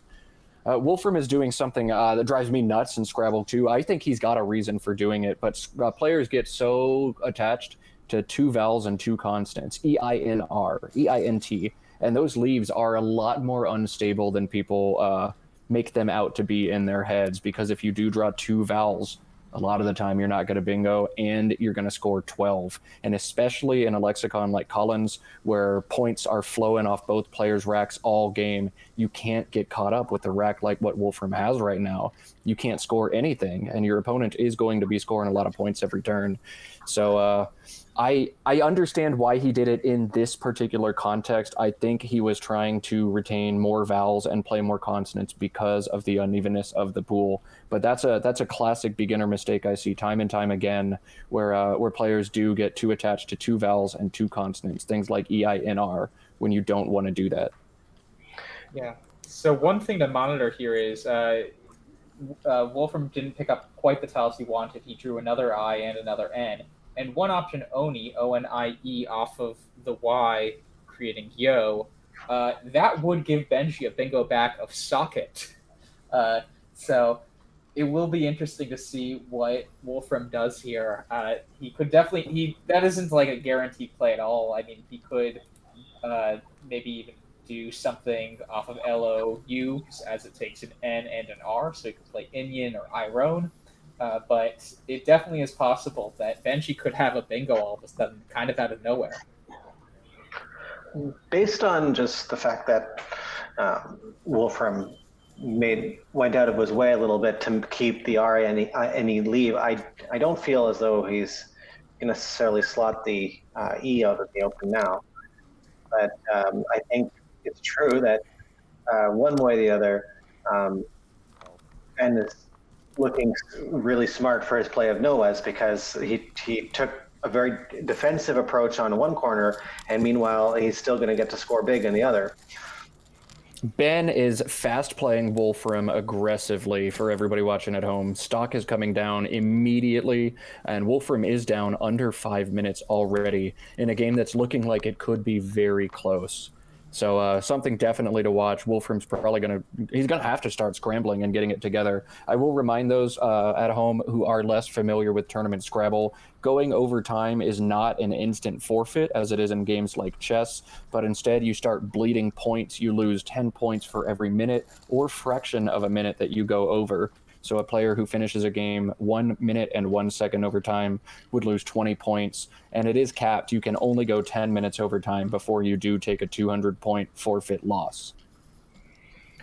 And unfortunately, the board is not getting more favorable for Wolfram. And even though he's sitting on a nice 7, it doesn't look as though he'll be able to play a bingo now.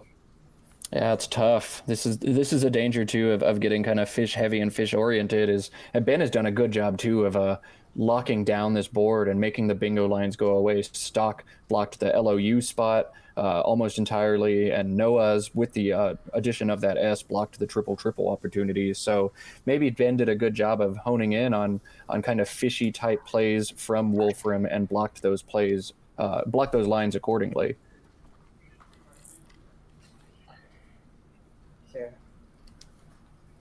I mean, it's tough here. It's also, if you look, the top triangle of the board has basically been used, and the bottom triangle of the board has basically been unused. And so it creates some potential, I guess, for Wolfram to open some things up, but it also means in the short term, it's going to be harder and harder to bingo immediately. This is so tough for Wolfram. All of a sudden, his this close game is evaporated for him, and this is what I mean, especially in CSW and especially against the top players in the world who score.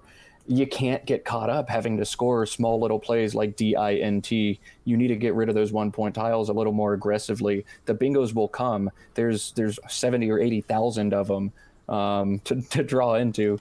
It's just so dangerous to watch a lead evaporate so instantly against such great players like Ben. Yeah, it's a tough turn right here. Looks like he's considering EN, which is kind of understandable. It's a kind of desperate fishing play, and it doesn't score much, which will allow Ben to kind of extend a lead to the point where by the time Wolfram bingos, if he does, that it won't even be enough to make up the difference, and that's the tough problem that Wolfram faces. I almost wanted to consider Scent in the top corner just to, at least score a little bit more. This option is kind of like that. That let's just try to break it wide open and do something with this bottom quadrant.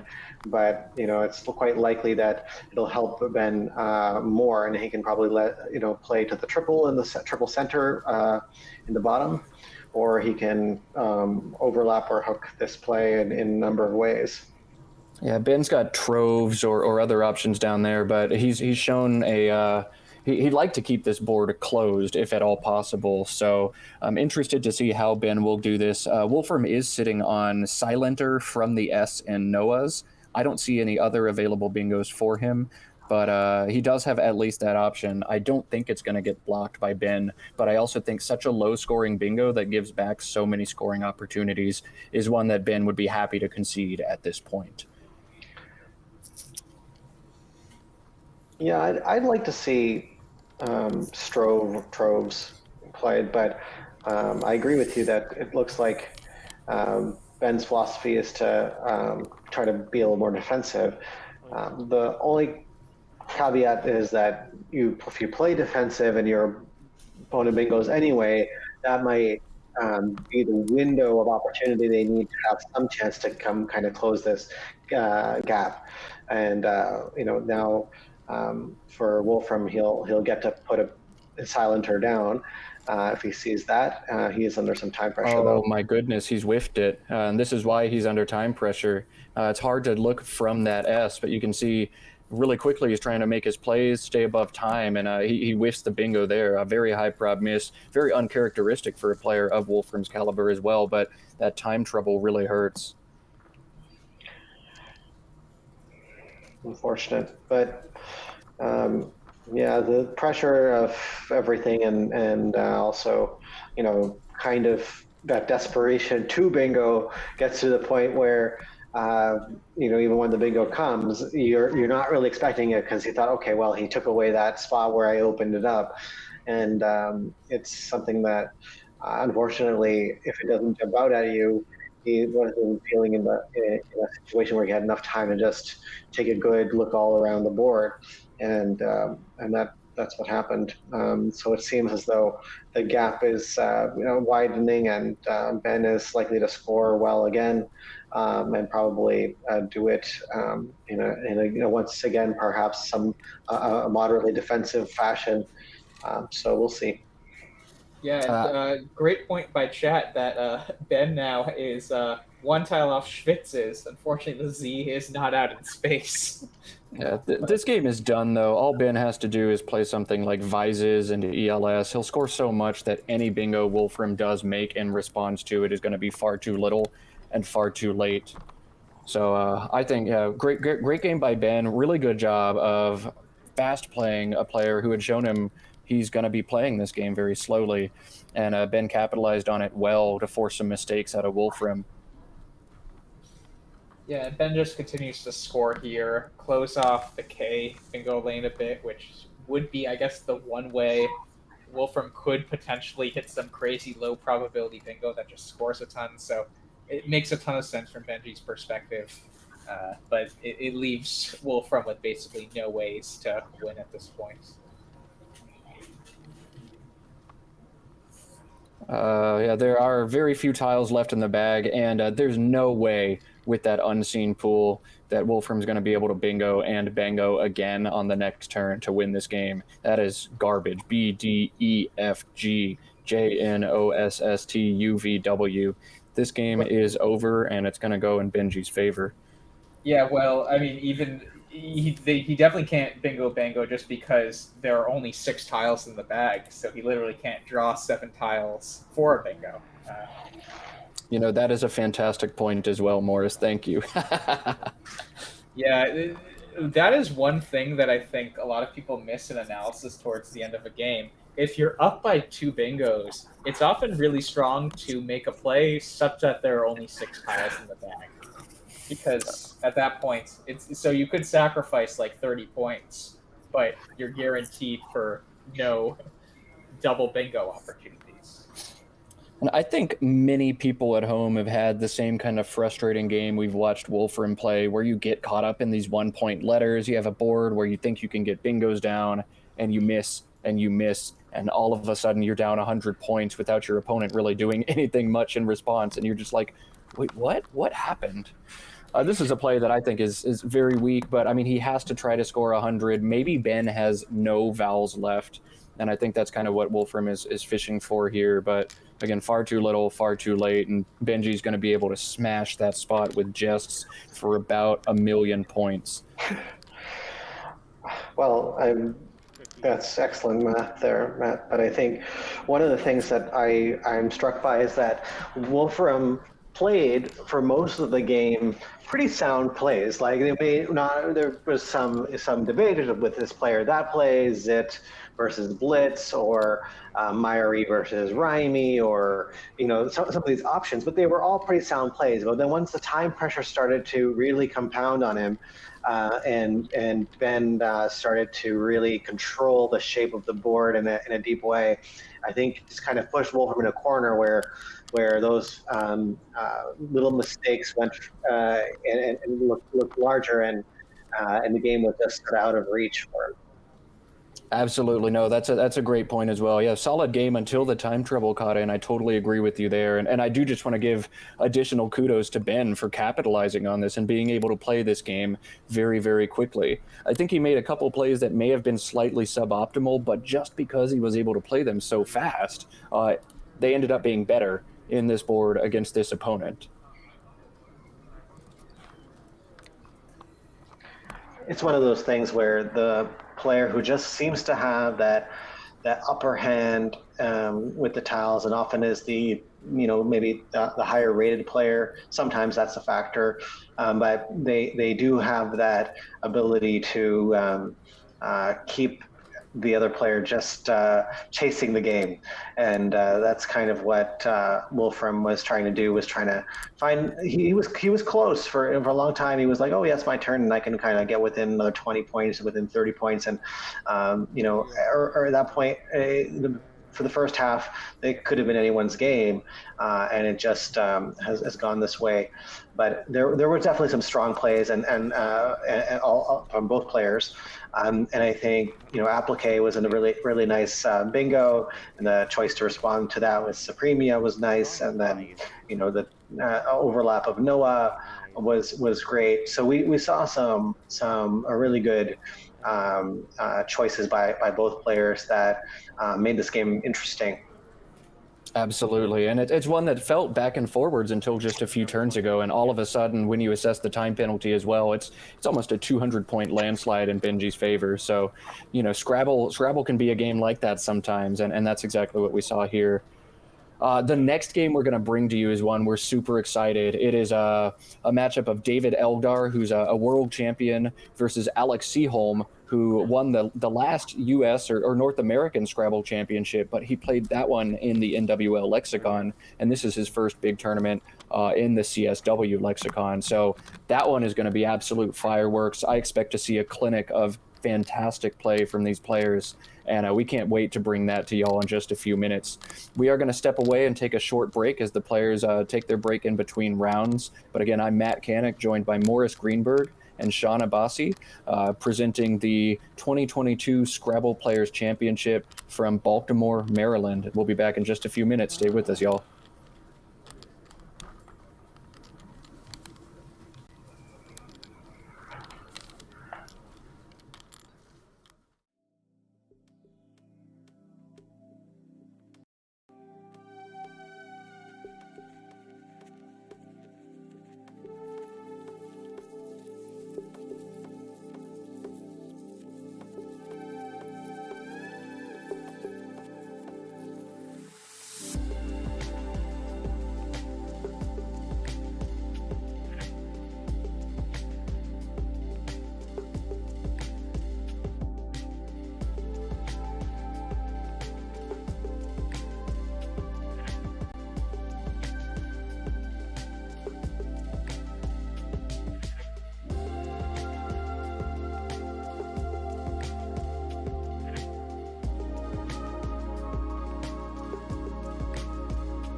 like, you know, it is NASPA territory, or down in Texas where it was NASPA territory. I feel kind of the same way.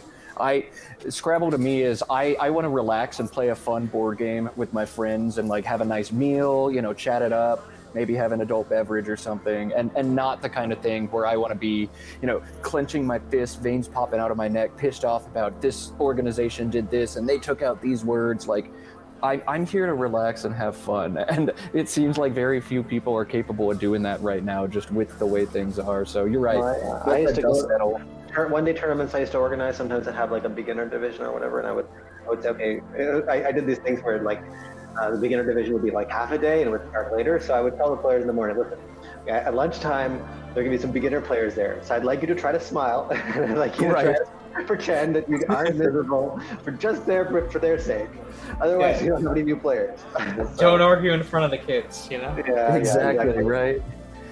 And I do think some of the reduced numbers is absolutely self-inflicted between lexica struggles and between, you know, organization struggles, and then the word expurgation is just even additional fragmentation that we didn't need right now. Too many egos in Scrabble. Like, Scrabble is totally like not a complicated project to get right, like to make a good program. Like, people run many more complicated programs that advertise them and make them sell them and sell things that are not appealing. Scrabble has a lot of wide appeal and could have been, you know, something beautiful, but you know, there are just too many people with too big egos. So anyway, that is what it is we're dealing with now. So I'm hoping that like my little semi-hiatus, it's not like a Scrabatical, but it's more like just you know, I'll just take it as it comes and probably play in a limited way or very local way, and then when hopefully things will open up for my schedule, and I'll get back into a few tournaments, and hoping that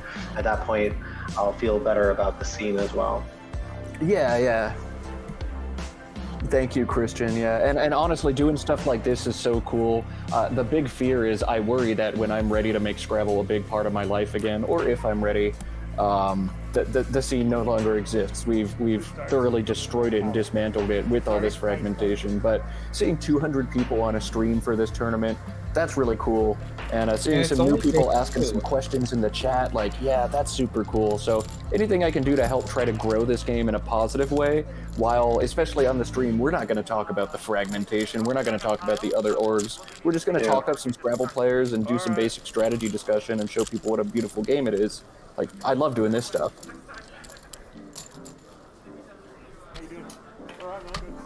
All right, perfect. And hey, Seaholm is playing first on the Quackle. We got the names backwards last time, so see if you can adjust sorry that. about that. Yeah. I almost burst out laughing when I saw Wolfram Poo instead of Poe. Oh, I held it in, but oh my god. I'm so sorry. Sorry? No, Right, it doesn't. I had a split second where I'm like, oh my goodness, and then like, no, it's not there. Yeah. All right, Morris, take the intro.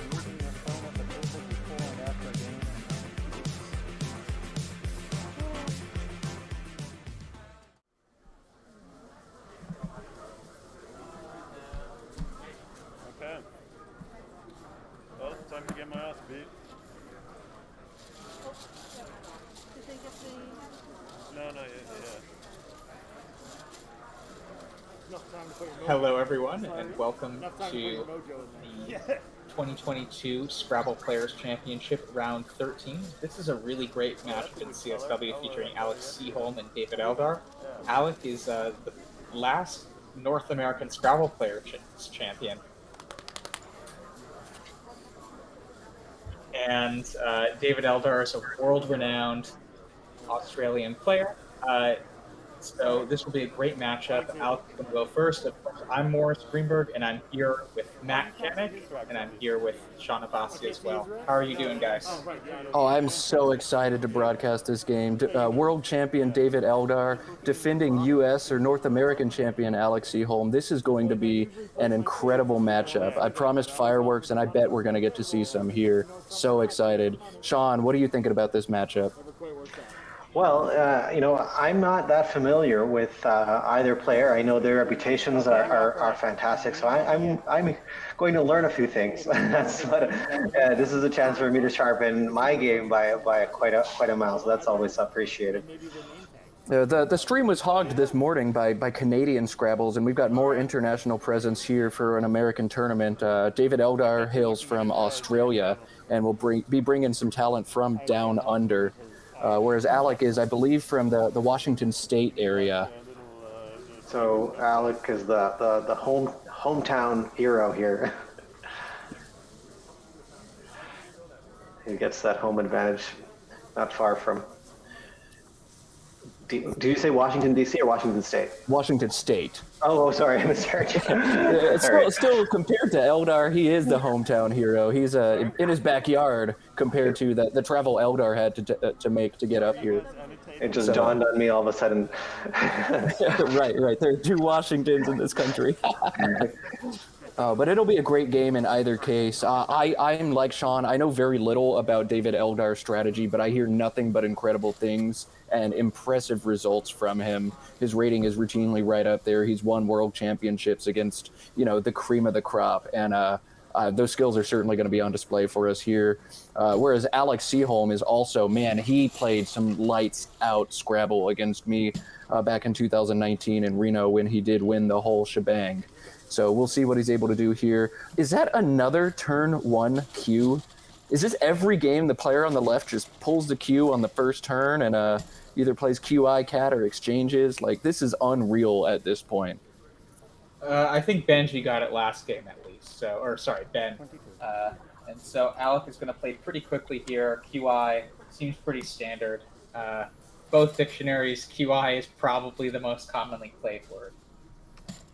Yeah, that play wrote itself. So you just recognize that, move on, and hope for a good draw of consonants to turn that into a bingo, which didn't happen for him. But unfortunately, it's one of those things where it wasn't really much of a decision. It was more just something that had to be done.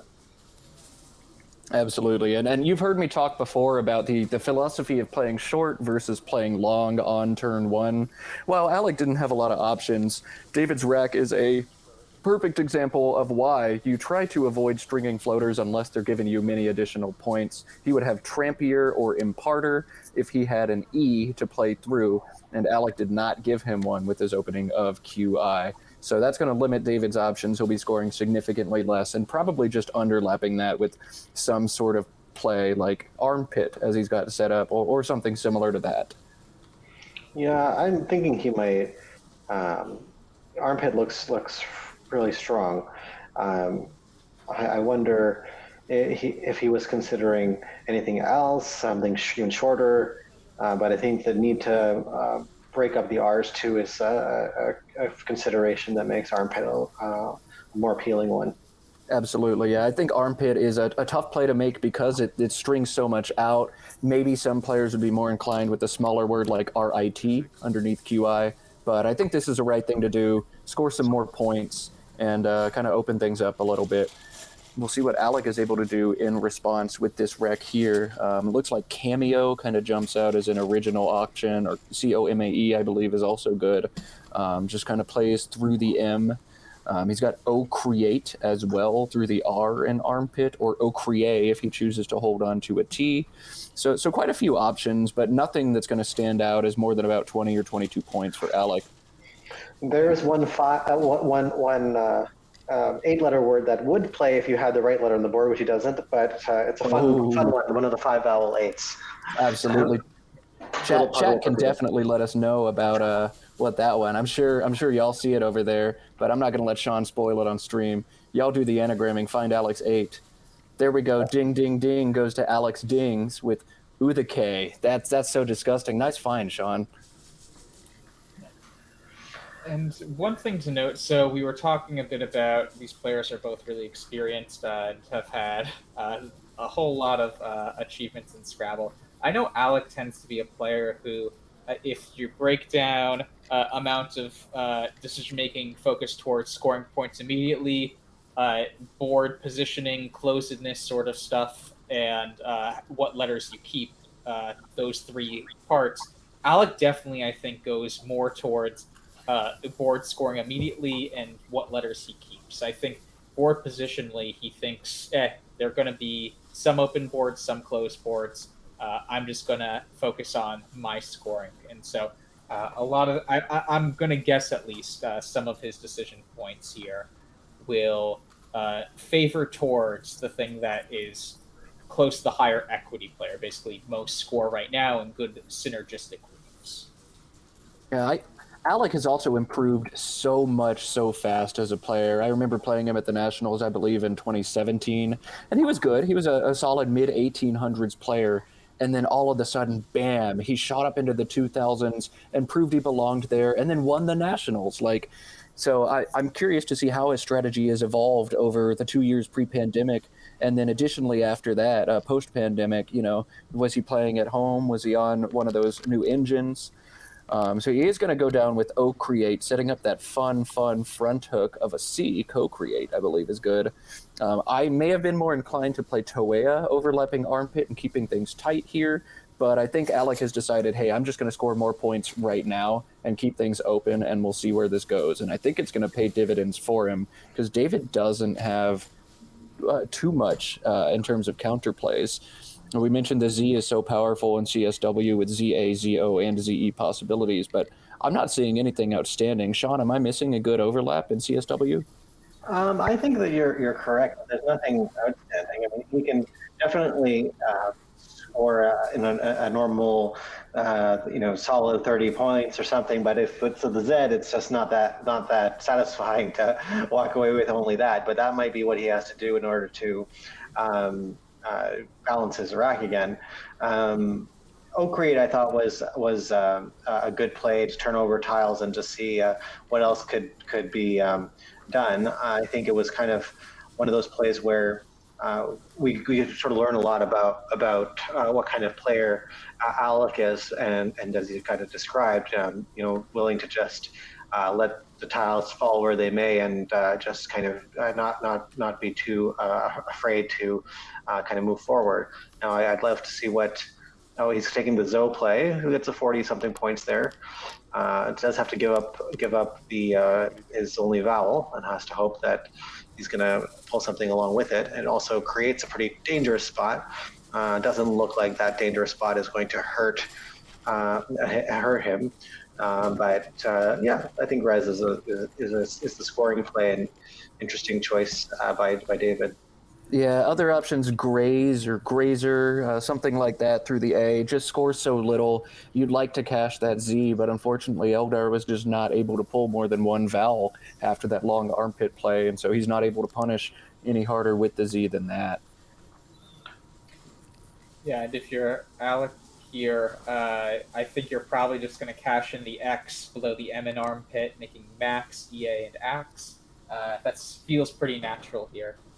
We got some high-level play, 3-letter word with the Z for a bunch of points, and now we're about to see a 3-letter word with an X for a bunch of points. Y'all at home can make those plays as well, but that's how Scrabble goes. You sometimes just drop your letters and score a bunch of points. That's what the Z is for, that's what the X is for, and both players here cashing in their respective goodies for a good score there.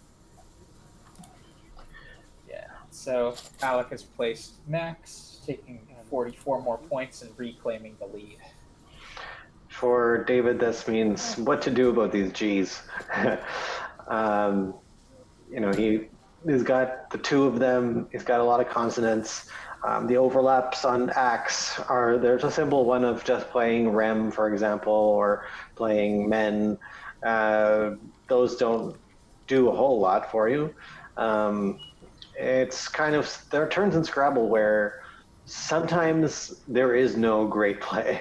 Sometimes it's just you have to choose between bad and less bad. And I wonder how.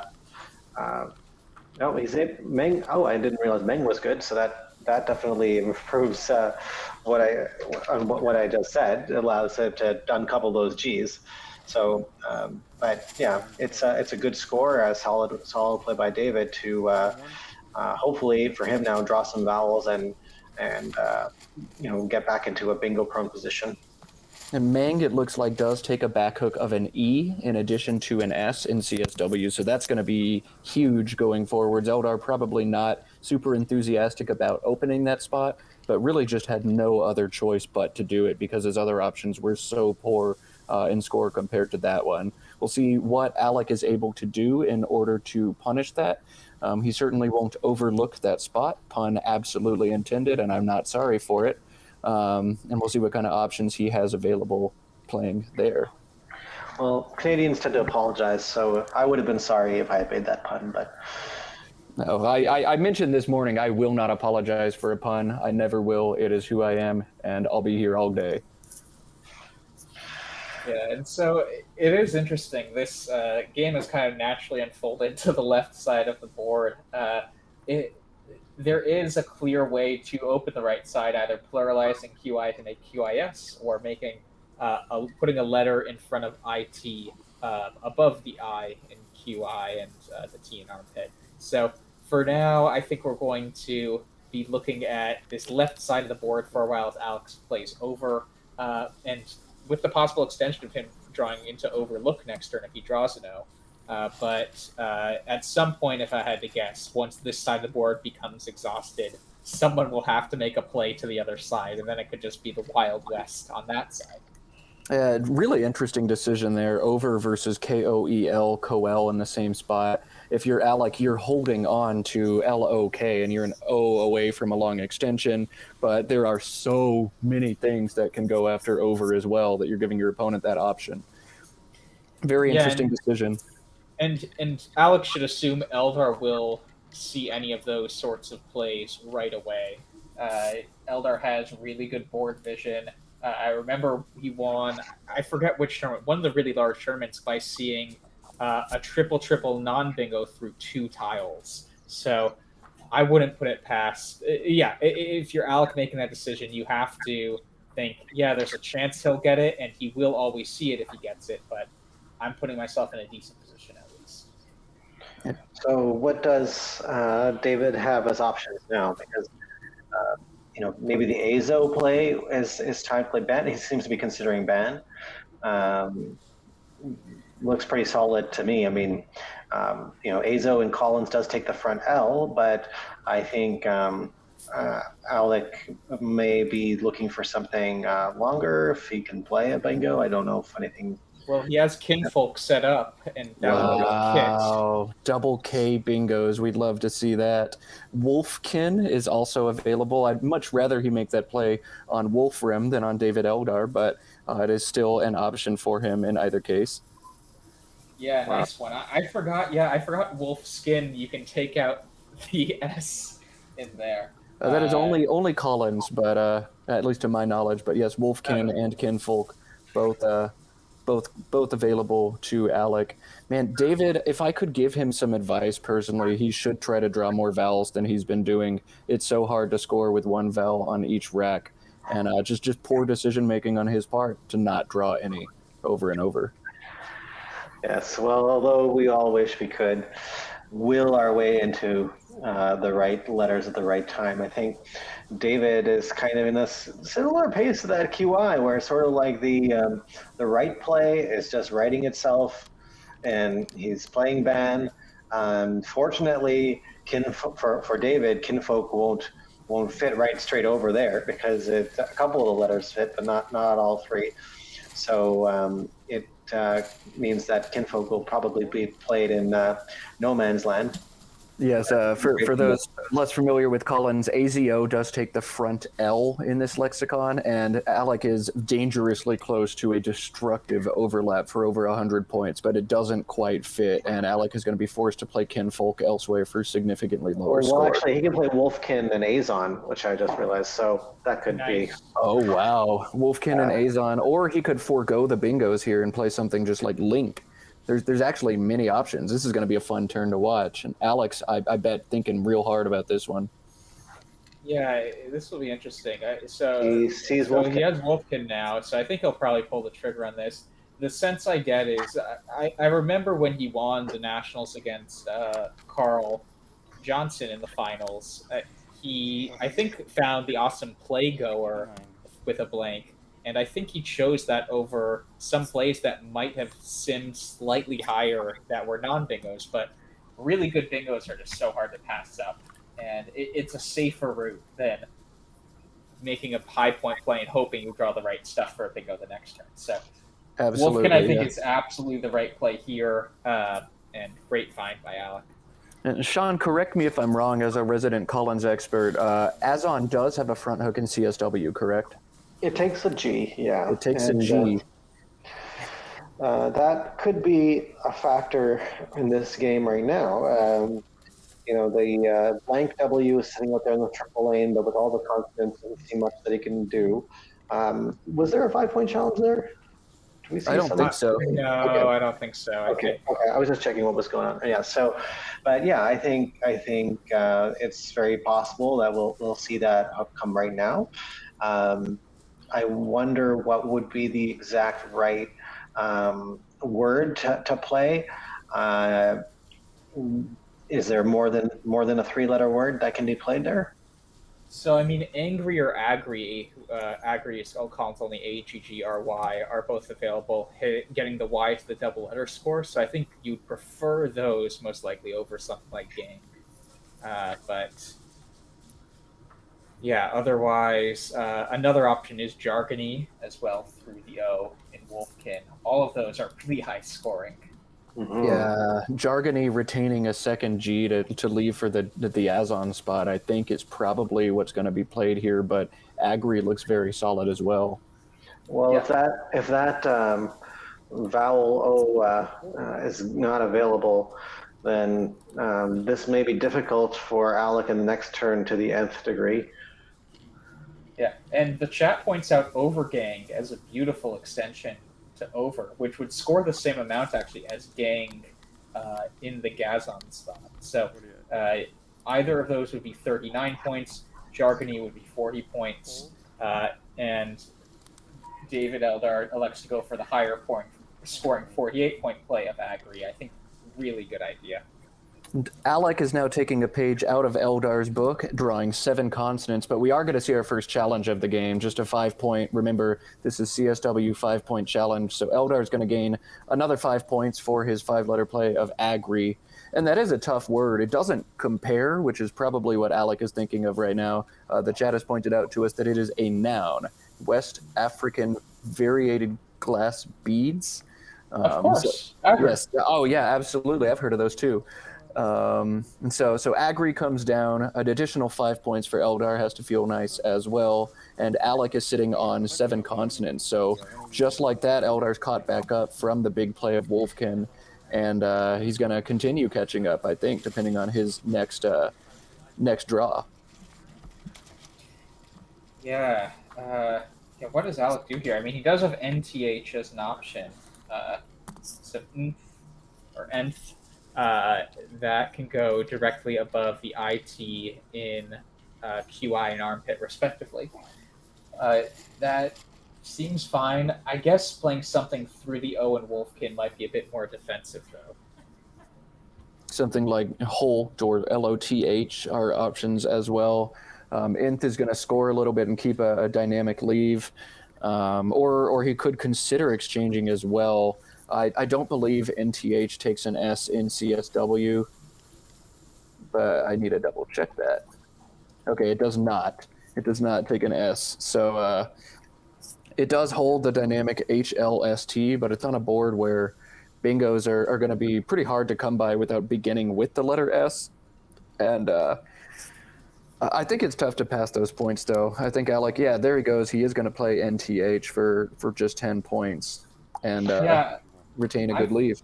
I think I preferred the other spot. It's only 1 fewer point to play Holt, for instance, and I feel like it minimizes the variance a lot more. Yeah, I love this play of Jai coming back. It seems to be just the perfect thing, scoring and balancing the rack and taking away some other dangers, and that one seemed to also sort of right itself. But will Alex bingo on his rack play? So hustled, yeah, I think he basically blocked his own hustled spot, unfortunately. Yeah, and this is the issue with the play like him. Unless over hustled is a word. I'm not sure about that. Oh, do it. It is not. TWL, maybe you give it a stab. I had to check. No, it is not. But unit and ST are there, but it doesn't quite fit the whole way through. Well, overheld at a minimum is available. It's not over hustled, but it's still 45 points. Wow. There's actually 4 overextensions out of this rack: overheld, over lush, over dust, and overused are all available. And outside of that, we're not seeing many options that are going to score more than about 18 to 22 points. So if Alec is able to find and hit one of those extensions, that would probably be the best thing for him. I think overheld would be the standard option here. You'd like to hold on to that S as this board gets more closed and that armpit spot gets more and more relevant.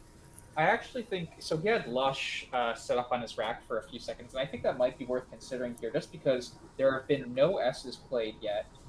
So there are 3 S's remaining, and if you look at this board, what is the S doing? Not that much. So over Lush could come down. That's what he had set up a second ago. I wouldn't fault him for that. No, I think both are reasonable plays, overheld and over lush. I could definitely make a case for either one to be played here. Still, I would rather hold on to the S. I know there are 3 unseen, but I think it's just going to be an important tile to open this board back up if I want to, or to stop my opponent from opening it back up if I do end up taking a lead within the next few turns. So I would prefer to grab the extra points and retain the S with overheld, but you're totally right. Either one is a fully justifiable play. I actually didn't realize there haven't been any Ds played yet either. So overheld and over lush. I guess if you really like the E over the U, that'd be the main reason to play it. But yeah, lots of S's and D's remaining, I guess. This is a bizarre situation. There are actually more vowels than consonants left in the bag at this point, and that is very uncommon in Scrabble. Typically, there's about a 6 to 4 or even like 2 to 1 ratio, depending. But to see more vowels than consonants, we're going to see some very bizarre racks at the end of this game. And I think the player who ends up drawing more of those is the one who's going to lose. Well, if it was me playing on David's turn right now, this is where I would self-destruct by fishing for an F that I won't get to extend this to femininity. That middle column would be my dream, to just dump the P and hope to draw the other F. So a 5-point challenge is coming here. So I guess over lush with the 5-point challenge, that could tip the scales for over lush versus overheld if you think your opponent could challenge. Yeah, and I mean, these are 2 of the very best Scrabble players on the planet right now, easily within the top 10, I believe, both of them. And it's really telling to see that even they're challenging words. They're giving 5 points to each other. We've seen each player now make a challenge on words that are not so uncommon that you would never expect to see them. I was surprised that Wolfkin is the one that doesn't get challenged, whereas Agri and Overlush are the ones that are. But, that's the thing about a 5-point challenge, is it really does make the game more approachable to everybody. And even the best players in the world are willing to give up 5 points just to double check. And the thing is, like, a word like Wolfkin it's just much more memorable than a word like overlush, where it sounds like it seems perfectly fine when you're studying, but then when you come to a game situation and you've seen tons and tons and tons of overwords, and you think, well, is that really one of them, or was that just one that I'm thinking was one out of many? It becomes much harder, and it's that little bit of doubt that gets thrown in your head, that you say, well, let me just double check and make sure I'm not letting this person walk over me with a phony, which could be worse. So I think that's really a factor. And here comes Enjoy, which is a nice score. Yes, very good high-scoring play for Eldar to actually take the lead in this game, as Alec has pulled into Treadle that he's not going to be able to do anything with. So I think David now in the driver's seat, but he's got to watch out for those vowels as he pulls into IIP. There's another I, there's an O, and there's an S. Okay, so there's a little bit of solace, but he's not going to be able to bingo, and I think we're going to see a lot of strange draws going forward in this game just because of the lopsidedness of the pool. It's amazing that Alex still somehow dodged several of those vowels. Yeah, and I'm guessing his next play, if he sees it, is going to be dealer directly underneath enjoy, making a bunch of two-letter words also. It keeps three consonants, but as Matt's been saying, the bag is so consonant heavy. I think you just take the high-scoring play of dealer here. Well, that'll be a relief for David, maybe, because then he can just dump high away and balance his rack without having to exchange. Yeah, if I'm David, I'm still looking to try to score. That blank is going to give me enough flexibility, and this board is so non-conducive to bingos that I don't think I can give it all up and just try to play something like HIOI for such a low score. But at the same time, with such an ugly rack, there's not too many other options available. This will be interesting. But yeah, I do think dealer is going to be the play for Alec. 38 tiles unseen at this point to Alec. Of those, 20 are vowels and 1 is a blank. So that is going to make a really interesting end of the game for us. Yeah, and the chat is pointing out Alec almost has Deldar, which is, I think, David Eldar's handle on one of the, either Twitch, I forget what it is, but good find by chat. Yeah, without those plays through the AL, Alec is not really having too many solid options here. Quackle's initial speedy player says just play ED at the end of enjoy, which is a terrible play that no one should ever make. But that just shows you how dire things are here. DEAL or dealer, I think, are probably what's going to end up coming down. But this is tricky. If you're Alec, you don't want to get caught up fishing on a board like this, especially when you don't have an S. But what else can you actually do? And the more tiles you pull over, the more of those vowels you're going to end up picking up and getting stuck with. So I don't think either player is in a fun place right now. David with his terrible rack full of all the eyes, and Alec with whatever this is. It's not fun, closed board, and man, I do wonder how this game is going to turn out, because it's going to be interesting. I know that much. Okay, so he's playing the dealer now. I think it makes a ton of sense. And this is going to be key. I mean, even though there are a lot of vowels, E's aren't the most common vowel left, which there are 12 E's in the game, which is 3 more than any other vowel. Right now, there are more O's and I's from Alec's perspective. Now, we know David Eldar has a lot of the I's, but we'll see if he can draw the good vowels, if he draws vowels. Very curious to see what David's going to do with the rack like this. Alec somehow drew, he drew all the consonants, and meanwhile Eldar is sitting on the vowels. So, what next? I think MAXI and IO is a pretty reasonable option here. It scores a little bit more than something like HIOI. It leaves that H, which I think synergizes well with your P and with your S. So that's pretty solid. The S is also solid to start a word with and overlap over lush with SH. So I think Maxi and OI is a decent way to score a little bit right now. There are options as well to kind of blow it up and score a little bit more. Something like PISO and dealers could come down. It holds II blank, drawing into infinite vowels. But if you want to score 29, that's one way you could do it. Yeah, and the compromise is you could also score 29 for iOS parallel to the KIN in Wolfkin, making a bunch of nice overlaps. You could even just play IO there, honestly. It doesn't create a new S lane, but maybe you just prefer to not blow things up. Yeah, David is probably going to take some time on this, because he's really got to decide, hey, how do I get myself out of this? I can't get caught up scoring 10, 12 over and over, but that S does feel so important on this board. But there are 2 more.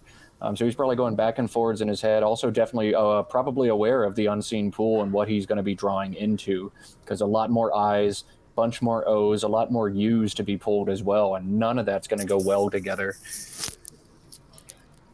Yeah, I mean, this will be interesting to see what he does. If he does play Highway, I don't even know what Alec can do with his letters. They're so little opportunity for him to make plays with the letters he happens to have on this board. Well, And a big part, in Collins, yeah, he's got CH. So if yeah, that's fair. if nothing else, he'll play cow or clown or something over there. And so that's why in this case, Hioi would really compromise him in a big way, and that's what's happening. Yeah, so very, very prescient choice, I guess, by David. Good job there. And Sean called that one out right away, and David crucially is holding on to two consonants here, which is going to balance out U, U, E as his pull. I can't say we didn't see that coming. I can't say David didn't see it coming either. His play of Hioi or Hioi holding the consonants kind of indicated he was aware that this was a possibility.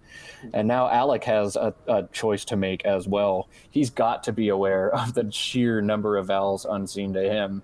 I know a CH in Collins takes like a number of front hooks, right? ACH, OCH are good.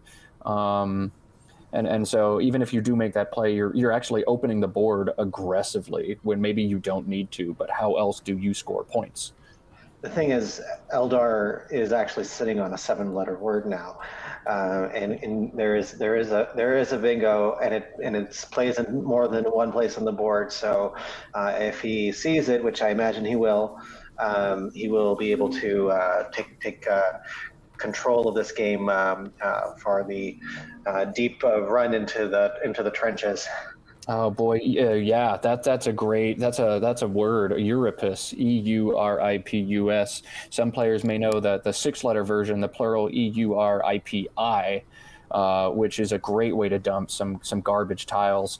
Alec is going to end up playing cowl right there with the CH, and that's going to give him a spot to play Euripus for even more points.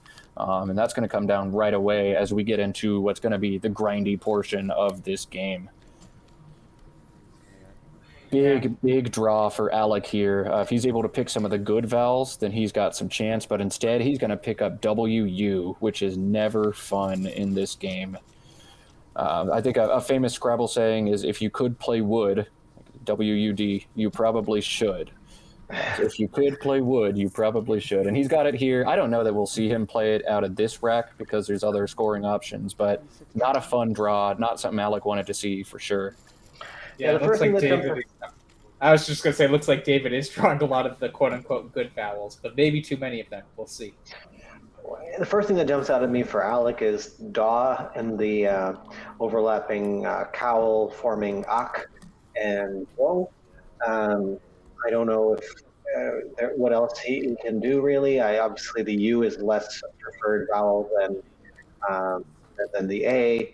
But it's often difficult to get rid of both the W and U in a single turn. What is sort of the first word somebody will think of when they look at these tiles, but it doesn't seem like that plays anywhere of consequence. So it's going to be a difficult rack for Alec to sort of work out, just if there's missing any options, what other options are there.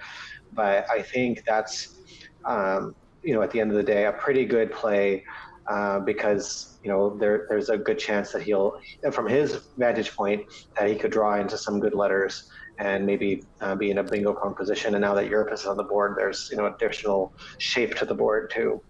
Yeah, I'm not as afraid if I'm Alec to hold on to NSTU. That U specifically is generally not one you want to keep, but it synergizes well with what's left. There's several E's, I's, and O's, and that's going to synergize well with anything, and no additional U's that he could draw since David hogged them all with his play of Euripus.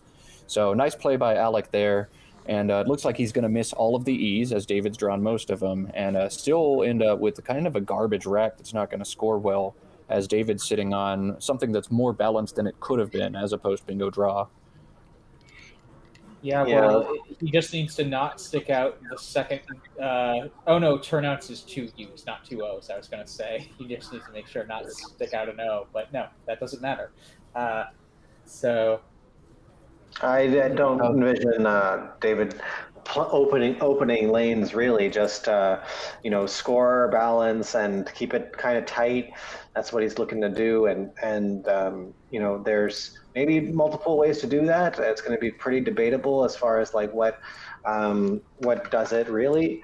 And I think I can't quite see all of his rack, but even a play of maybe OD forming KO and ID could be something to consider. He's got actually some pretty nice rack there with the B. So now that I can see a little bit a bit more, I think he may be looking to score more points than that, but we'll see what happens now.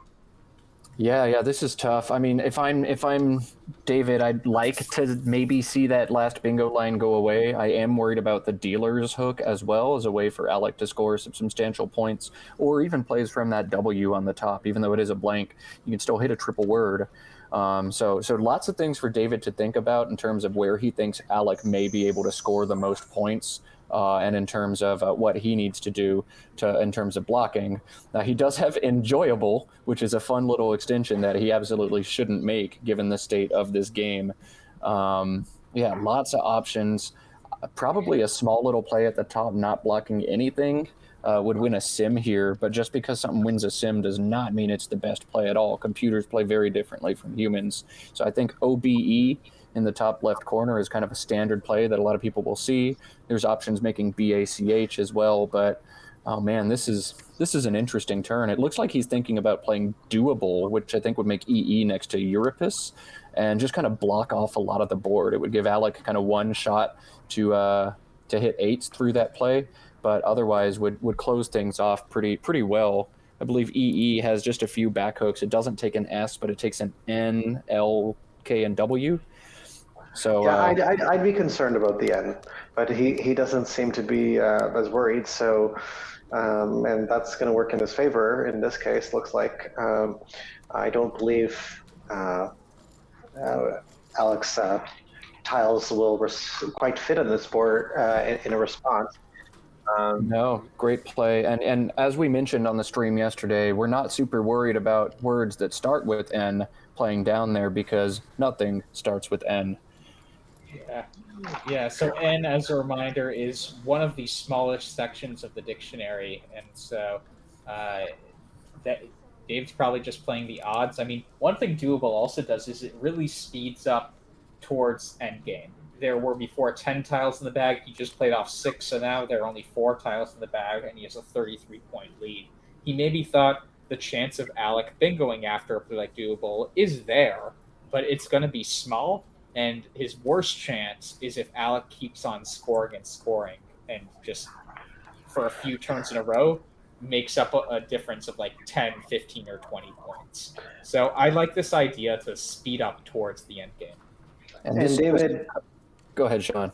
I was just saying, David's drawn the remaining eyes, which will perhaps be difficult for Alec if he's trying to imagine what bingos he could draw into if he were to open another lane. Because the first thing that I would have thought of is, hey, what if I just dump off a T and try to go for nitrous in one spot and open a lane in another spot? And that type of thing is not going to work. But because there are a few tiles left, he may be trying to make a fish that'll let him leave only one in the bag and make it challenging for David to completely lock it. So I wonder what's the thought process there. The deficit isn't so much, but it is enough that it's not so easy to catch up without a bingo. Yeah, I'm wondering if a play like Rot, given that... Oh, no, there is another T left in the game. I was going to say you would have had the case T, but no. It's tough because there is an S remaining and there is a T remaining from Alex's perspective. So normally those would probably be the 2 tiles. If you were to make a juicy lane for yourself, you'd want to create a lane for a T or an S. But those 2 tiles are... David could easily have either or both of them from Alex's perspective here. I just want to go back and talk about that play of doable. I mentioned on David's turn that there are plays like OBE he could have made at the top, or little plays making Bach at the bottom, but doable is a 2100 caliber play. It's a way to take a pre-end game that could be anybody's game and manipulate it and make things far in your favor. You know, just through one play, even with a bad post-play draw, David is now sitting comfortably in the driver's seat. He leaves 4 in the bag, making it difficult for Alec to do something about. And while, yes, Alec could maybe bingo through those floaters, it actually probably reduces the odds that Alec bingos pretty substantially just by taking out that spot and making it harder to hit. That is a fantastic play by David Eldar. He's really flexing the skill that makes him one of the best players in the world. And that's a play I don't think many players would do, but one that's going to turn this game in his favor. Yeah, Great and that's play. the sense I get. Like, I've talked with a few people about what makes David Eldar so good, and I think his situational awareness of implementing those kinds of plays, he is going to nail that almost every time. He understands, given a score, given how many tiles in the bag, what is my objective here? And it sounds a lot simpler than it is in reality. He makes it look easy when it isn't an easy thing to do at all. And so, as Matt said, it really is a masterclass kind of play. That is a play that I think very few players would make, but it is truly a stellar play. It seems a little counterintuitive, seems almost a little bit crazy, and yet it was fantastic. Great job. Yeah, I might have made that play, but not understanding the strategy and why it's good. I would have just played it because I see 6 tiles and maybe I can just see where to score some points. And that's something that now I can appreciate that there's more to. There's much more to it. But I think when looking at Alec's vantage point, and I'm thinking to myself, well, you know that you're might be trying to play a couple of tiles and see how you can somehow eke this out. So I'm wondering whether you're able to see any 8s in the unseen tile pool that start with a W, because if you're able to kind of like play for that not very likely spot, but it is one of the spots that's sort of out there and open and probably not likely, it's just about as dangerous as the bingos with N. They're both kind of low probability. Now, if he's thinking that the I is available, then he might be thinking that he can get nitrous down, and that's kind of a misleading thing for Alec right now, because obviously there are no I's actually in the bag. So yeah, something like Rentits, WRENTITS, should be available from his perspective, I think. Making Thrive, and that would also give Tinters, if he could play off so he plays Udo, UDO, and makes Udon is a word, so that would create 2 different bingo lines for him. So maybe Udo is the play. Yeah, he's definitely got to decide how many tiles he wants to play. Needs to leave at least 1 in the bag. You can't give Eldar complete knowledge of your rack in this situation. You also definitely need to create multiple opportunities for you to score. So maybe a play off one of the tiles in Europus would be a good idea, just to create another line for your S while keeping that floating O and A available up at the top. Yeah. So yeah, but I think playing off the UO is the correct move here, given that the E and the I are the only 2 tiles from Alec's perspective with 2 remaining. So I think that would be the route I would go. It looks like he's electing to do a 1-tile fish instead, probably noticing that E and I pairs with the 6 tiles he has remaining anyways. So it makes a lot of sense. I understand Ut as a play. But I do like Sean's idea of guaranteeing 2 bingo lanes. So Alec somehow reached into the bag and pulled out the only remaining vowel into that rack with like a V in the bag and some other garbage. So that was very, very clutch in terms of keeping some balance. Yeah, it creates an interesting thing because, when you're playing against a player like David, somebody so high rated and so skilled, if you only have 1 in the bag, you can work out even all the bingos for all the possible draws. Leaving playing only 1 tile, leaving maybe 3 in the bag it creates a little bit more work for him to do to work out all the possibilities.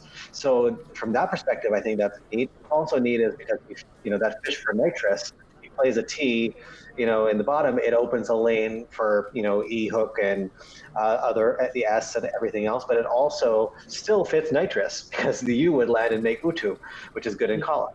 So that's pretty clever, like, way of opening a lane, and yet, really giving himself some kind of chance in a game where it was kind of closing in on him, and now he's got some tonsure on his rack. Maybe something could happen in his favor.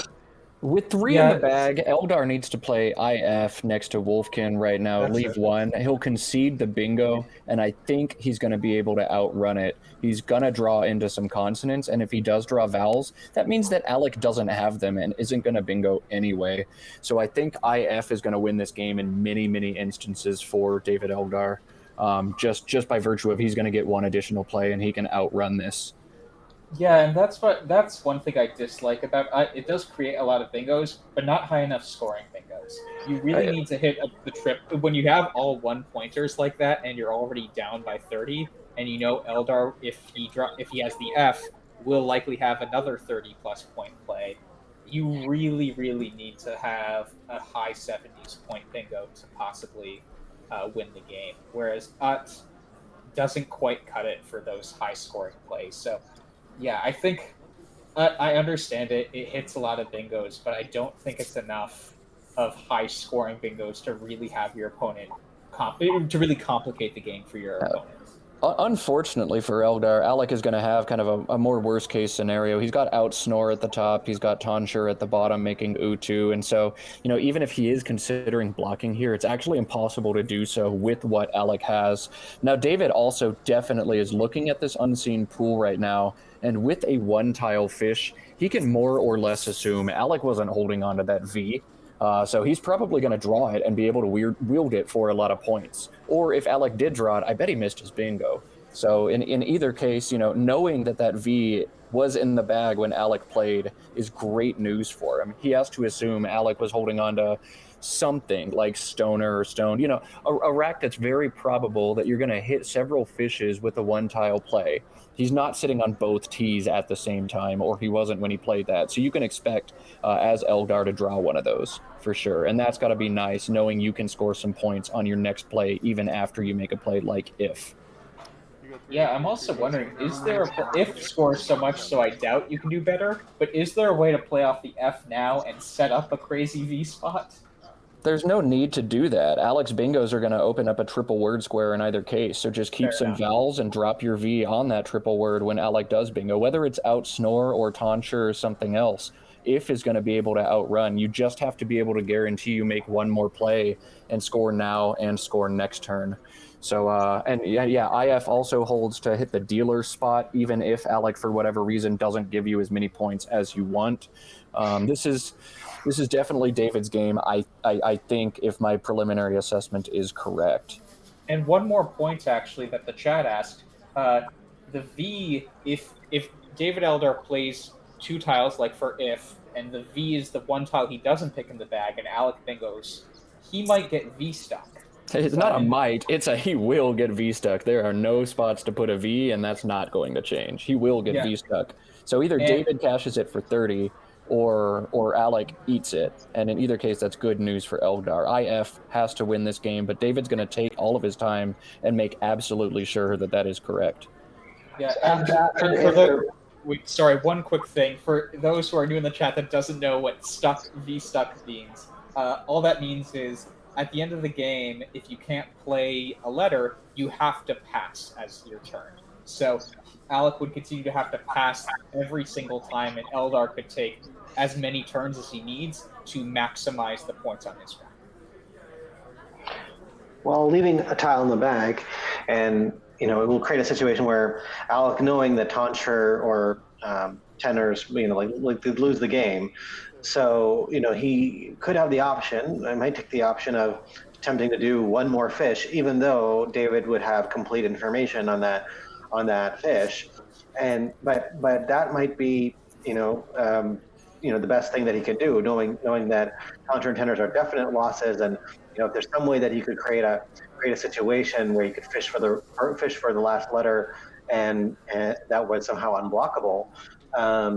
That is maybe Alec's only hope after if. Yeah, I think the ability to counterfish is something Alec will consider with his remaining 2 minutes. But I just think making a one-tile play and allowing David to play again with perfect knowledge of your rack. David is getting low on time, but he's probably still going to be able to find a sequence that either blocks appropriately, scores enough, or possibly even does both. So if I'm Alec, I'm thinking that's probably not going to do it anyway. I'm just going to milk what spread I can out of this game and kind of accept the loss after IF comes down. Uh-oh. Oh no, he decides to Oh, empty the bag. my goodness. And he's going to get bingoed out on without Snore. So Eldar just lost this game. Wow. I'm speechless right now. I'm very, very curious. Maybe that was an aggressive play trying to milk some spread, but I don't know if he saw the possibility of outsnore. Maybe he had assumed Alec definitely had a different rack than he had. But wow, that is if was maybe 100% to win this game, if not very, very close to it. And I'm shocked that David decided not to make that play. Wow. Wow. I think honestly what happened is he miscounted how many tiles were in the bag. He was setting up the F there. If you look, SAI creates if as an option. Unbelievable. I don't think he miscounted the number of tiles in the bag. That's not something you see from a world champion. I think maybe he didn't notice outsnore. Maybe he had Alec like absolutely set on a different rack than what Alec had. But I am shocked that we just watched David lose this game. Wow. I Oh, think he's because, upset. He's very upset right now. Look at that. Oh man. No, because why would he? I guess he would empty the bag if he thinks Alex truly couldn't get a bingo at all. But Maybe he had thought to he have blocked seen everything. Maybe he thought he blocked everything. But that A floating there with what he had unseen, I don't know. That is shocking to me. Wow. He's not even throwing the +5 at it too. Like, it's not that he didn't know outsnore. You know, he just, I don't know what that was. I'm very, very He's confused shaking his about that head, play. Yeah, I mean, he's gonna go back and think about this one. Oof. Oof. Big oof. Yeah, he even put down the IF right there, and he's talking about it. I'm curious to hear this post-mortem, but... Yeah, I don't know if we can get audio from them right now. It would be cool to hear for a sec if they're comfortable.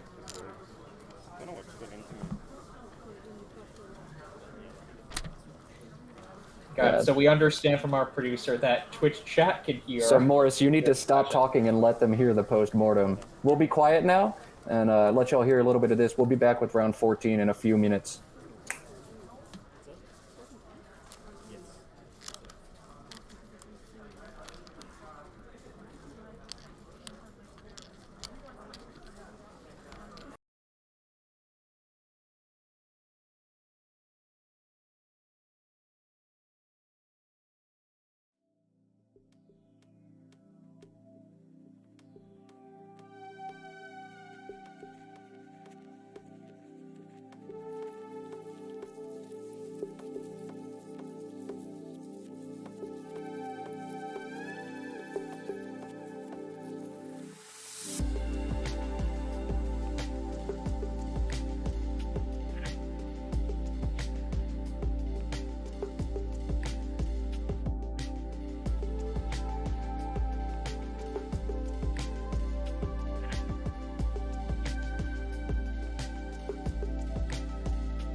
Hello, everyone, and welcome back to round 14 of the 2022 Scrabble Players Championship. This is the live stream presented by Scrabble Go.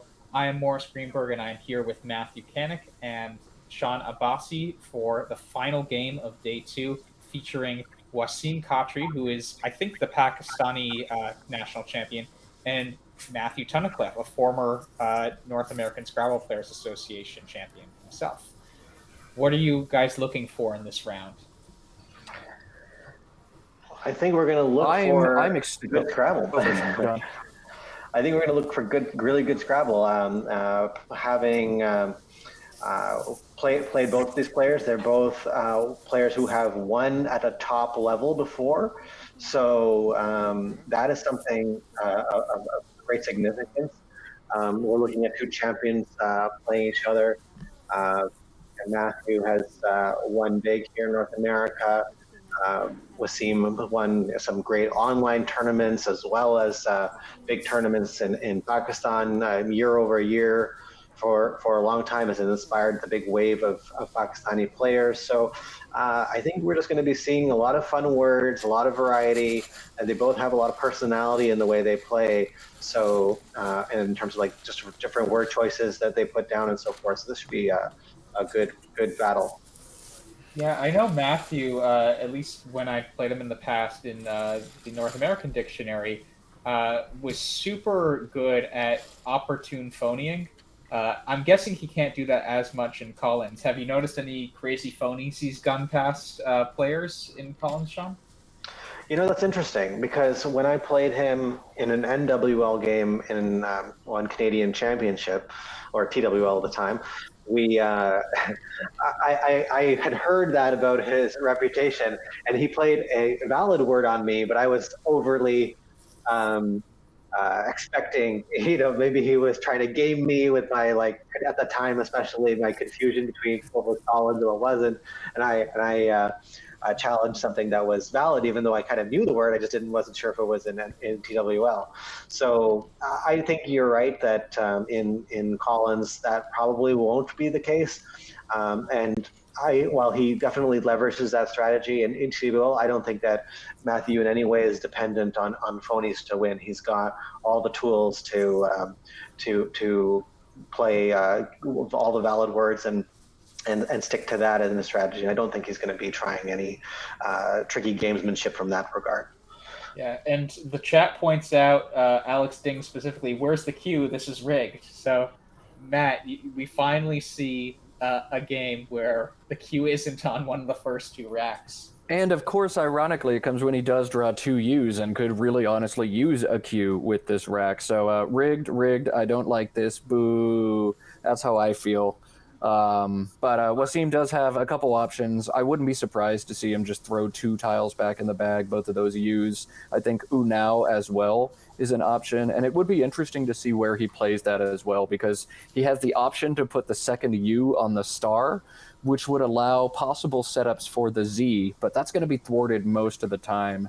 So maybe he puts the first U on the star in a more standard form, or maybe he does just throw back the two. As we've said, we don't like floating tiles very often, especially when we're only scoring 8 points. So definitely an interesting decision for Wasim. And honestly, I am so excited to watch him play. I know the scene, and particularly the youth scene in Pakistan, is really taking off. And Wasim being here at a tournament held in North America, I think is super cool for the growth of the game. And I'm just excited to see what he offers. So there does come Unao, and he's not opting for the setup necessarily. It does take that S that he's leaving, but it doesn't set up the ZA overlaps for 50 points or so. Yeah, I'm surprised by this play. Like I thought that an exchange was going to come for sure. I feel like at this level, even though it's on a lot of different letters, N, A, and U can be useful. And if somebody's sitting on a Q, then you're just throwing out an option for them to get out of jail with that. So I feel like that maybe a little bit less optimal, but it was definitely among the very few words that he could play. So short of that, it seems okay. What do you guys think? I would have played Unao in that situation. Depending on my mood, changing UU I think is absolutely a defensible play as well. But I like getting a word out there that capitalizes on the S that I'm currently sitting on as well. And that U in a double-double is just not all that dangerous. The way the A and the N float out there are not particularly dangerous. Yeah, they do allow bingos, but they're 60-pointers. So I would have opted to play Unao as Wasim chose to do. And Matthew is driving me nuts with the way his patented way of organizing his tiles, all the consonants first, all the vowels second. It makes it so hard for me to understand what's going on, but he's always done that. And he's going to come back with TYE underneath, which is a great play, capitalizing on a place to put that Y. It looks like Wasim is going to be able to capitalize on the Z after that and hit ZEA quickly for a good amount of points, holding ENST. That's a really solid leave, and we'll see where we go from here. Matthew does have the X, and with the ZE opportunities in the CSW lexicon, I think we're going to see probably Dex or something like that, just another brainless, dump. As we said, Z and X, that is what they exist for, just dropping them down for 40 points. Yeah, and this is starting to get very staircasey as a game. We haven't seen too many staircasey kinds of games, but it just naturally, the plays that are best for these players happen to be the ones that create all of these underlaps or overlaps. One other option is he could play Exceed if he wanted to make it a bit longer, but I like the idea of Dex, as Matt was saying. Yeah, and for Wasim, he played that ZEA quickly, which was a fairly straightforward play, and allowed him to also make up a bit of the time that he used in the opening turn.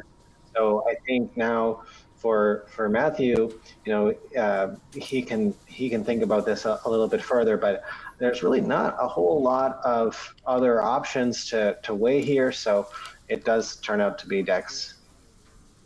Yeah, he briefly had text set up there. I'm wondering if he thought about, do I keep the D for Z as an option, since it is such a staircasey kind of game already. But I think either is reasonable there. So Wasim keeps loading Festing, which I don't think is valid, unless it's come in recently, because I have a wrong dictionary in front of me. Someone want to double check that?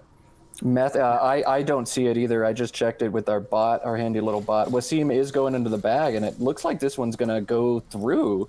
That's a shocker. I know wearing a mask really helps with the poker face, but wow, I said I didn't expect to see any phonies in CSW, and yet here we go. Third game in, we do have a phony bingo that comes down when there were not many other good options. Super curious if Wasim just played it because he didn't have any other good plays after Dex, or if he truly thought it was good. Maybe it was a combination of the two, but very interesting there that we see it go. And I don't think Matthew Tunnicliffe has been playing a ton of CSW, so maybe that's, I don't know, maybe he thinks it's a Collins only word. Very, very interesting though. Did not expect that to happen. Wow. There is our cue. It took us a couple more turns. We had to play off the U's first, but we do have it early in the game. Things are good in the world again. Yeah, I do think that for certain kinds of words, it doesn't matter the type of penalty. If you just don't register that it is a phony, you just won't even think of challenging in either penalty system. Right? Like if you just think, oh yeah, Festing, I've studied that before, and then you realize, oh wait, I didn't. It's too late. Yeah, I'm a little surprised that Wasim, I don't think Wasim played it as an intentional phony. I don't feel that way, but I could be wrong. I think that maybe he thought it was legit, and because he looked at it a couple of times, and I don't know. That perplexes me a lot, and I think that he may have thought it was legit, which still surprises me. So, very, very interesting thing that we're learning here. But that being said, if it works, it works, and now we're going to see what Matthew can do to respond. I think Cotted might be an option in a couple spots. I kind of like it with Zed. Yeah, Caught It, I think, is definitely far and away the play. It is tough to pull the trigger on words like that. I don't see why it wouldn't be, and I'm pretty sure I've studied cotting, but am I 100% in 5-point challenge to pull a trigger on this 6-letter word? Now, Matthew's a good enough player. I think he does know that word, and he's going to go for it. And that's going to score a ton of points for him too. But wow, I'm still shocked that we saw a phony bingo get through in this game so early. Yeah, I'm wondering if he could also do coded COTED without the second T there for 8 fewer points and not open up the triple. I'm wondering if he's considering that at all. That one he should be pretty confident about, if I had to guess. Yeah, I mean, cotted, I think, is the standard, but Chad has pointed out cotted is Collins only, and I'm really unfamiliar with how much Collins Matthew Tunnicliffe knows, and he's already shown his word knowledge is a little bit shaky by accepting that phony. With 5-point challenge, it's very hard to play a word unless you're very sure of it.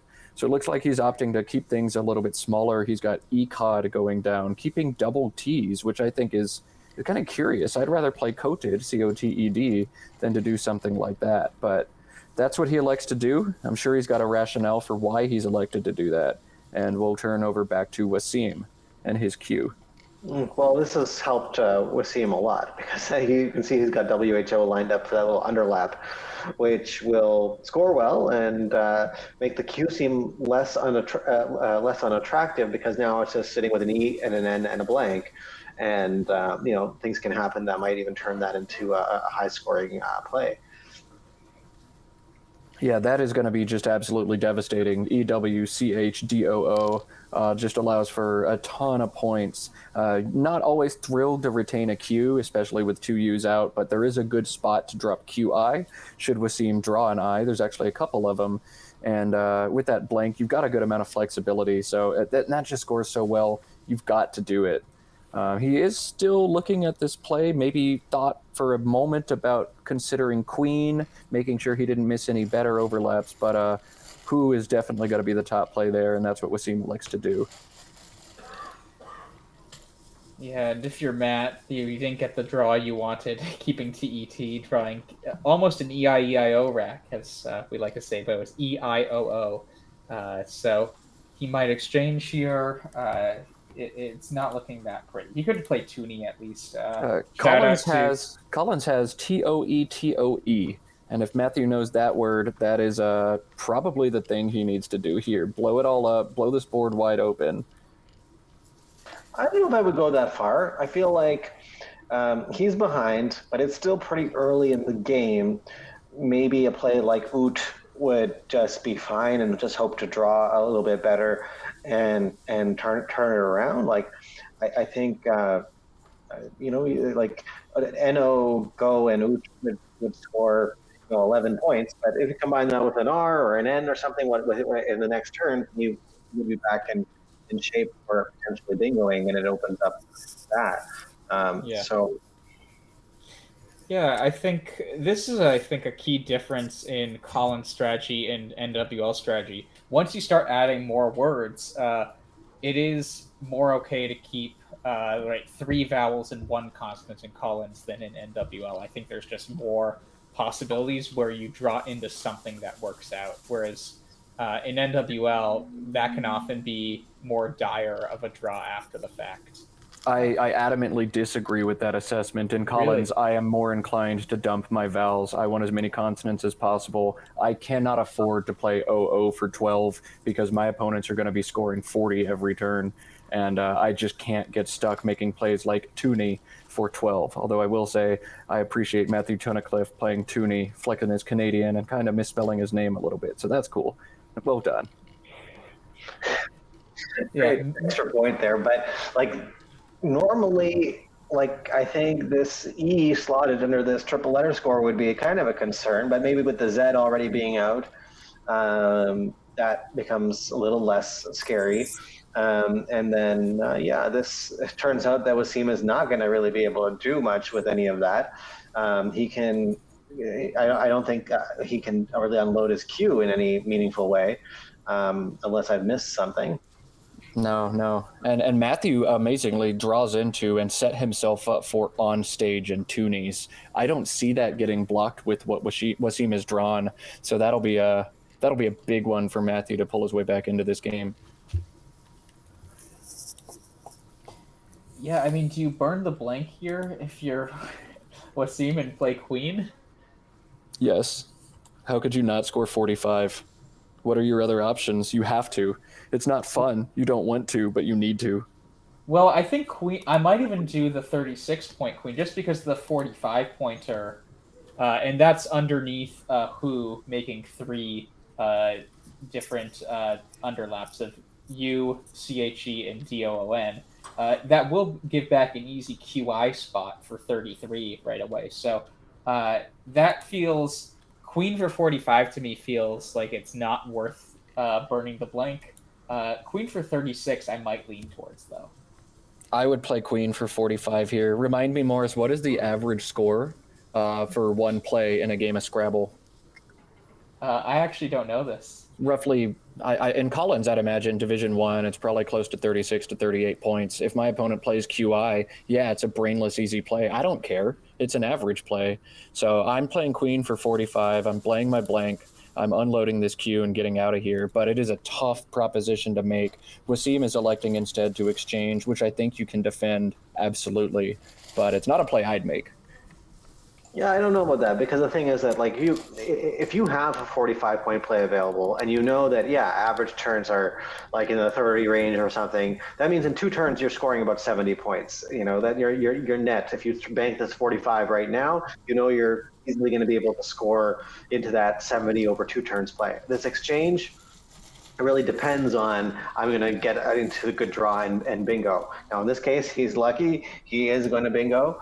But I didn't think that lead was necessarily like guaranteed to bingo, and that is something. Now he's going to come back with a really good bingo because the E gets to complete his 7-letter envelope with envelope. I want to go back quickly and talk about the exchange too, because whether or not to exchange is one decision, but Wasim very interestingly decided to hold EEN blank.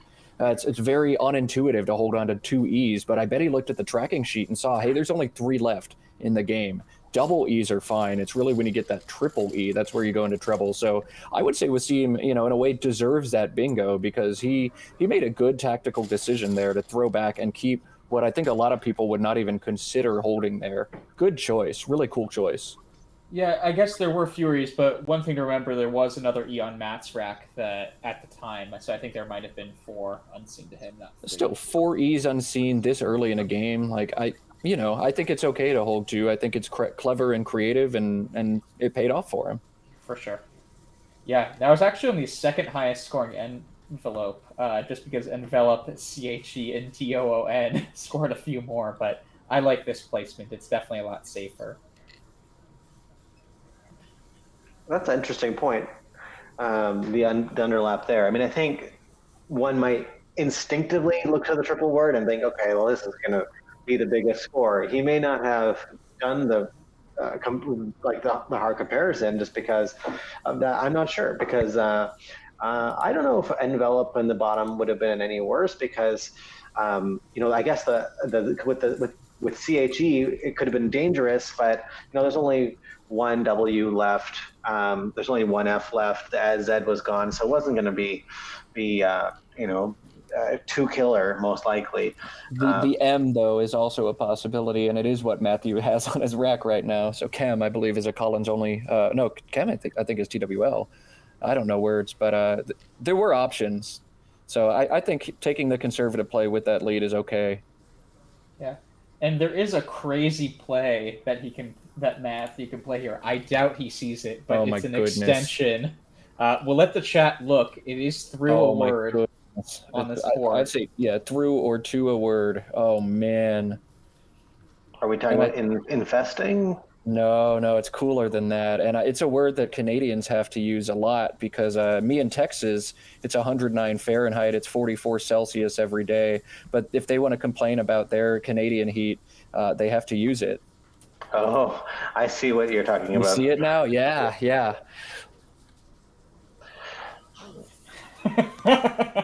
The chat is trolling us. Found it. Humidex is the extension, making MEW and ICH. That is really cool. I'd be super surprised if any player outside of Nigel Richards notices that. Look at that. Bot even says it is Canadian. It combines your humidity and your temperature to give you a different number that is larger so you can complain when it is 75 and sunny outside or 25 Celsius and sunny outside.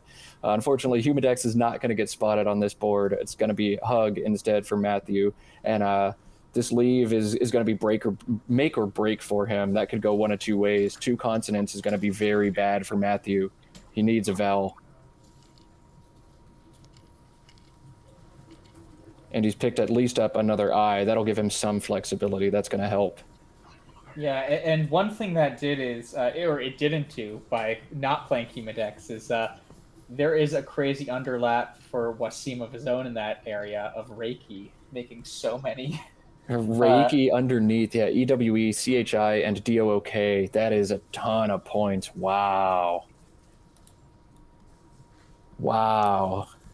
You know, that's the kind of word that he might eventually arrive at, looking at the options and starting to think, okay, what actually fits over there? You write down the E, but they go, the E has to go there, then I would have to put an I there, then I would have to put, okay, then you're like, oh, actually. So it might get out of it after some work, depending on how much time he's willing to spend. But it looks like he's been playing pretty quick most of the game. EW does take the back K in CSW as well, so he's got Kier set up right now, making Iuk, Chi, and Dor. He could also consider other options. I mean, Reiki is, I think, what's going to be best for him, but he could also consider playing KEIR, making EWE, just to score a little bit more. Lots of dynamic options for him underneath WHO, and we'll see which one he chooses.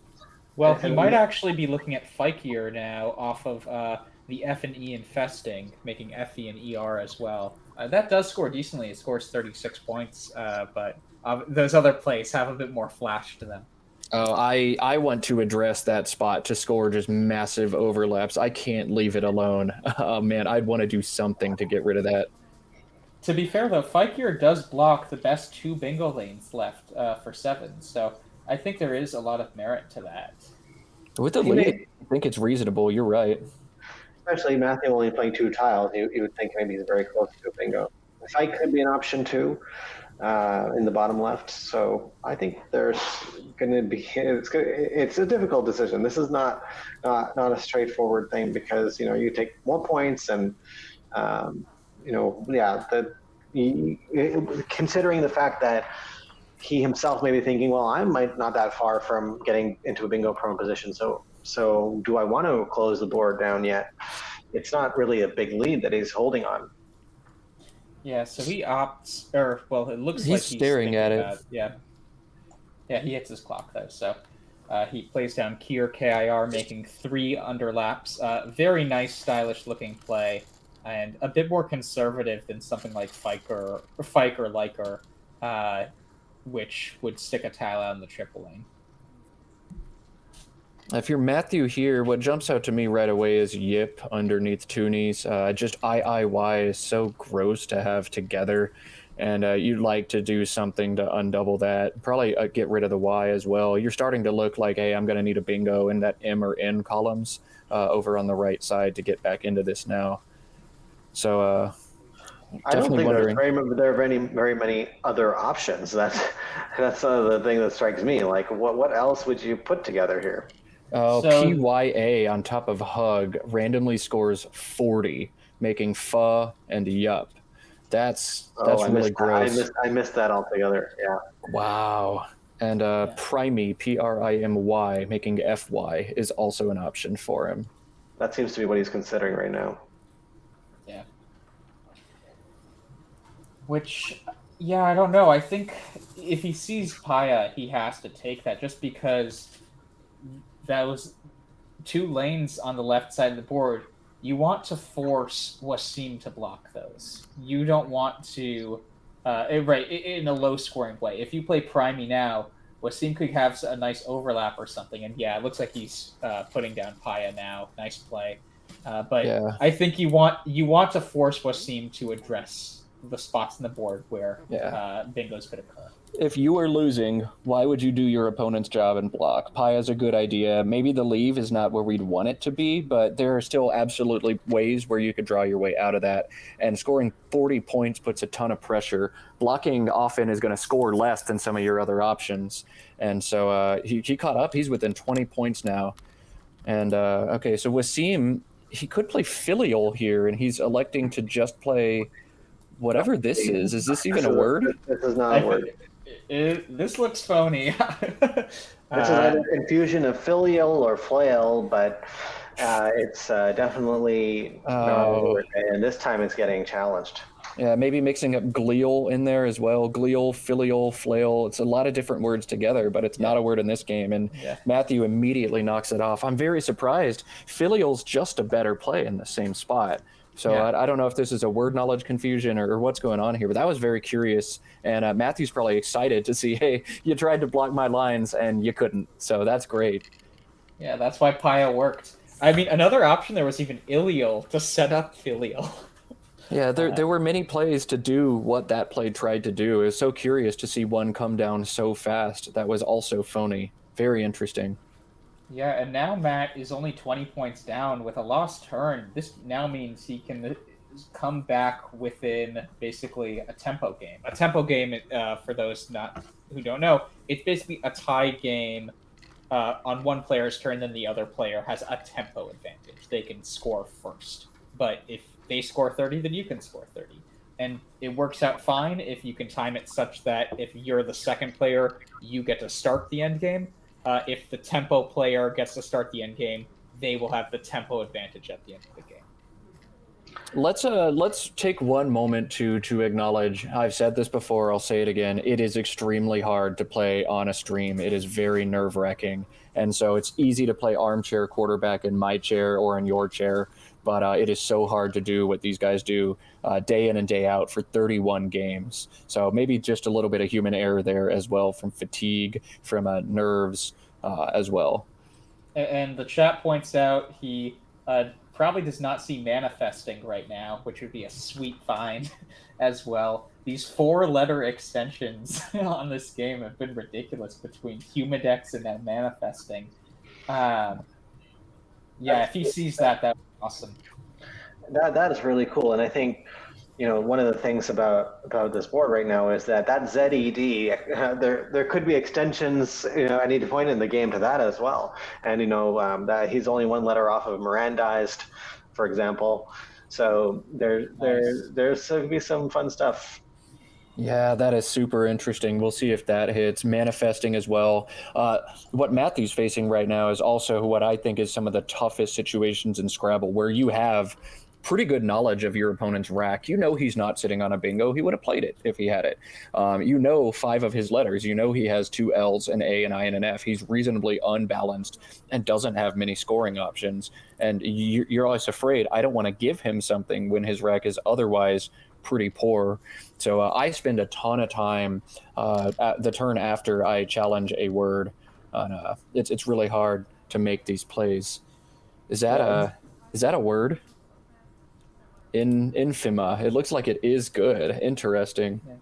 Yeah. And the chat does say this is a really good strategy, I think, for learning words. You have to know your extensions to phony bingos. Exactly. So yes, Matthew did not manifest his own destiny there, and it looks like they are going to look this one up as well, so 5 additional points coming Matthew's way after that. That's actually going to put him in the lead by 4 points after the challenge and the 5-point bonus. Yeah, what a big swing of things. I mean, to be fair, Wasim has won, I think, the total amount of points from phonies in the game, phonies and challenges in the game, given that he was able to sneak past a bingo. But still, these last 2 plays really helped Matthew out a lot. Yeah, what a big swing. Infima is not a word that's going to be known by everybody, especially given that it's a 6-letter word that's already plural. So infima is not a word, so you're not going to see it in studying your 7s and things like that. So I think double checking that is something that a lot of players might do. Yeah, and to be fair, I'm a math person. I've heard infimum and infimums. I don't think I've heard infima. So I feel like in common speak, it's a secondary plural even for the common word. That coming from a resident statistician. Yeah. I guess, though, I've heard maximums and maxima, or minimums and minima. So infimums and infima, I guess, should both be words by that logic. I will say the Scrabble lexicon feels incredibly arbitrary on words that do and don't pluralize the same way, but Collins does a very good job of keeping it more consistent. So yes, Infima, I would definitely feel comfortable playing in this lexicon. So it's nice to see Wasim playing Alif, which is the first letter of the Urdu alphabet. You might read it as Fila, but if you read in a language that's right to left, it says Alif. Yeah, I know it as Aleph, not Alif. That's a Hebrew versus Arabic, if I had to guess. Yeah, the Hebrew versus Arabic pronunciation of the same idea. Yeah. What's crucial, I think, though, is that Wasim has finally played off the final F in this game. He is 0 for 3 on challenges of words of words with Fs in them. Festing was no good. Infima and that flyal play as well. And Matt's able to make a really nice play to get out of an ugly rack with Wairua. Yeah, and that is a call-in. And so if we were watching an NWL game right now, I mean, that rack, I don't know what you would even do. Wairua just completely changes the landscape of that play. Yeah, just a huge bailout opportunity. He's got to be happy with that. Man, this is a tough rack for Wasim now. I'm not seeing any options for bingos that jump out, and this is so sad to be on a bingo-prone rack and not to be able to do anything with it. Oh, man, this is going to be tough. It looks like he's set up a Flirred, Flirred, which is also invalid. So I wonder if he's going to lose another F turn here. Where would that play? DI, EF and DI on top of Fila or Alif, depending on which way you read. But I don't think Flirred is going to be good, whether you read it left to right or right to left. And I think Matthew would challenge that one, especially with what it does to the score of the game. Yeah, Daryl, you're saying is the best. I was convinced Flirred was good, so I would have been in the same boat. Yeah, I was just going to say Darilf is the backwards of it. And I know MILF is one of those words that is a call-in, so I'm trying to figure out the acronym of Darilf. Yeah, we don't need to go into on the stream what the acronyms of Darilf could be. We'll leave that up to the chat, and we're not going to say those words out loud. But we will see if Wasim decides to pull the trigger on Flirred, if Matthew challenges. Otherwise, this is an incredibly challenging turn for Wasim. I almost wonder if I sneak like I'm fishing for a Fila bingo, like a play on top of Fila, and then get it instead try to hit like a 10-letter bingo down to the ZED. Yeah, I mean, we'll see. The ZED thing, like, if you actually think about it for a minute, you're like, oh yeah, a lot of bingos could hit there, but you need to think about that for a minute. You don't naturally look to play through 3 tiles for 10s because you don't study 10-letter words. So, yeah, it's this is that's the kind of processing of information that I think often separates a 1900 player from a 2000 or 2100 player. They'll often, the 2000, 2100 players will look at Zed and see that as an opportunity for bingos, whereas a 1900 might just not think about that option. If I'm Wasim here, I would sit at this rack. I'd get so frustrated by just the lack of options that do anything. We're literally looking at playing like Irid through the eye and Infima for nothing. And the longer I sit here and think, the more I realize, wow, there is just nothing for me to do except try to play Flirred. So maybe that's what I would end up having to do here. This is crazy. Yeah, I think Rid might just be better than anything else, and just plug a dump of the R and the D and try again, hope for the best. It looks like he's considering that option.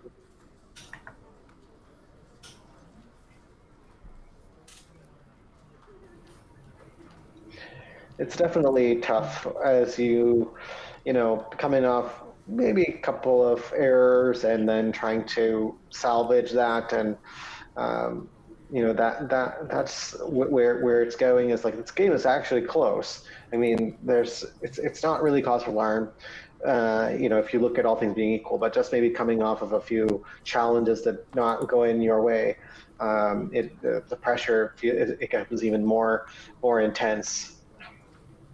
Yeah, I know I struggle a lot with making a mistake in a game, knowing I've lost a turn or a challenge, or even just missed a bingo, and then trying to keep my head on straight after that. I get so angry at myself. I feel like I don't deserve to win the game. And of course, that's silly. That's nonsense. We've seen Wasim make some good plays. We've seen Matthew make mistakes too. And in Scrabble, somebody deserves to win every game just because, well, somebody has to.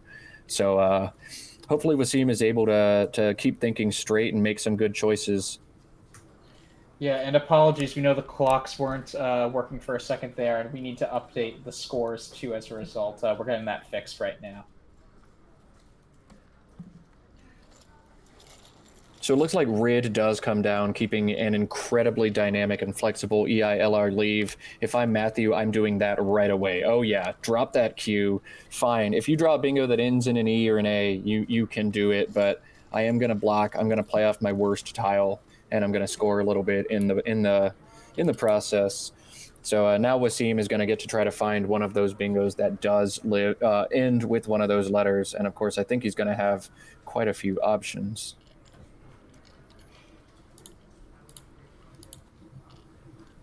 Fragile is going to fit. Gracile, Gracile, is going to fit as well. Larridge, Nargile, Regalia. He's got plenty of options, and it's really just a matter of him deciding which one he wants to play.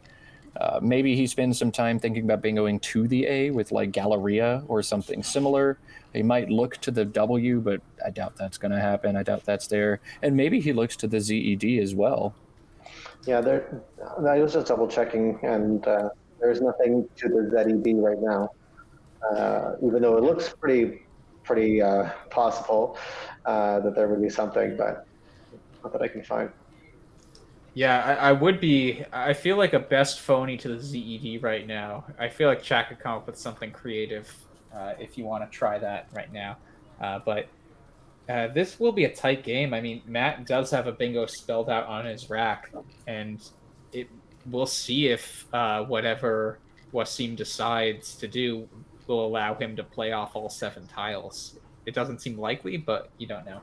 Really depends on where that E is going to end up. If he elects for some reason to play Regalia, that's going to give back Draceras, which is going to be huge. But he's electing to play, it looks like Fragile.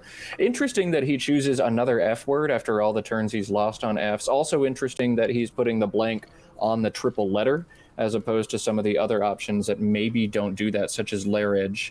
Regalia, I think, would actually be one of his highest scoring options here, but by not making that play, he, I believe, is taking away a bingo from Tunnicliffe.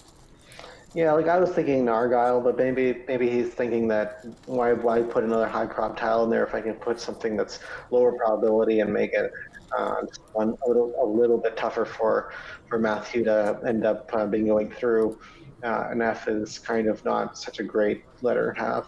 I would just rather put the G on that triple letter. I'd make the blank a C and play Gricile in the same spot. He scores significantly more in a game that could be very tight. I hope he doesn't come back to regret that. But he had many options there. This is the one he opts with, and importantly, he doesn't give back Draceras to Matthew. So that is big.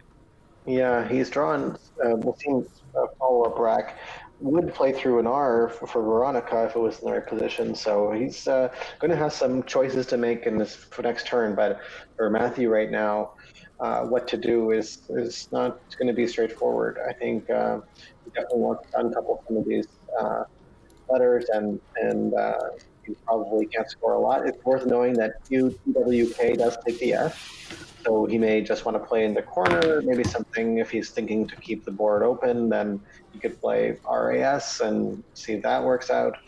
I'm not sure that there's much that's great here. Our score widget has broken. The score we're displaying right now does not give Wasim the points for his most recent bingo. Fragile scored 64, so that should put Wasim at 373. This is a 50-point game in Wasim's favor currently. But Matthew is importantly sitting on 2 S's. That spot at the bottom with EWKS is his, and it is his turn as well. So he's got some opportunities to try and score some points and get back in this one. There are also only... excuse me, I apologize. That was bad information I was fed, so I won't say that anymore. Matthew makes a very high scoring play of DOSS in the bottom to make this nearly a neck and neck game once again, though he has blown up his rack and given up most of his good things. Wasim is very close to, I believe, co-invade is good, and just a bummer that doesn't quite fit. Matthew did have dosas in the bottom at the same spot, DOSAS. That would have made Chia and extended all the way to doors. That would have been significantly more points for him. But it does look like we're sort of starting to run out of vowels in this game.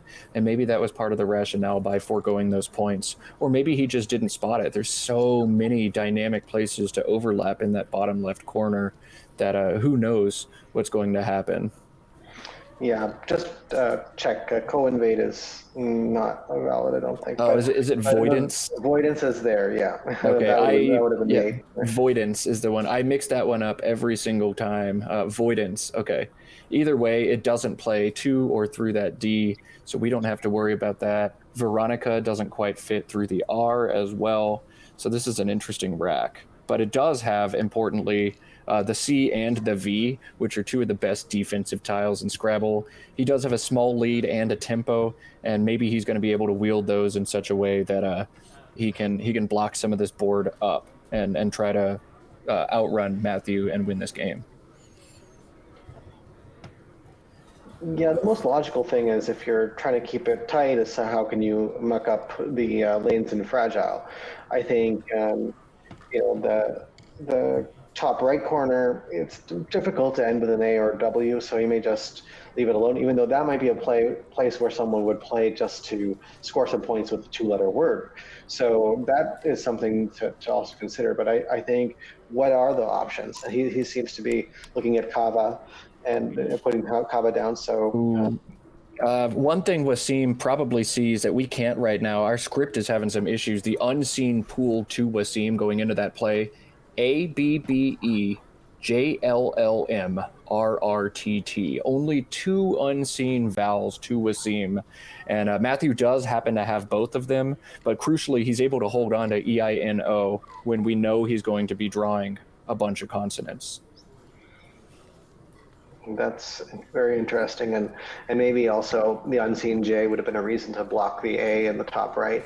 Yes. So now for Matthew, this is going to be difficult because probably Wasim will find one way or another to get squeeze some points out of that J, and this means that for Matthew, is he going to have to try to play for the possibility of threatening some kind of bingo? With these letters, it may not be possible. This might be some kind of trench warfare that he's going to try to get inches way closer that he can maybe somehow take that. Yeah, man, the unseen pool now. There are two in the bag for Matthew as he suffers from a 29-point lead. BEIJLMNOT unseen to Matthew. Of course, we know that all of the vowels are still on Wasim's rack, and he's going to only be able to pull consonants after this, but he's probably hoping to do something kind of similar to what we saw in a previous game with Alex Seaholm, where he can open up a second spot to maybe pull a bingo and catch Wasim in a place. There are already two bingo lines. He's got down to the D. He's got through all the letters in Fragile. But if he plays two or more tiles, well, if he plays more than two, he can't bingo. If he plays exactly two, Wasim has perfect knowledge of his rack. So he'll have to find a two-tile fish that allows him to bingo in both spots that Wasim can't possibly block both of them. Or he'll need to make a one-tile fish that leaves Wasim guessing. And I don't know what he's going to decide here. We have perfect knowledge, and we can see that he's more or less, from what I can tell, dead in the water with what he can possibly draw. But Matthew is very creative, as Sean mentioned earlier, with his play, and has a lot of personality as well, and he may find something really cool here. We'll have to stay tuned for that. Yeah, I think maybe even though instinctively one might say, okay, let's get rid of the R, maybe playing the L off, hoping to thread in E on bartered. Get if you're thinking of fishing for the E. Now the problem with trying to fish for an E is that you're expecting that if your opponent had an E, that's the type of tile they would hold on to for some time. So it's just a very tough thing to work out all the possibilities and find that one tile perhaps that would let you bingo in those two spots you said. So, but I think E would be aberrate and bartered. Yeah, it's a really tough position. I don't envy Matthew going through all the possibilities. And let's see, if he pulls a T, he may be able to play Brattled down to the D, although I'm not seeing if he's able to pull anything else through that. He does have the ABLE, so that BLE is going to give him some flexibility for bingos through Fragile. And I think it's going to be difficult for Wasim to block everything available all at once. JEON looks like it could go above Fragile, but it doesn't address the D. He'd have to play something that goes underneath to address both lines, and there's nothing that he can really do there, just given the vowels he has. Yeah, that seems like a very fruitful idea from Matthew's perspective. And this is tricky, and of course we have a good idea of what's in the bag. There is an L in the bag, and there is a B in the bag, unseen to Matthew, if what I'm seeing is correct. So LB is what he could possibly draw, but of course Matthew doesn't know that. To Matthew, there are many different letters he could draw. So eventually he is just going to drop an R. He gets 4 points for that. Crucially, he could have gotten 6 points if he had played it between AE and the O. Making arrow, and he picks up an additional L, which I don't see it if it's there, but I'm not very good at Scrabble. I'll lean into chat. Y'all let me know if Matthew pulled any sort of bingo.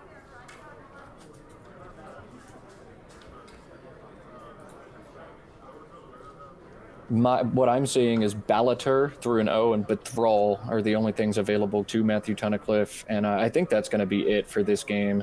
Wasim, though, doesn't know that. Wasim sees 2 Bs, so ABBELLRT, unseen to Wasim, and he's going to have to do a whole lot of diligence, making sure he's not missing anything or he is blocking what there could be. ABBELLRT, unseen once again. So he is playing this one pretty quickly. He's just gone straight to Jingo. I guess he assumes that there's nothing that is going to play down to that D just because there's only 2 vowels unseen, and he's correct. He feels as long as he can address both the floating A and the floating I, he's good to go in this game. He does pick up Jingo now, but that's going to do it for him, I think, in any case, independent of what he's got. Should be 100% to win.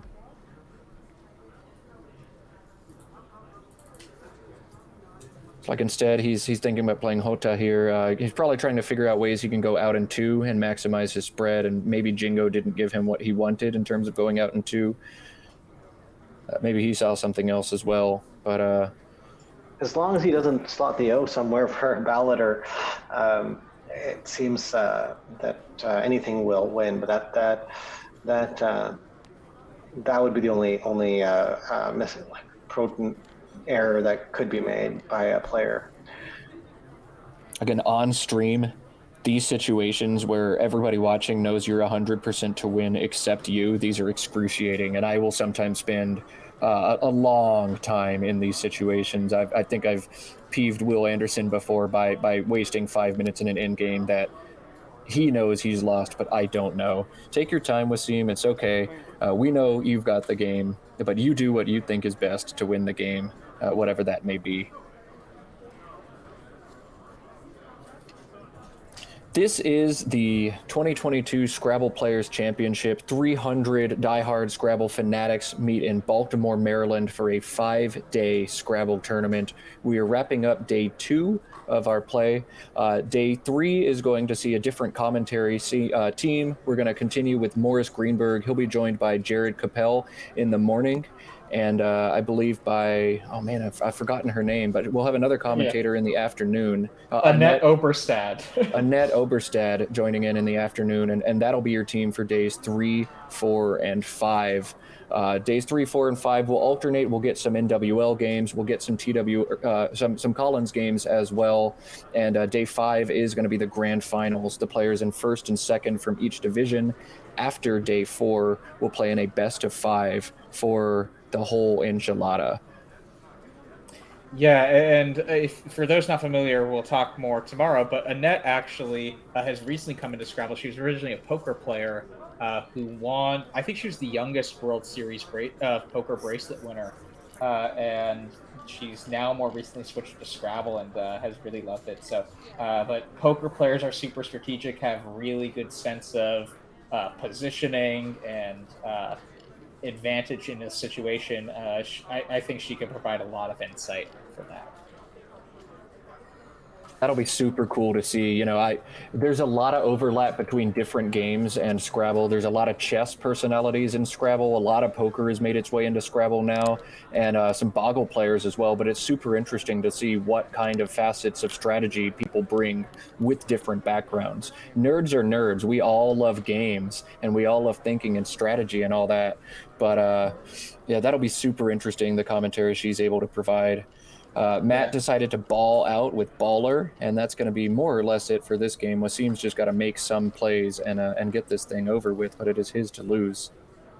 Yeah, that was. I was going to say we're all ballers when you were talking about nerds, but you beat me to it.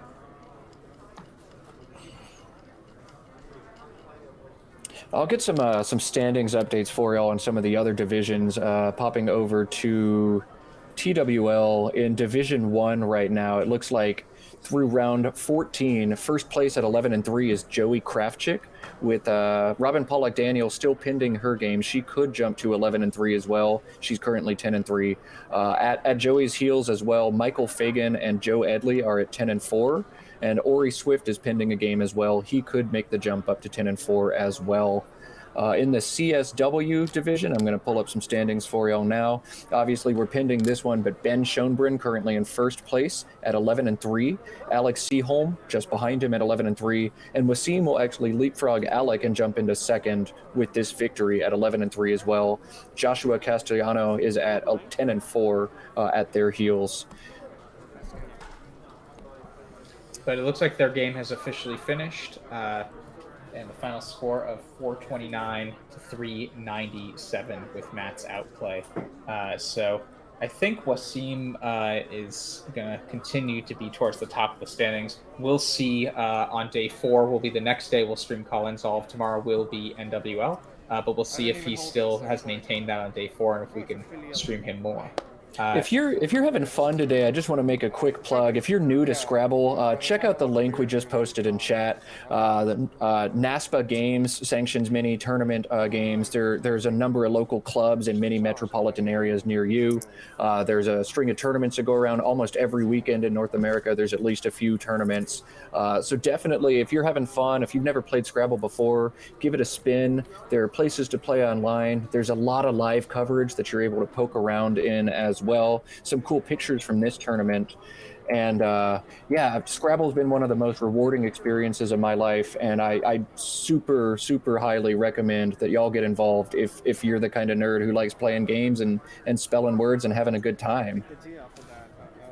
Yeah, I couldn't agree with that more. It's just, there's nothing I can quite describe like going into a Scrabble tournament, and it feels like almost a state of zen after not playing for a while, just and being able to concentrate entirely on this game that, as you've hopefully seen, has so many interesting decision-making choices, all these awesome word finds. It's just such a great time. And definitely if you've been interested in Scrabble before, or if you're now interested after the stream, check out the links we're providing. So this is Matt Kanik signing off with Morris Greenberg and Sean Abbasi. Thanks to all of you for watching for today. We will have more coverage starting at 9 o'clock Eastern time tomorrow in NWL play for you. Days 3, 4, and 5 still yet to come at the 2022 Players Championship. Thanks, everybody. Have a great weekend, and we'll see you tomorrow.